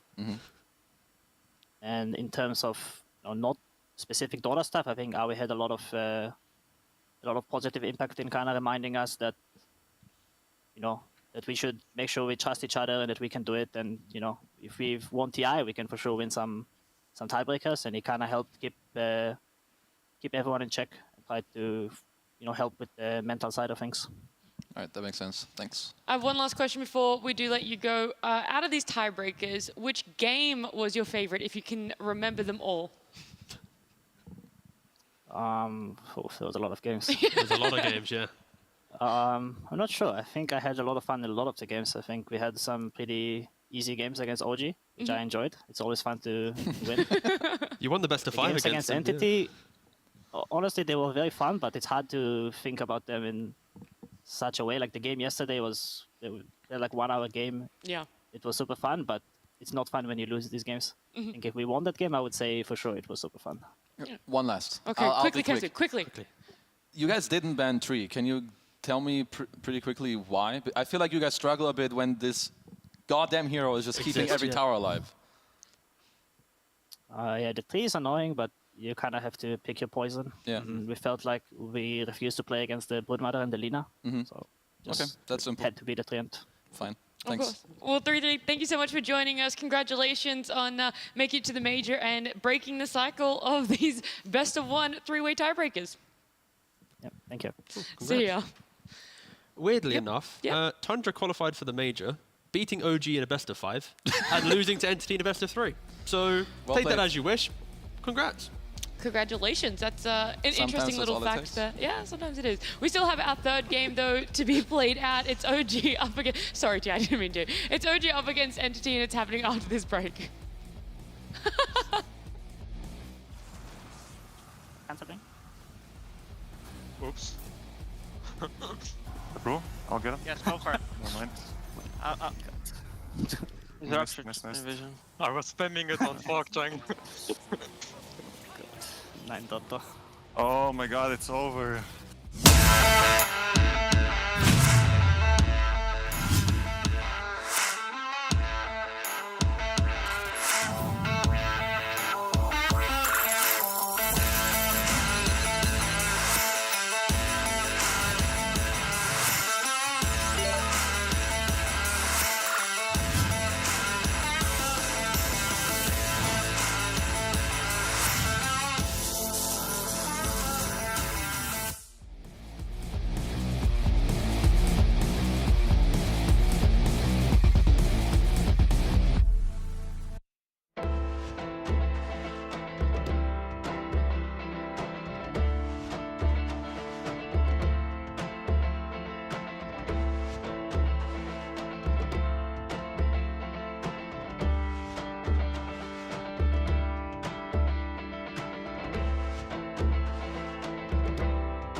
Welcome back. We are playing out our third and final game of the tiebreakers here. It's OG up against Entity. And joining me is going to be Sheepstick and Lizard. How are you guys feeling? The final game The of last Western game. We Europe. made it, Sheep. Broken. I can't believe it. I can't believe it. Did you ever think we'd be here? Never. No. No, not in my wildest dreams. No. And I'm sad. Honestly, I wanted it to go on forever. There was just Yeah, so we all- much Dota that was constantly going to nearly 1 hour. Actually, sometimes even hitting 1 hour multiple times. That is the type of Dota I want to live in for the rest of my life. Okay, all right. It was a really great showing. We've had 2 fantastic games already today, a third one to come. But I do also have to give a shout out to our sponsor. It's esportsbet.io. They're launching soon a watch to earn platform. If you guys want more details, you can join their Discord channel, and to find a link for that, it'll be below in PGL's Twitch channel.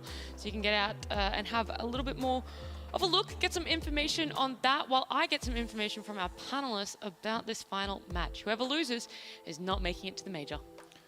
It's a rough as one. straightforward as that. Yeah, this one is going to be sad because one of these teams obviously will not make it. At the same time, they made us stay up all night last night, so, you know. Well, not Well, us, but not us. not us. But nah. Yeah, but me.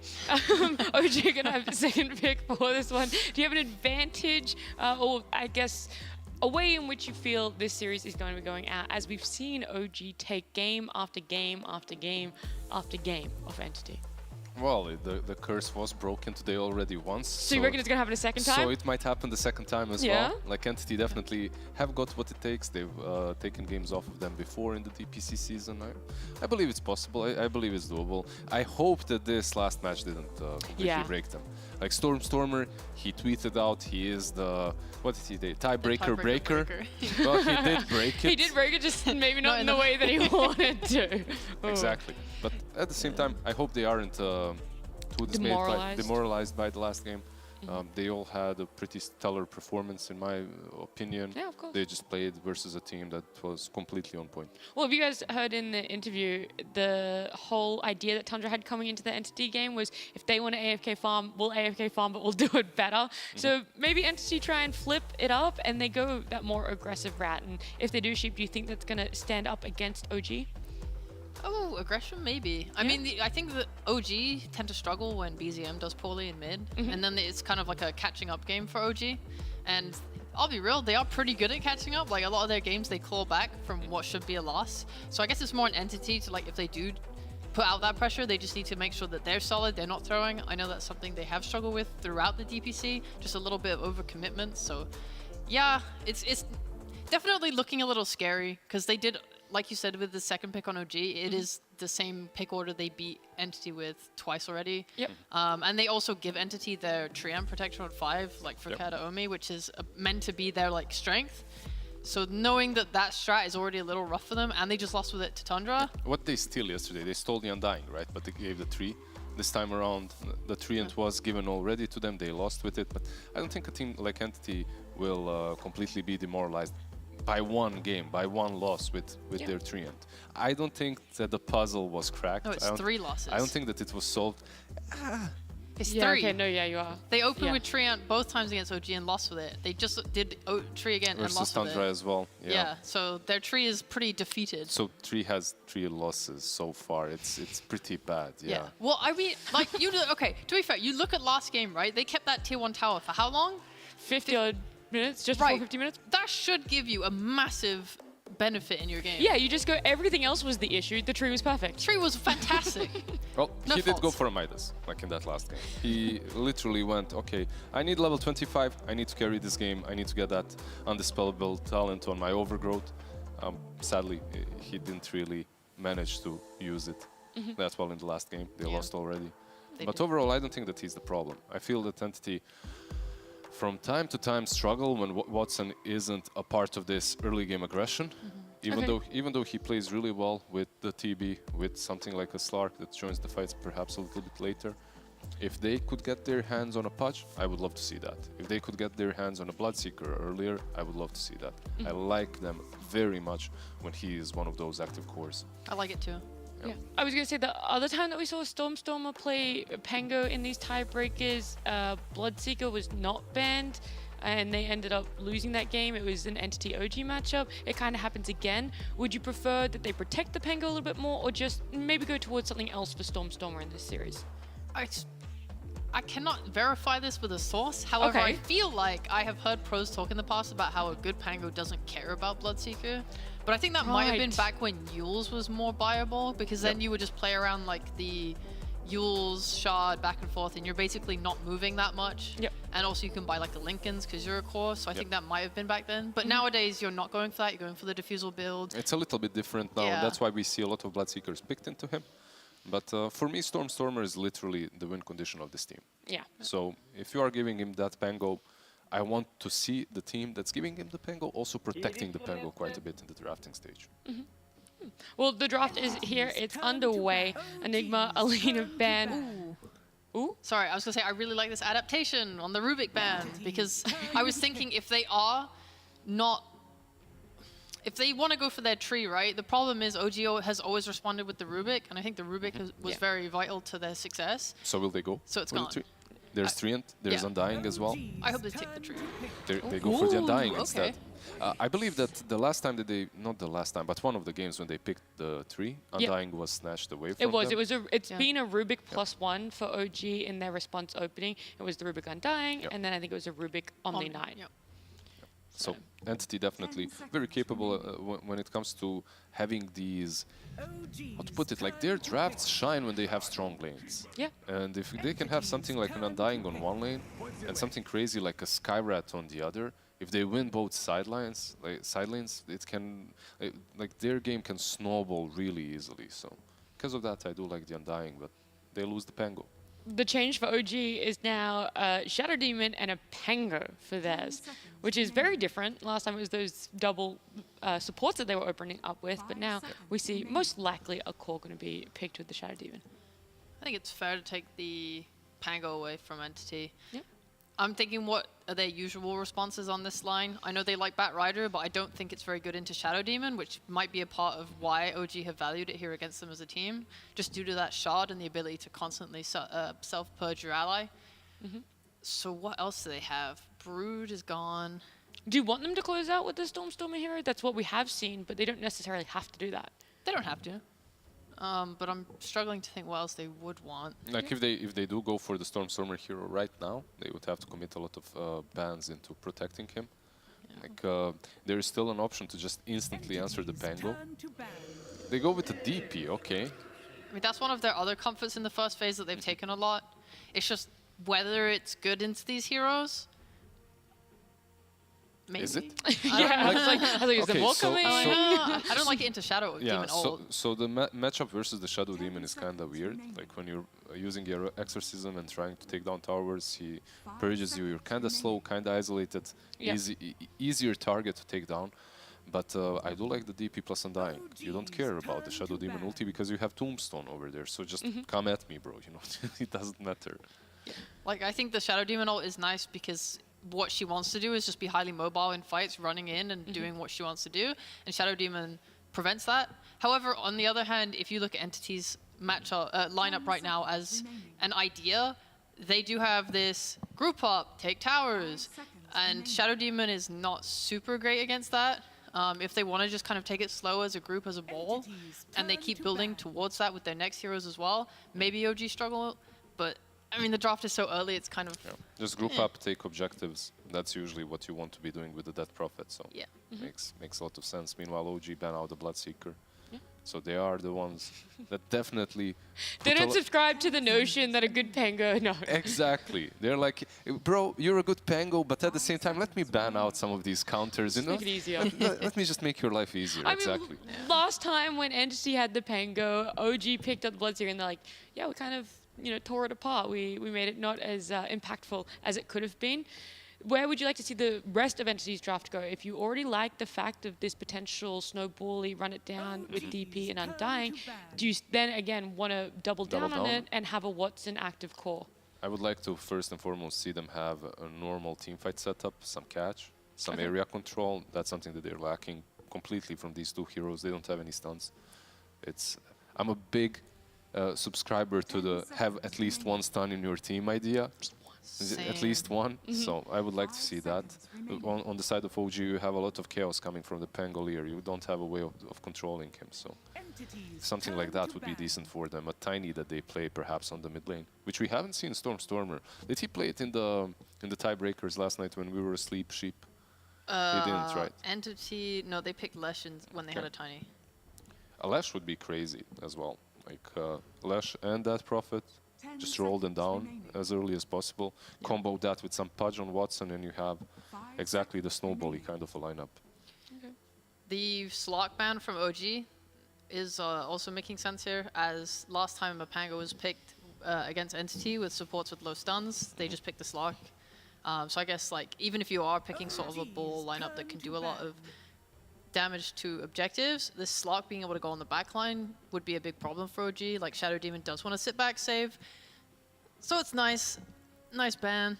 Yeah, Shadow Demon does absolutely nothing to him, right? And the leash versus Pango is always nice. So it's one of those Watson-esque heroes. What is there? There is the Slark, there's the TB, there's the Pudge and the Bloodseeker.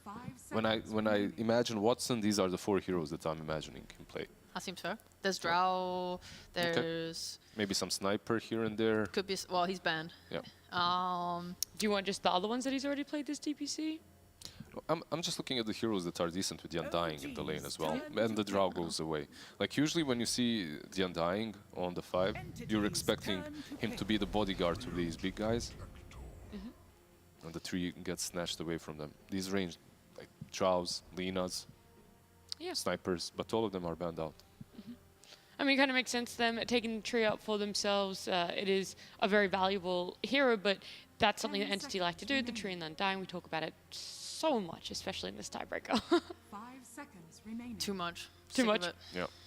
All right, talk about something else then. Okay, cool. The OG lineup right now, they have control in the stun of the Pango role. However, they are lacking stuns on both supports. So this might free up Entity if they're putting DP on the offlane for like a mobile mid hero that can sort of abuse these. We've seen Storm Spirits earlier. I'm not sure I'm totally sold on that hero, but a hero like that could maybe run this game over for Entity. Are you looking at the 3 as a 4 or as a 5? Probably as a 5, right, for OG. 5? Yeah. And they go with the Prophet. Okay, so both of the Prophets snatched by them. I do like this still. Like that's the one hero we forgot. We didn't talk about. Like we didn't mention the Prophet. And it completely fits their playstyle. It just pushes the tempo. And you were talking about the aggressiveness that OG is bringing. Well, Entity always brings the same thing. They just haven't matched it in this particular matchup versus OG, but overall I believe that they're super capable of winning the game early on. Oh, they're turning Watson's hero against them. Yeah, I was about to say, they're like, man, you just lost on it, but now we're going to try to win on it.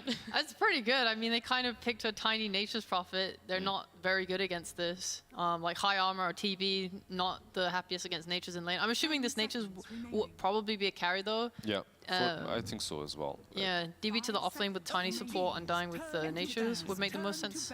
Yep, and the last pick. Actually, OG disagree for one ban at least. They're banning out the Darkseer. Well, they're flexible. Yeah. So might just be a 50-50, one mid and then one off. Yeah, exactly. It might be Darkseer plus Zeus. Let's put it that way. Right now, if you look at OG, they have no ways of jumping, but they do have last pick, which gives them a little bit of flexibility as well. Like if you're Entity right now and you pick Zeus last pick, this looks like a free Storm game for OG. They put a Pango on the offlane and pick up a Storm. Like, you can hunt down the Prophet, you can hunt down the Zeus. It's BZM's, like, one of his signature heroes. So it's kind of scary to have this last pick if you're Entity. To not have the last pick. I can't get over how much of a free TB the game this looks like. How so? Just in the matchups, going into mid to late game, he's just, with it when he gets his Skadi timing, it's really hard for DP and Nature's to fight him. Like they're relying on burst from Tiny. Like early game, they have ways to kill him, right? You have an ult from Nature's, combo from Tiny, and a silence from DP. That's more than enough to kill him. He's not got that much health. But as he gets like Manta Skadi, now he's able to purge that silence. Now he's able to, you know, fight into you. You're playing with a Shadow Demon, which is one of his best support in the game. Yeah. As well. You're going to be cutting every lane. Your map control is going to be insane. You're holding towers with Treant Protector, and you have a Pango ST to help protect your towers. Like. right now, OG are very, very good at turtling, protecting their towers, and getting TB to his timing to just win this game. Do we need I'm sold. I'm sold. I was like, I'm has she sold you? No. completely on Do the TB side. Entity counter it by then doing the same with their core? Did their words are so hard right now. Does their position 1 also need to be more of a later scale, or do you want that Watson still aggressive? We talked about it at the start, but now we've seen more of the draft unfold. Well, the question is, what will they put on that safe lane? I still think it will be the Prophet, Nature's Prophet. And so that then is. it's down to whatever Stormstormer. Yeah, and it could be just some last pick for Stormstormer, but It could be still off lane. yeah, OG does not think that way. At least OG banned out 2 offlaners, so Maybe they feel more threatened from the offlane heroes than the mid heroes. Like, we only see, the Zeus? But if you have a Zeus, then... 5 seconds remaining. if it's a Zeus, I can not almost guarantee a Storm pick from the OG. Yeah. So. But it's a really good Zeus game, so maybe they'll risk it. It's also a Stormer hero, something that he can play very comfortably into the TB. Is there something on the offlane that we're missing that could ruin TB's game? I don't think so. I feel like if there was anything, they clearly banned on the side of OG. Yeah. They literally banned, like, one of the problems that Entity has had during the DPC season is the hero pool on the offlane. Yeah. Toby did get banned out a couple of times. And I believe OG were actually the ones that banned him out before too. So he didn't have a lot of heroes left, if you remember the infamous Razor game on the offlane. Alright. Okay. So then it's going to be DP offlane, Nature's Prophet carry, and then Stormstormer for mid on the Invoker. Well, if there's one hero that's going to make me feel good. It's Stormstormer Invoker. It's a Stormstormer Invoker, baby. Woo! 100%. Yeah. Like, if you want this guy on one hero on the mid lane to take you to the major, that's going to be the Invoker, right? For sure. Like, that's like your ultimate comfort. You're like, if I lose this game, it's on me, boys. I mean, look. Maybe not entirely, but... Yeah, I was going to say, it could be a little bit down to what OG last pick. You know, there's more factors to the equation than just poor Stormstormer on the Invoker there. I feel like you could just round it all up with some... Do you put Pango here mid, or do you just Kunkka or something like that into Invoker and you crush that lane? I'm not you sure. can still I'm not very offlane good for with OG, mid things. How would, like, a Lesh look? It would be solid. You kind of struggle with the MP, right? But overall, I feel that Kunkka would crush him overall. Okay, like, yeah. And it's decent versus the Prophet. Yep. But yeah, Lesh is a solid idea. However, all of the last 4 bans were offlaners, so we might be just looking at an OG offlane here too, and Pango is just that. He's a mid lane, like everyone else is playing him right now. Yeah. So. All I want to see from this pick is just, like, I think the rest of their stuff is very good and rounded. All I want is a hero, like Puck works for me, that can help fight versus entities so that they don't run OG over. Like I talked about, their idea of holding towers and not giving map space away. They need to make sure that this DP and Nature's Prophet are not able to just take the towers. If you can stop that, if you can push your waves out, if you can take these skirmishes, I think OG should be set with this lineup. A ton of catch coming from OG with the last pick, BZ and Puck. Like, it's not necessarily what I was looking at, what I was looking for. I thought that they might need something more stable, that front lines, because they already had Pango for that chaos style of play style. But okay, Puck also works. It gives you a lot of catch. Might be a little bit difficult versus Watson if it's a carry Prophet. He won't be going Orchid, right? Yeah. So overall, I like OG's draft. Okay. Yeah. When I had Kezu and T on the panel, they were just throwing out random numbers of how long they thought this game was going to go. We've already had 2 hour-long games. With these 2 drafts, is game number 3 going to be the same? I think OG will try and make it go long, and I think Entity will try to make it go short. But it will go long. But it will go long. But of it'll course go it over will. 60 minutes. And All then right. we're going to see like Stormer, creep skipping, doing his refresher agonims and billion items things on Invoker. Yeah. Like, that's what he's looking for already. I guarantee it. Oh, you hyped me up. I'm ready for another 60-minute game. I believe in the burst damage of Entity. Let's do it, boys. 20-minute win. 20-minute win. Show that anger. Show your desire to go to the major. You're going to be out for blood here in game number 3. It's Entity up against OG with Fogged and Lyrical. That's us. Here we are. Definitely us. As we're Upgraded. I got upgraded for the first Ooh, time. Same. I got upgraded as well. I feel I've never been so upgraded before in my life, but this is The pain has a major ended. spot. There's no more after this. Yeah, this is the last one. One last ride. Who wins this one goes to a major, OG or Entity. Entity, I think this is the first time I've seen them not draft Train Protector while it was available. So a bit of a different one. They are making the changes. And in terms of how many times they met 6 times in the last 2 years, and every single time OG was victorious. They had their best chance in the last game yesterday and just could not close it out. Although this time around, I want to say Entity's lineup, it inspires me. I feel as though this is the lineup that brings them to the major in my eyes. I feel like it's like 60-40, maybe 55-45. It's a very strong lineup in terms of laning stage. You have Undying, you have like these lane dominators, Dead Prophet into TB. So paired up with the melee strength 4, who does have a stun available, so your Spirit Siphons are going to go off. And you have a lot of global presence as well. This Nature's Prophet hitting level 6 and the Sunstrike. We've seen Stormstormer, what he can do on Invoker. Whether he's having a bad time early or he's the one like adjusting, or he's the one controlling the tempo of the game. Let's see it peak up. Sunstrike on the range creep. Will he get it? we have seen some low numbers on this, but I have a feeling he gets this one. What do you think? I'll go with no. All right, 1 for yes, 2 for no. Let's see if he can get it. It's going to be with this Sunstrike. He's got to set it up, and... Ooh. Actually, just denied. All right. Saving 175 mana. This might be the first time that Invoker did not use the Sunstrike. That is the extra Invoker to try secure that range creep. Or maybe they watched some of the games and realized that it's not really worth it because it's not working out. These are professional e-gamers. They know what's up. They're going to block it, share the damage. Every time you say e-gamer, it really gives me a chuckle. Taiga getting chased. And trying to pull this creep wave, but there is a decay, and can they stop these creeps from coming over? No, it looks like the pull is that easy, right? DM will take the creep wave. Taiga dropping low. Fishman, he knows what they're gonna do. This is not a strong lane. This is Pango on the off lane. This hero most of the time just straight up loses the lane. He does to get far, but he almost never threatens a kill. And yeah, look at all this harassment already on the bottom lane. This is the lane to look out for the first blood, for sure. This Dead Prophet plus Tiny. Once Tiny gets level 2, Dead Prophet already got level 2. So has that Spirit Siphon, and with the Leech Seed, these heroes on OG will heal up. Toby just trying to sustain with that Spirit Siphon. Only 1 charge on that level 2, though, or on that level 1 of the ability level 2 in general. You explained it so well. Thank you. And that's my got out of the trouble analysis. immediately. Woo. Taiga again getting chased here by Fishman. And Decay up in 4 seconds. Working with these boots of speed, so he's just going to chase. Eventually, there should be a disruption. But... Doesn't even flinch. Yeah. No stick, no fairy fire.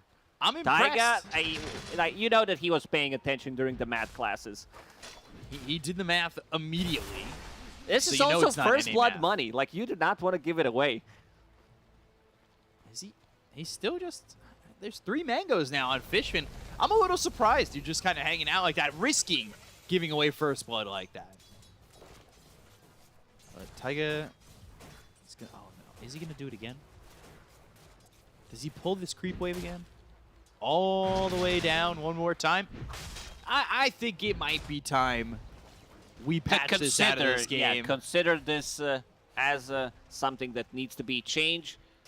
And Fishman will do the same thing. He will pull the creeps to Watson. Watson complete free farm 11 CS, 9 denies. How's mid lane doing? A lot of denies as well. 4 on Puck, 7 on Invoker. Only 10 last hits though here for Stormstormer. The tie breaker. And Fishman, he's trying to be annoying, just hanging out. He's level 2 and hasn't taken anything for level 2 just yet. We'll see how he wants to use these mangoes as well. We've seen Undyings just kind of like run out of mana, sacrifice themselves to a tower, and then come back full health, full mana. But for right now, it's just trying to be a bit of a nuisance here on DM as well as Taiga. I just realized, why are we not using Mana Go for this item instead? Because it gives you mana, right? Yeah. Would make more sense. Yes, it makes sense to me. Mana Go, it is. So, Disruption, Water Rune picked up by Taiga as well as Katomi. Toby, level 3.5, about to crack level 4. You see Kataomi staying out of XP. Does have a stun right now, but having that extra charge on Spirit Siphon could change things a lot. I don't think they can kill Dead Prophet unless they have like Metamorphosis, Slow from Reflection, and also Leech Seed, which I don't think is going to happen. Like, she might use 2 Spirit Siphon charges. So Toby, off to a really good start. He's the one putting the pressure on Terrorblade. We've seen Watson, Yuragi also played Terrorblade. We saw Watson in the previous game as well, where you tend to get all these small items to be able to amplify your own farm. Falcon Blade, Power Treads, casual Raindrop, and I've seen Yuragi just putting Raindrop in his backpack, thinking when Toby's about to use the Crypt Swarm so he doesn't get burned. Interesting way to play it, but that one will get burned by the Crypt Swarm, so he doesn't lose a or infused Raindrop. How do you feel about the Terrorblade coming into this game compared to the last one?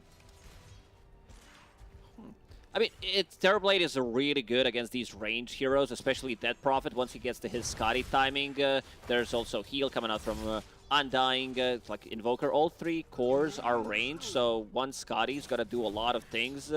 But then again, you need a lot of items. Like, this hero is a lot slower than the other carries who wants to join fights relatively early on. And Stormstormer now taking over the CS board, 31 and 13 compared to 28 and 4. Wow. And he's looking to grab that Midas, 800 gold away from it. So he'll quickly get into the Midas, and then we'll see him kind of start the roll from there, right? Which we've seen so many times. This feels like a rerun with Stormstormer when he gets a good lane like this. Nature's Prophet, he needs a creep wave to get himself to level 6. That with the Sunstrike. If you rotate Tiny with the Avalanche, it's a setup. So I feel like once Nature's Prophet hits level 6, we're going to see a First Blood happen. Or lurking around the mid lane, BZM does have Avalanche Sunstrike, a lot of damage, and First Blood for Kataomi on BZM. That lined up perfectly with the Sunstrike.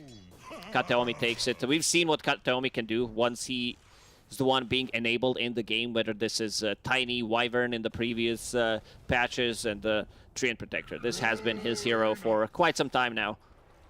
Yeah, he's gotten that First Blood, and we have seen him get quickly into these blinks. We've seen a couple of Tinies where they just find a lot to be a part of early on in the game. We've seen Taiga do it, and we've seen Kataomi do it as well. And Tiny loves to fight. Yeah. He definitely loves to be in those fights, getting the levels, like even if it means him dying. He doesn't love these like slower starts, slower entrance to the game where he doesn't get any levels. He's not so much level dependent, but his burst combo is insane. Like even against the cores, it's always going to be good. Taiga using Disruption. Fishman wants to check how many stacks of Ancients they have. None for Ancients, but there is triple. The big camp stack 3 times. TP over from the puck. Coil. TP out from Fishman, and it'll force the Dream Coil. And Fishman, it's not First Blood, He's so fine he's not too with upset that. with He's actually fine. Coil used, so it's not going to be up for another full minute TP as well. So 100 gold from BZM, while rest of the lanes are going really well for Entity. This Nature's Prophet going into Hand of Midas. I'm usually not a big fan of Hand of Midas on Nature's Prophet because I've seen him being so aggressive early on when you get that Gleipnir early on. But in this type of a game where you are playing into Pango, I don't mind it because this level 20 talent, like you want to get to level 20 as soon as possible, the Sprout Leashes is just so good. Yeah, so we'll see how quickly the Nature's Prophet can get to that. But Stormstormer, level 7 here, has Sunstrike available. They've only used it for that kill over mid. And they've used Exorcism bottom, so this should be a tier 1 tower going down, and that's going to make Yuragi's life a little bit more difficult, although he is keeping up with the Nature's Prophet for the moment. His lane has gone pretty much perfectly up to this point. You do not want to lose this tower early on, especially since you have Treant Protector in your own team. This is where he wants to sit in the lane, get some XP, and now Misha, level 4. 2 points in Leech Seed. They didn't really play the lane. You do not want to max out this spell, so let's see if he decides to maybe put more points in the Nature's Grasp to be able to get the farm, if he's going to be the one still sitting in this lane. Looking over there at Watson for a second, but DM now level 6, so he's got the Rolling Thunder to work with. He's going into the mech Wouldn't be surprised if he goes full Guardian Greaves, of course. Maybe he gets something between Mech and Guardian Greaves finish, but we'll have to see. Most likely it's just going to be Greaves. You build into Arcane Boots.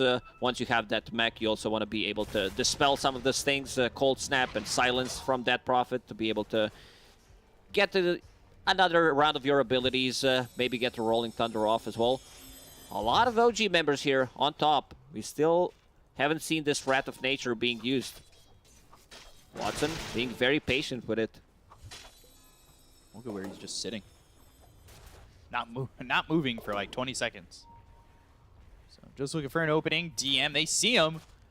And Wrath of Nature, Sunstrike with the toss, and the damage on the DM when that Wrath of Nature hits. This is the power that I mentioned, the global presence, Sunstrike. It's almost maxed out. It's 5 points in Exort, and Wrath of Nature hits him. You do have... Oh, haste. Stolen by Watson. Got there in time. So, again, this is just...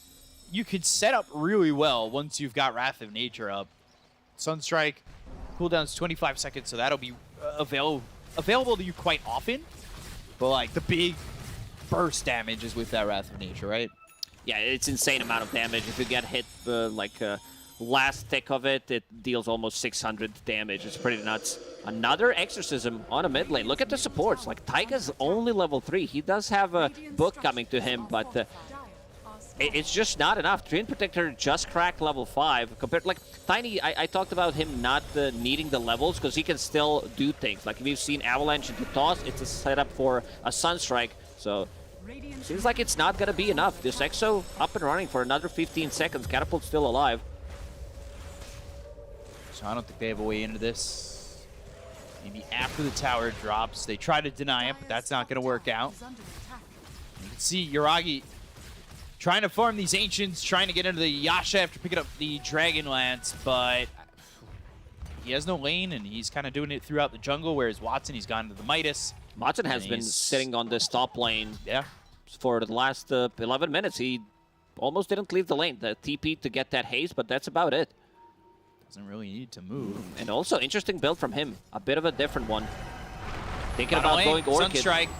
The toss, that is dead Shadow Demon as Entity moving around the map well to get these kills so far. I like this adjustment. I hope Watson decides to stick with it. Get that Orchid against Puck, against Pango. 100% accuracy on Sunstrike. Yeah, 4 for 4. And that's all because he didn't go for the range creep. You know? It messes things up, yep. It gives you confidence to not waste the 175 mana in the beginning of the game. So there's the mech for the Death Prophet. And that'll be into Guardian Greaves relatively soon. Top tier 1 on the side of Entity is getting low and get a drop. OG's going to run into same issue that they had throughout these tiebreakers a couple of times, that they don't have enough damage. Like Terrorblade, he's farming up, so he's going to beat the damage. Witchblade is done on BZM plus double damage in the bottle. So for the next fight, I think they're going to be okay. It's just that these two supports, they don't scale as much. They're very defensive. So you got to be careful how you approach it. And also Pango, as an offlaner, doesn't really deal much damage. It's all about the control, being tanky, being annoying, using that shield crash to soak up some of the damage. Entity, they have been farming all over the place, and we said it, Panel talked about it, where Invoker sits in this bottom lane, especially when he picks up this Boots of Travel, so you got to be able to find him. Yeah, Stormer, this is just, if you look at his heat map throughout his Invoker games, this DPC, it's pretty much just bottom post a 10-minute mark, where he's throwing meteors down, farming up as much as he can, and you'll usually see him stick to the top of the net worth. Yeah, he also doesn't overextend. He has this sixth sense of when he needs to go back, and most of the time it just works so well. Like, you can see them approaching, and he knows something is up. He does not fall often. Goes into the triangle. He's going Blink, BKB. We'll see him eventually finish off a Hex. We've seen a lot from him on this Invoker. It's pretty much always the same build. This Hand of Midas bots into Blink, BKB. The order can be different with Blink and BKB. But OG, they're trying to smoke and try to make something happen. Double damage up and running for another 15 seconds, plus Arcane Rune. This is big if they can find an opening. Fishman, he could be the opening. They're going to start to bring over Katomi, but... They want the bigger target. BZM, he's in. They've got the Silence of the Waning Rift, but Dreamcoil now on a 2. Wrath of Nature's down. Tornado lands. Meteor right on top. They've got the Overgrowth coming through from Misha. It's on a 3 of these heroes. The Rolling Thunder now from DM. Going after Stormer. Doesn't quite hit him. Fishman still surviving. They've meted on Yuragi, so right-click damage is going to be big. They get the kill there on a Fishman. They'll take out 2. OG, they get something out of this fight, and they even the game up at 3 kills apiece. It was also Coil with the Arcane Rune, so he's going to have it in another 25 seconds. Toby is close, does have Exo available. Cold Snap. Avalanche, Sunstrike, and down he comes to die. Misha falls to Toby, so they at least get 1 in return. BZM coming around again. He doesn't have Dream Coil for another 10 seconds. But he'll use that Illusory Orb to jaunt away. Watson does not want to buy his items yet. He was also thinking about getting the Maelstrom, but also not buying any components, keeping things open, and he also wants to show his Orchid like straight away. He does not want to buy components, show on a side lane so that Puck, he gives like Puck advantage. So the first Orchid reveal is going to be big. This is where you want to kill Puck most likely, because so far they did manage to bring him down once, and we've seen BZM pop off. Like, he's been carrying the team from the mid lane. He's the one that you can rely on, that he's going to do the right things to keep them in the game, especially if the side lanes are not going well. So yeah, now this Orchid's picked up. Let's see if they can find BZM. For right now, he is bottom. The only one who's nearby is this Death Prophet, who's got Exo, has those Guardian Greaves that were just finished off. Both offlaners finishing them at similar timings. Stormer, he's hanging out top now as Toby's taking over bottom. And Misha nearby, but there's a fight over in the river. They've got the Orchid. They'll have the Sunstrike toss up into the air. There's the Sprout with the Wrath of Nature. And they get the kill to BZM once again and finish off Taiga. Next Exorcism, like once, or maybe when Toby hits level 12, this is where Roshan opens up. They have a lot of damage. I don't think OG can match like the damage output. They do have 2 saving supports, so they don't really bring much. Shadow Demon has 1 job pretty much. That's use Demonic Purge on Death Prophet when she uses Exo, so they try to reset. But this Exo has been popped. And they brought everybody down here to get this tower. Creeps will be killed, and the tower looking like it's going to be in a lot of trouble, but the TPs are coming through. Yusha's here. They start to back off on Entity. Swashbuckle forward, disarm onto Fishman, drops a Tombstone onto the high ground. Dreamcoil lands onto the Undying, but now silence onto this Nature's Prophet, and he's dead. He's all alone. They're trying to TP out on Fishman, but they get the disruption just in time. So that means 2 dead for Entity. Entity stayed there for way too long. This is a tier 2 tower. It has a lot of HP, a lot of armor. They've been also using living armor on top of it, so they're not gonna take it down. Like these Treants, the damage is just not there. So good move from OG. As long as they can delay the game, I think that they scale well. This Terrorblade, we talked about the Scotty being his next big item, and he's pretty much rushing it. He didn't finish like it's a Dragonlance Yasha into Scotty, which I really like. We talked about him being able to slow them down, reduce the healing from Death Prophet, and also playing into 3 range cores is I don't think you can find a better item than Scotty. Like, looks like it's going to be the item of choice, and we'll see how much it does. Death Prophet, though, we talked about that Exorcism, right? Bottom tier 2. Damage wasn't done to get the kill, and they also lose a couple heroes there. You were talking about how when they hit that level 12, they'll potentially go for Roche, but that was maybe contingent on taking a bigger advantage, right? This bottom push was like not the cleanest one from Entity. With the second one, they might try to go for a fight and then take Roche, but they could also force it. They could also say, you know, we want to fight here. Could be, maybe they are going to be afraid of Pango with the Blink Dagger. Their ward is going to get dewarded, so they know rest of OG is sitting behind Yuragi.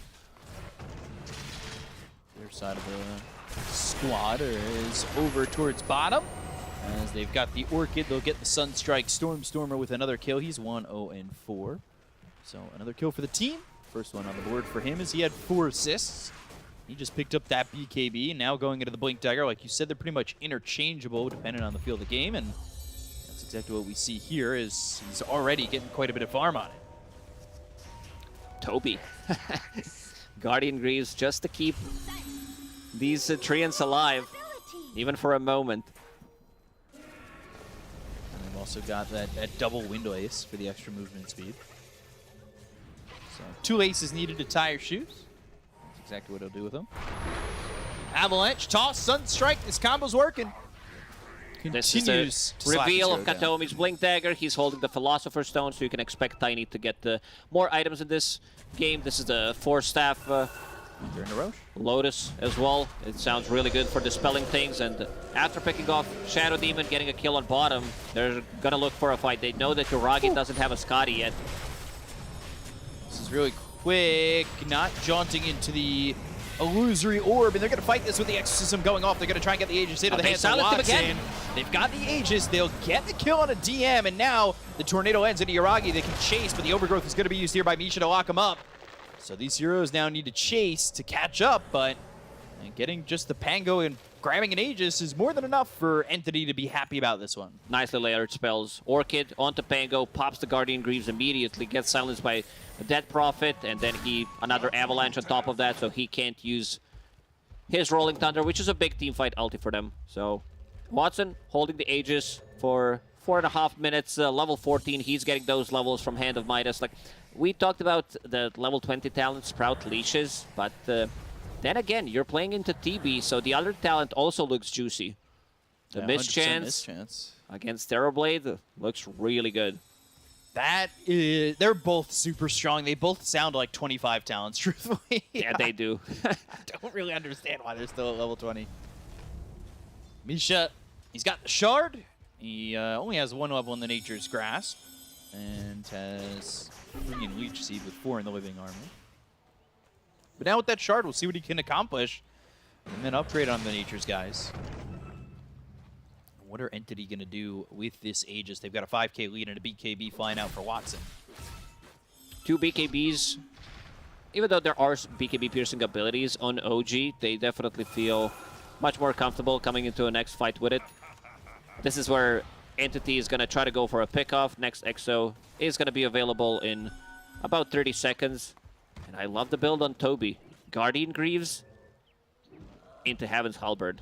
So gives him more tankiness, and also against the Terrorblade, evasion, plus also a disarm chance. So this is pretty huge. I love these. Like, his next item might just be either a Blink Dagger or a BKB to have like even more tankiness. But if he feels like he needs to stick on a target, Blink Dagger sounds really nice. Yeah, we've seen some Death Prophets go to the Blink Dagger and just want to be in these fights with the Spirit Siphons, especially when they pick up the Shard. That upgrade, giving that fear when you've got these heroes siphoned for just a little while. So we'll see one issue that we haven't talked about is OG, they don't have heroes to kill the Tombstone with. Like, Terrorblade's not going to sit in a fight and just kill the Tombstone. No. He has higher priority targets to hit. Other 4 heroes, they can't do it. Unless they focus it, so it feels like this Tombstone's going to be full duration no matter what. Go after Fishman. No. Waning Rift. Good toss. Back to his team. Sunstrike. It's not going to do much, but now they've got the Meteor down. The Overgrowth on a 5, but can they fight? It's a great Overgrowth from Misha, but they've got the Disarm. It's onto the Terrorblade. He cannot right-click any of these heroes. They've got the Tombstone down once again. The Illusion's trying to work on it. Exorcism running forward, but Taiga using that Demonic Purge, slowing up Toby. Misha still hiding. He's there.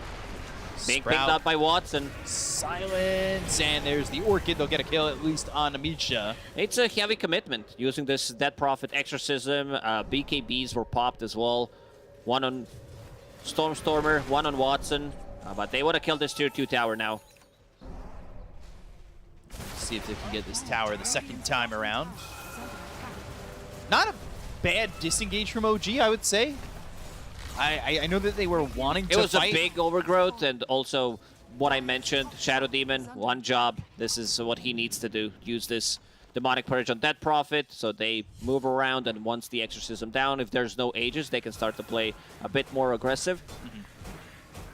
Watson going into AC next. That's interesting. I expected him to maybe get a bit more damage, get that Maelstrom instead. because you want to pierce through Terrorblades, high armor. He's now sitting at 28 armor, which is 62% physical resistance. So most of the time you want to build either MKB or a Maelstrom. So neither being the choice so far. We'll see if he sticks to the AC, right?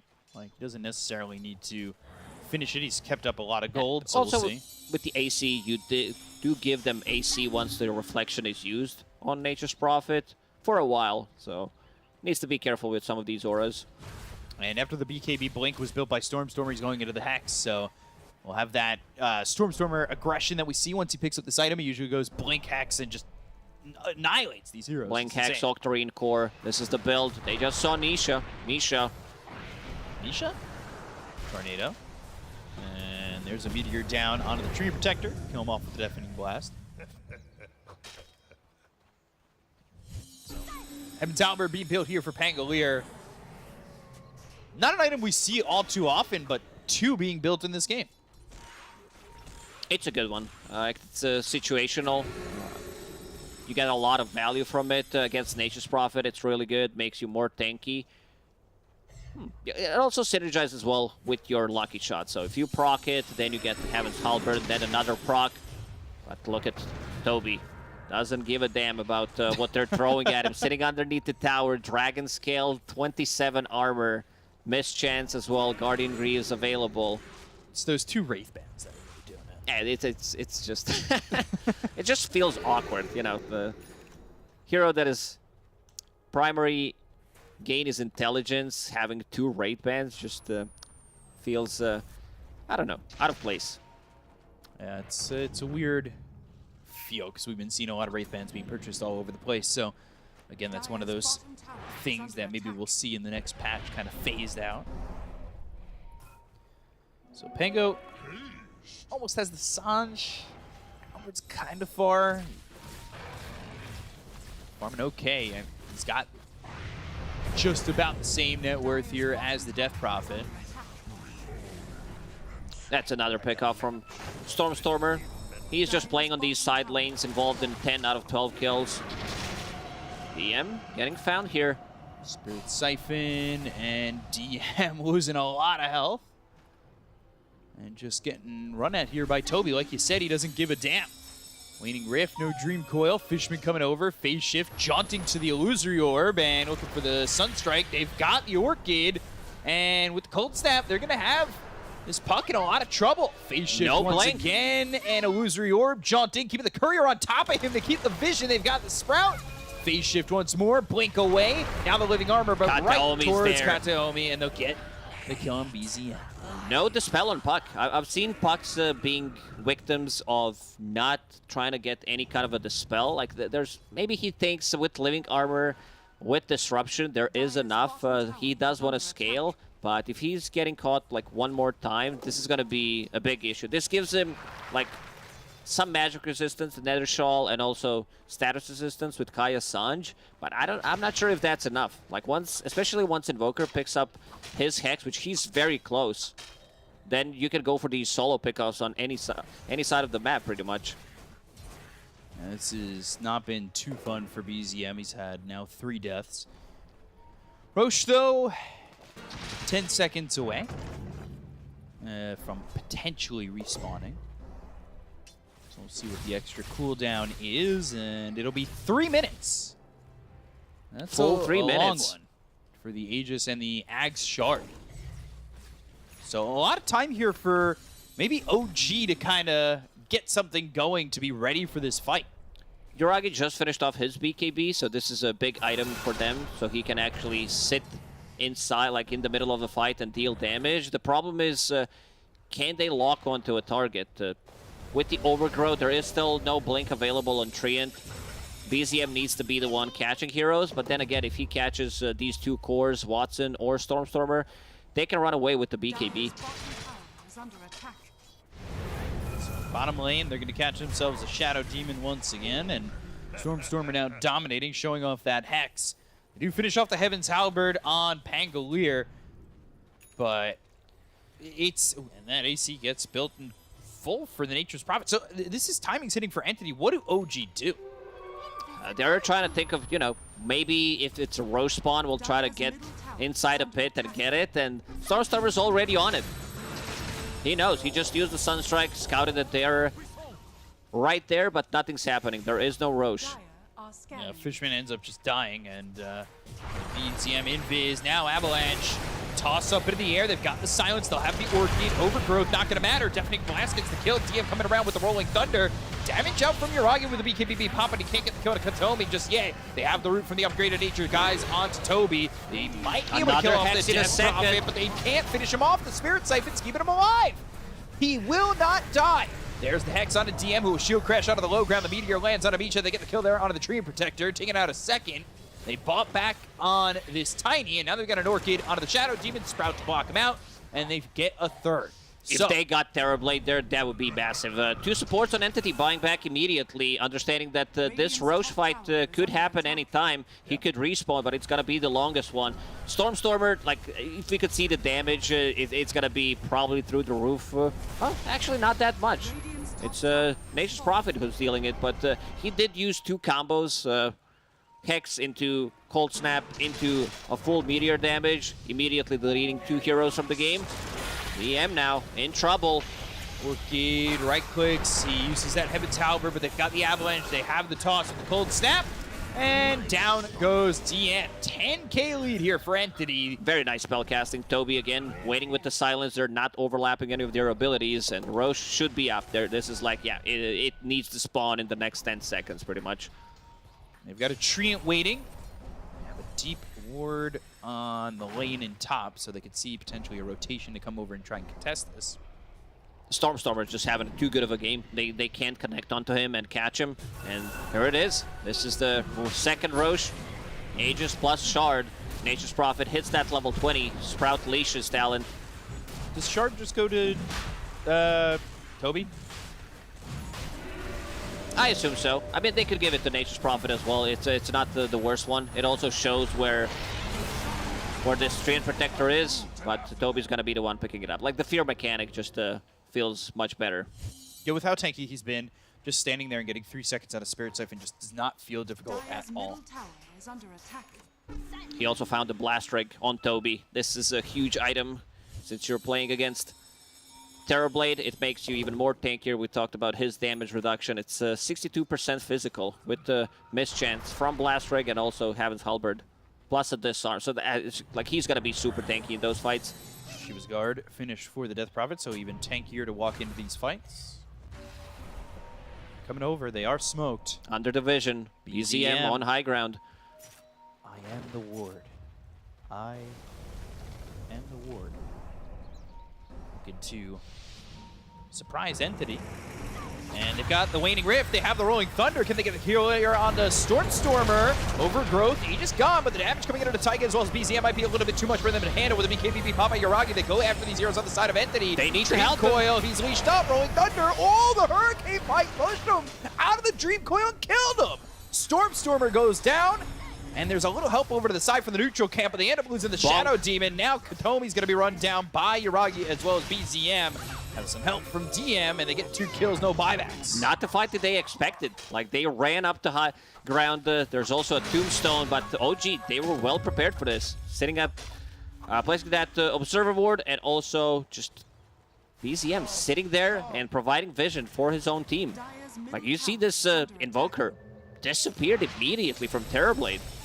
Yeah, 4,000 damage done in the previous fight. I like that move by the TB2 with the Hurricane Pike to push him out of the coil.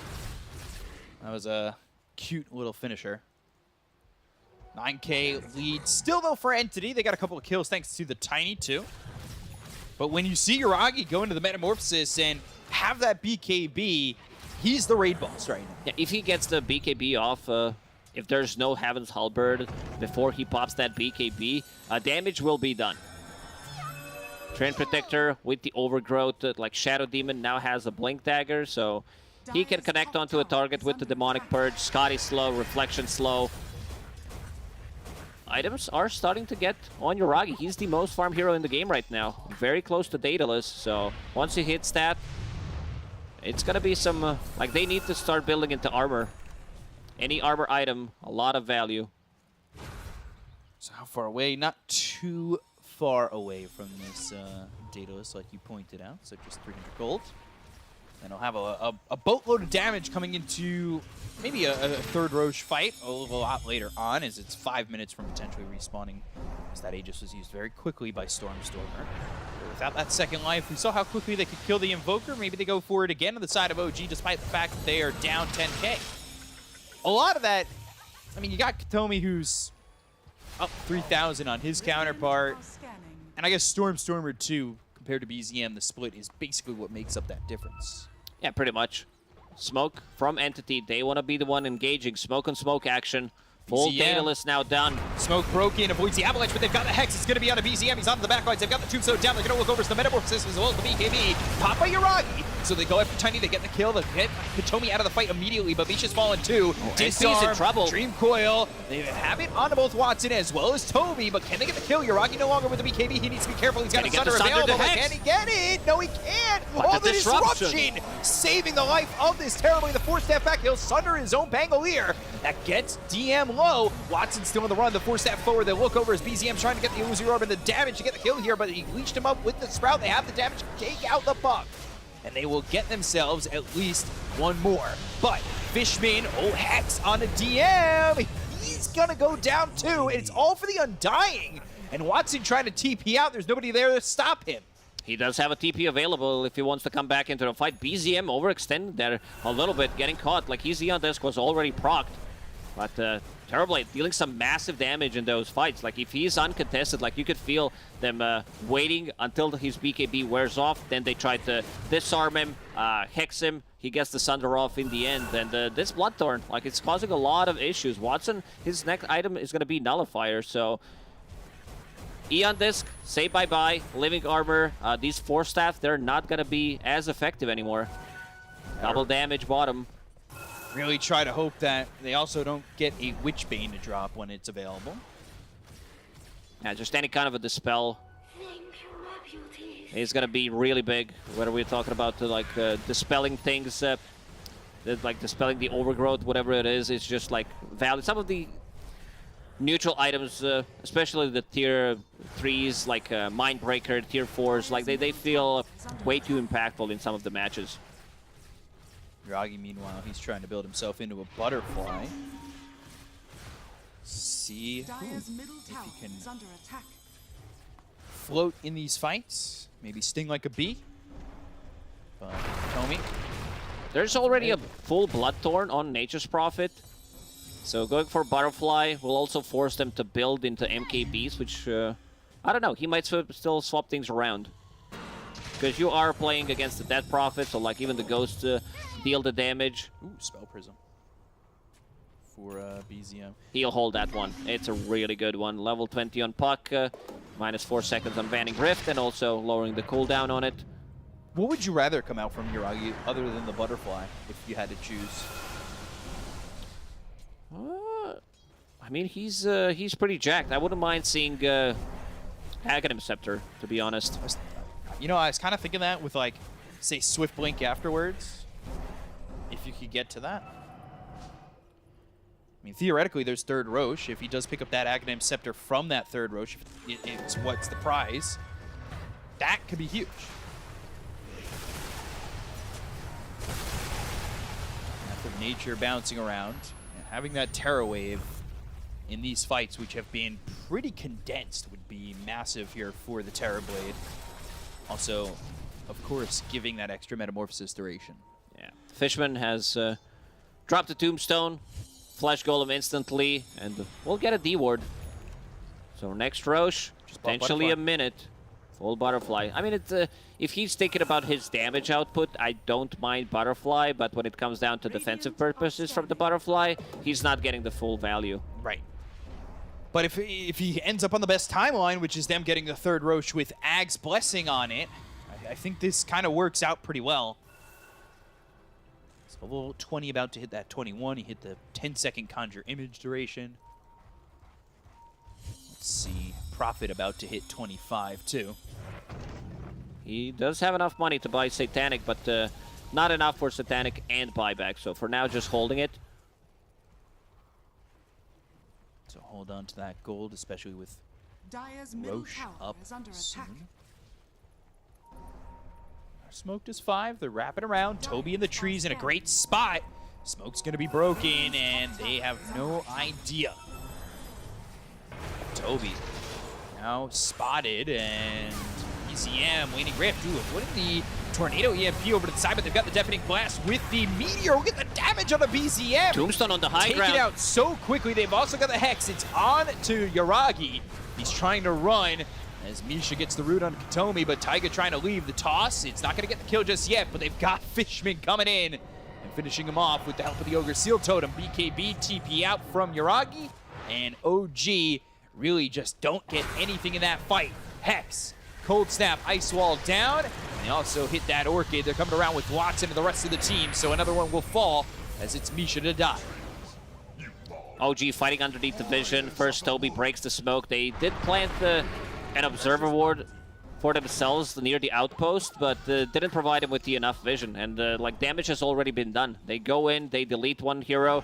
Puck didn't have Eon Disc available for another 20 seconds, so slightly surprised that they decided to take that fight. So Roshan 10 seconds. Speedy one. Radiant's middle tower Oh, Invoker hits level 25. He was thinking about getting the refresher against the full Octarine core, Radial Deafening Blast against DB and the Illusions. Let's see what it is from Roche. It's Ag's Blessing. It's Ag's Blessing. It's the big one. They're just never going to get here in time. There's no shot for OG to get it. So this will be Ag's Blessing, Aegis Cheese for Entity.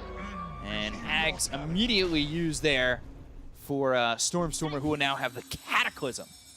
Not the best setup for Cataclysm. Like, it needs to be Avalanche Toss combo, Sprout with the Leash mechanic. Kind of forces the team, though. It forces OG to shuffle, right? Yeah, Like, it's one of those spells, when you hear it, you better run. BZM. Avalanche, Hex, Deafening Radial Blast, and he's able to escape thanks to the Aeon Disc. Gets the Blink, Sunstrike, actually the Cataclysm. Illusory Orb, and stays. But Stormstormer's here. Another Gonna Hex try is and search available. for BZM. They found him. Avalanche, they've got eyes on this pup. Illusory Orb, and making these treants. BZM, he juked them all. Oh my god, he actually got out. Wow, that was impressive. Everybody here for the side of Entity, and he still leaves. And look at the Entity, already on the top lane. Stormstormer using a Ninja Gear, smoking himself. He knows that with the Blink Dagger and the Sight combo, he can go for these easy pickups on the side lane. Oh, Taiga's going to be the victim this time around. Yeah, I think beneficial in the way that it's just not DM there for OG, but still losing these heroes in. It may still be DM. Forced to go into the Rolling Thunder. Just to get out of this one, and BZM again. They want him. They're searching with this Nature's Prophet at times. He's got himself at level 25, so the no teleport cooldown. And he also found a Dispel for himself, Stormcrafter, so removing the silences. X, Radial Blast, and the Meteors are down. They've got Watson in. They'll throw an Alacrity onto him. Can he get out of this one? Sunstrike, Illusory Orb, BZM hit by the Tornado, and phase shifting, but Watson's here again. They've He got the found Sprout. the They'll have toss. the This toss, is they'll get the also a kill. gem. Gem's being pinged. Someone needs to pick it up. 27k gold lead. OG, they just can't make the moves. Like, they have this Spango from the off lane that doesn't really deal damage. There's 2 gems in their own base. What can you and do? And Tiny's holding one, so no, I was wondering why Treant Protector does not have a Blink Dagger, only sitting on Shard and 400 gold. So wait, there's 3 gems. Yeah. Oh my gosh. Entity holding all 3. Not sure what OG can do, but there's always a path back. Question is, can they make the perfect high ground defense to start that way back? Exorcism bottom. Start to go for the tier 3 tower, and OG are spectating as their base starts to get low. Can eventually make the jump. They've got the Alacrity, so now Watson's starting to wail away at the base with the help of this Exo. Tornado in, lands on 2. It's an illusion in Yaragi himself. Popping the glyph. Onto the Terror Blade, they'll glyph again. Exo's running out. They got the tower. they can keep repeating what they're doing. You see immediately Stormstormer TPing top, Meteor, and looking for a pickoff on the other side of the map. Smoked with that Ninja Gear, going into Refresher next. Has a haste to pick up. Silver Edge for the Terrorblade. Is this the damage? Like, I don't know if this item's going to be so game-changing. I don't know if any item's going to be so game-changing. OG just have to have the perfect fights. It's even more damage. There's not much to break in this game, but I guess he wants to, like, explode. Reveal himself from the invis and just lock onto a target and kill it immediately. So if somehow OG survive it all, maybe they could get themselves 4th Roche. That would be Refresher Shard and Ag's Blessing for Yuragi. But it's going to be some time to get to that point. There's still 55 seconds on the current Aegis, so we're talking about having way a in the really future. good read. Like, look at Fishman's positioning. Watson. They know. They have the Cataclysm coming through, and the damage is going to be put out Still on the has side Aegis. of OG. They have the Disruption to save the Shadow Team. They get the Aegis out of the hands of Watson. Now they're going to look over. They should be able to finish off this Shadow Demon. They've got the Tornado. It lands on Yuragi. He's moving over, but now He got Spirit the Sarm. Siphon. Rolling Thunder hits on 3. That splits up the Spirit Siphon, so he won't be feared, but he's still going to be killed thanks to the Hex that's coming out from the Invoker. Stormstormer chasing for DM. They already got 3 dead on the side of OG. They're TPing in on the Nature's Prophet, and Watson will clean up DM. 4 heroes gone on the side of OG. They got the Aegis, again, smoking into Aegis like that, which is still 40 seconds. Oh, Beyond this is BCM. proc. Sprouted up, phase shift, EMP, looking for the high 5. And he'll just say bye-bye. They could be anywhere on the map. This level 25 on the Nature's Prophet and also Boots of Travel. Like, he might even pick up bots too. Yeah, that's actually what he's bringing. Damage from Stormstormer. He died once so far in this game. 6,000. Toby, like Toby's performance on Dead Prophet has been amazing. Like, we've seen it every single time they play that they can't really kill the cores. There's 2 deaths on cores combined in this game. And Toby yet to die. He's enjoying life at 8-0 and 14. Rolling Thunder trying to buy some time. TV up in 15 seconds. Rolling Thunder starting to do some damage. They've got the Dream Coil down on the 2. They'll have the Radial Deafening Blast coming out from Stormstormer. But Tiny still surviving. The throne getting low. Nobody here to stop this one. They still don't have the Terrorblade. They get the buyback and the kill on a BCM. So no more puck. As they'll focus their attention onto the throne. They finally have the TB back, but it's not looking like it's going to matter. And Entity will knock OG out of the tiebreaker and qualify for the major. Entity, the 4th team from Western Europe to go to a major. OG will need to sit this one out. Entity, they had their number today. I mean, they did play at 4 a.m. in the morning European time. Yeah. But this time around, Entity, again, dominating the laning stage, having this global presence. So it feels like you need to pick your poison when you play against this team. This time around, they didn't want to play Treant Protector. They left it open, but yeah, Watson has variety of the heroes that he can play, and Stormstormer, like, he's just a hero expert. Like, you need to choose whether you want to play against his Batrider, his Invoker that he showed in this game. Like, he's all over the place. Like, he's doing way too much with the hero. Yeah, it seems like giving Entity a few of these heroes that just feel like there's not enough bans in the world to stop them. Especially the Treant Protector is one of them, which isn't even for Stormstormer, but it ends up getting played like a core when they get it. And Entity, they make it all work in such a clean fashion that a little surprised that we're here in day 2 of tiebreakers. Like, they have looked good throughout the season. It's been quite the journey in the tiebreakers, but to break down this victory for Entity and the entire tiebreakers as a whole, we've got the panel. Back over to you guys. Thank you both so much. Bcop and Lacoste, yeah, got their names right this time. I do apologize for that one. But Entity, it didn't matter. It felt what OG drafted, whether they were going to go late game, whether they had that scaling or not, because Entity executed beautifully. They played phenomenal Dota here in this final game of the tiebreakers. Stormstormer Invoker! Let's go! We believed in it. We believe in our boy, and he delivered. My God. Obviously very sad for OG, but holy shit, what a performance to actually claim your major spot with. Like, that was one of the most impressive Invoker games I've ever seen in my life. He dictated every single move and the pace of the game. It was entirely under his control. No one was safe. He was top, he was bot, he was mid. It didn't matter. Anywhere you were, you were not safe. Using couriers as well to try and get kills. That was such a cool play, yeah. I don't know if it'll show up in this highlight reel, but Tiny using his courier to give vision for Natures to kill that. Oh, it is this literally. Nope, not this one. Nope. Different one. Doesn't matter. Whatever. Take it away, Lizard. Yeah, we'll probably see that one. I don't know. Entity, in this game at least, they're on a different level. Like there's definitely some games in which Entity looks like a tier above most of these teams. The way they play, the way they set up the fights, the way they move across the map, the way they read the smokes, it's just way too good. Like this game was broken in the Dire Jungle in 2 different fights.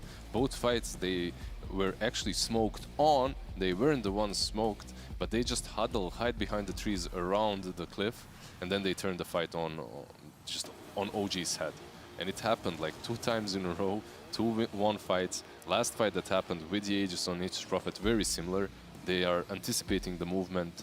They just let the Prophet kind of be there on his own with an Aegis, and then they countered the attack after the Aegis has been used. So just the way they're reading the map and all the movements from OG was impeccable this time around. It's not even just how they're able to read and take advantage of what OG is doing on the map. It's also team fights. Everyone is either getting out with just that little bit of HP or they know when they can stand their ground. Like, I don't know what the comms are, but it is phenomenal just how much limit testing Entity did in this game. Okay, I was going to ask for this topic a little bit later, but I think it's down to items. Genuinely, I love how the heroes on Entity itemize this game. Like, Toby went for that Greaves into Halberd, into Shivas, and Watson on his Nature's Prophet, instead of going for that like damage Nature's Prophet carry build, he had an Assault Cuirass. He was also going for a Hex at one point, I think, but didn't get it. But like he was going much more utility, and being tankier with these items basically meant that OG, when they took their fight, when Yuragi had his BKB and they wanted to just stand their ground and fight, he couldn't kill anyone. He couldn't kill Toby in time for his BKB to run out. And as soon as that happens, he's just being controlled entirely by Stormstormer, by his spells, by his Hex. Like he can't move, he can't attack. There's Halberd too. Like it was just impossible for TB to ever last long enough to kill someone. I don't know if you remember during the draft when they picked the puck, I pretty much was worried a little bit that Orchid will be bought very early on the Prophet. Right. And then I realized, okay, it's Watson, he's playing a carry, he probably won't be buying that Orchid. He still did get it. I didn't agree with it completely. I can definitely see the point. Like it's really strong into the puck. It makes his life kind of miserable in team fights. But at the same time, you're putting yourself in this position in which the game might roll out of your hands if it isn't used properly, because your farm will stagnate a little bit.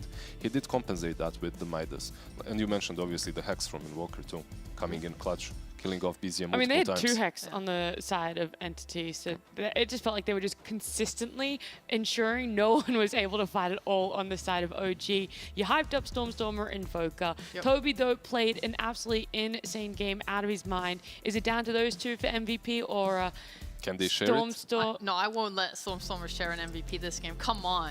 She didn't even let me finish. She didn't even let me finish. All right. No, I was going to say, or is Stormstormer above, and you already answered it. You want to go to him. He got his Invoker in a game that... Wait, how many Entity games in the past week have we not given MVP to Stormstormer? I don't know. It's just he's so good.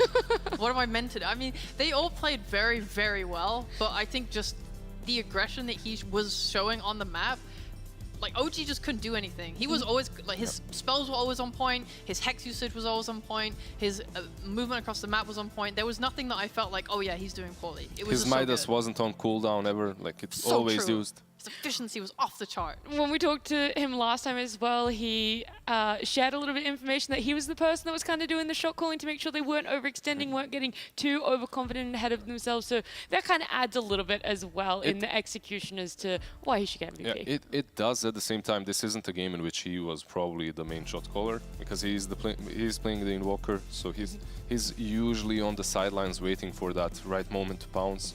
I believe.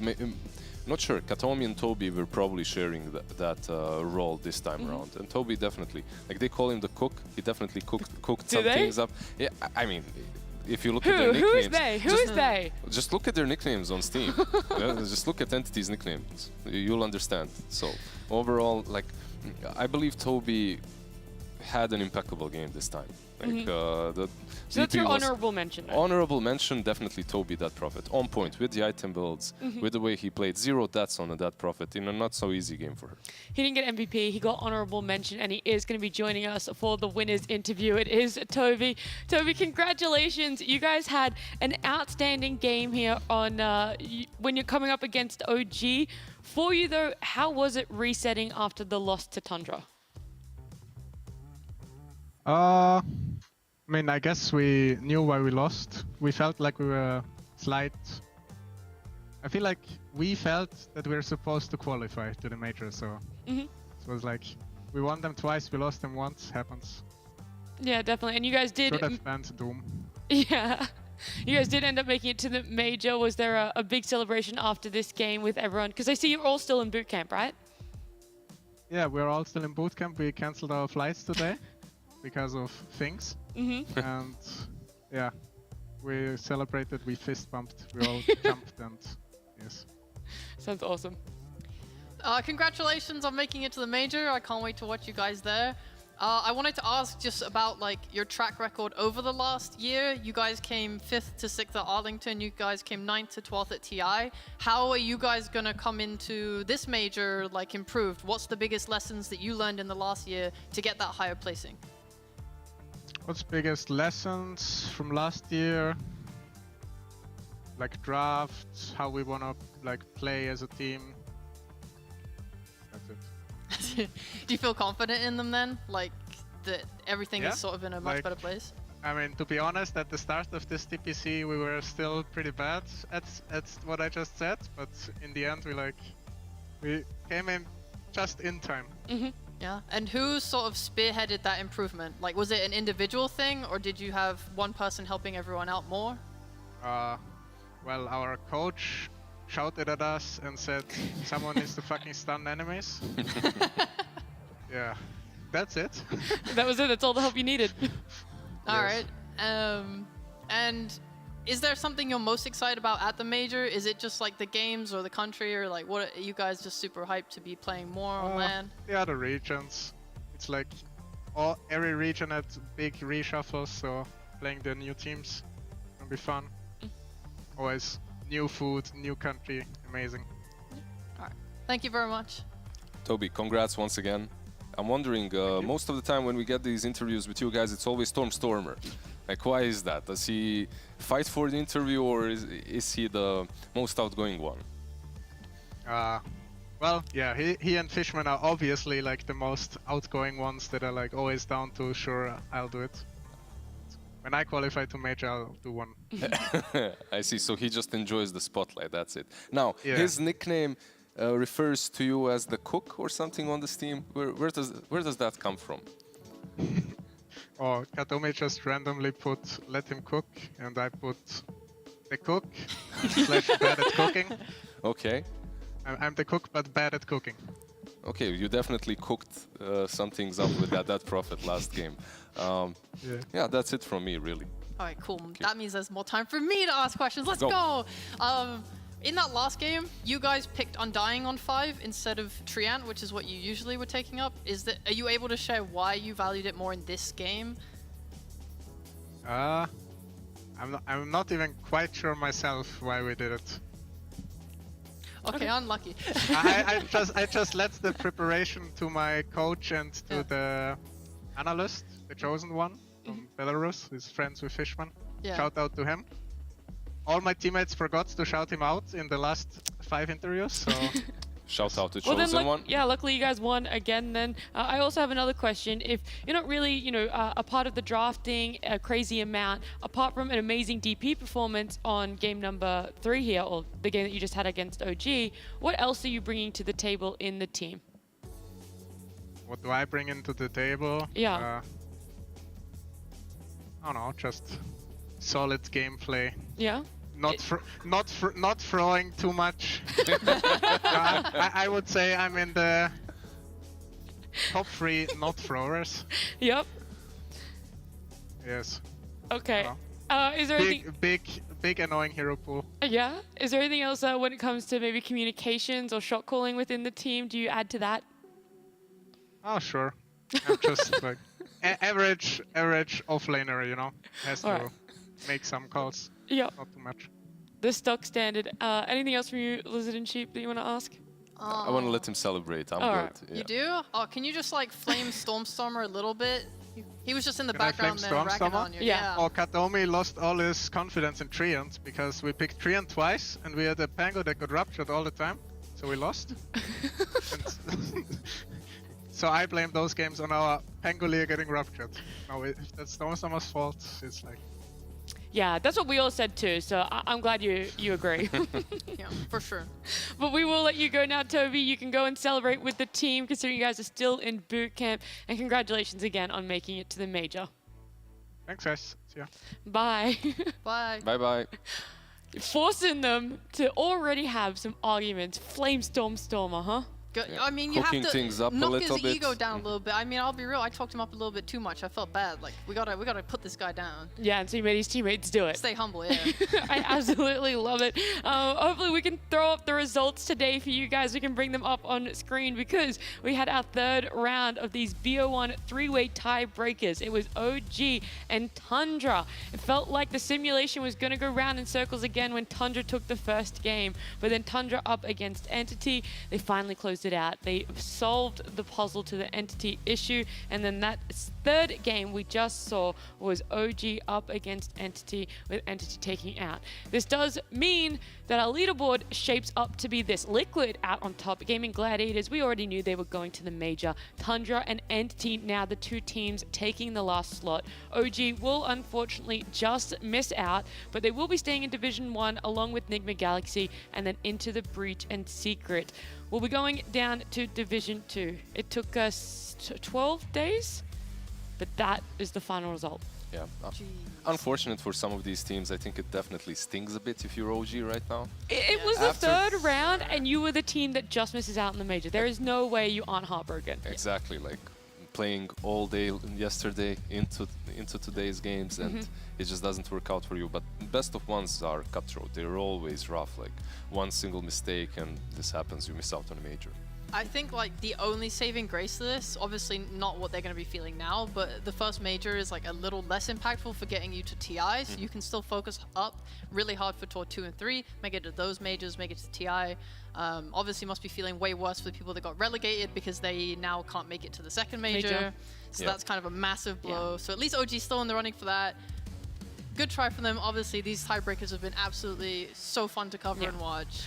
The fact that they were able to take it to a third iteration of these tiebreakers is a testament to itself, just how even these teams are. At the end of the day, it could have been any one of the other two teams that didn't make it to the major, but it was gonna be OG. It's the close of Western Europe, though. With you two joining me for this close, any final thoughts of this region? It's so strong. This region is so good. It's very strong, but has its ups and downs. Some crazy things have happened. Definitely didn't expect Secret to be dropping out. Yeah. Like they've made a couple of changes, right?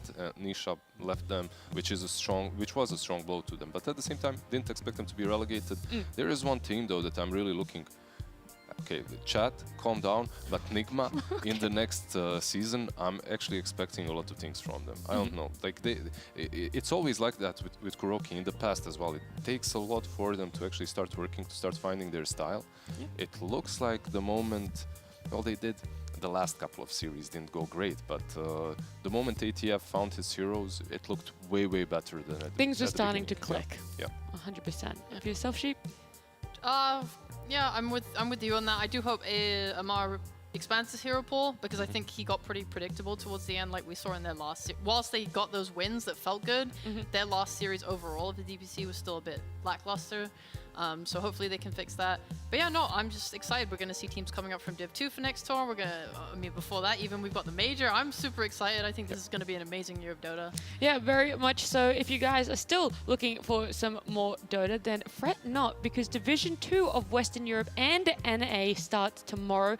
But more importantly, the China DPC Winter Tour Division 1 has resumed. We started today and we will be continuing tomorrow. I can't do quick maths, but I do believe it's in about 10 hours. So you can tune in for that one. There's plenty of Dota to go around, but for now, thank you guys so much for watching Western Europe, and we'll see you in a little bit. Disarming TB. TB, just I can toss. Can I chase him? Yeah. He's feared right now. I don't axe him again. He's fucked. I chip you. Dead. Nice, kill him.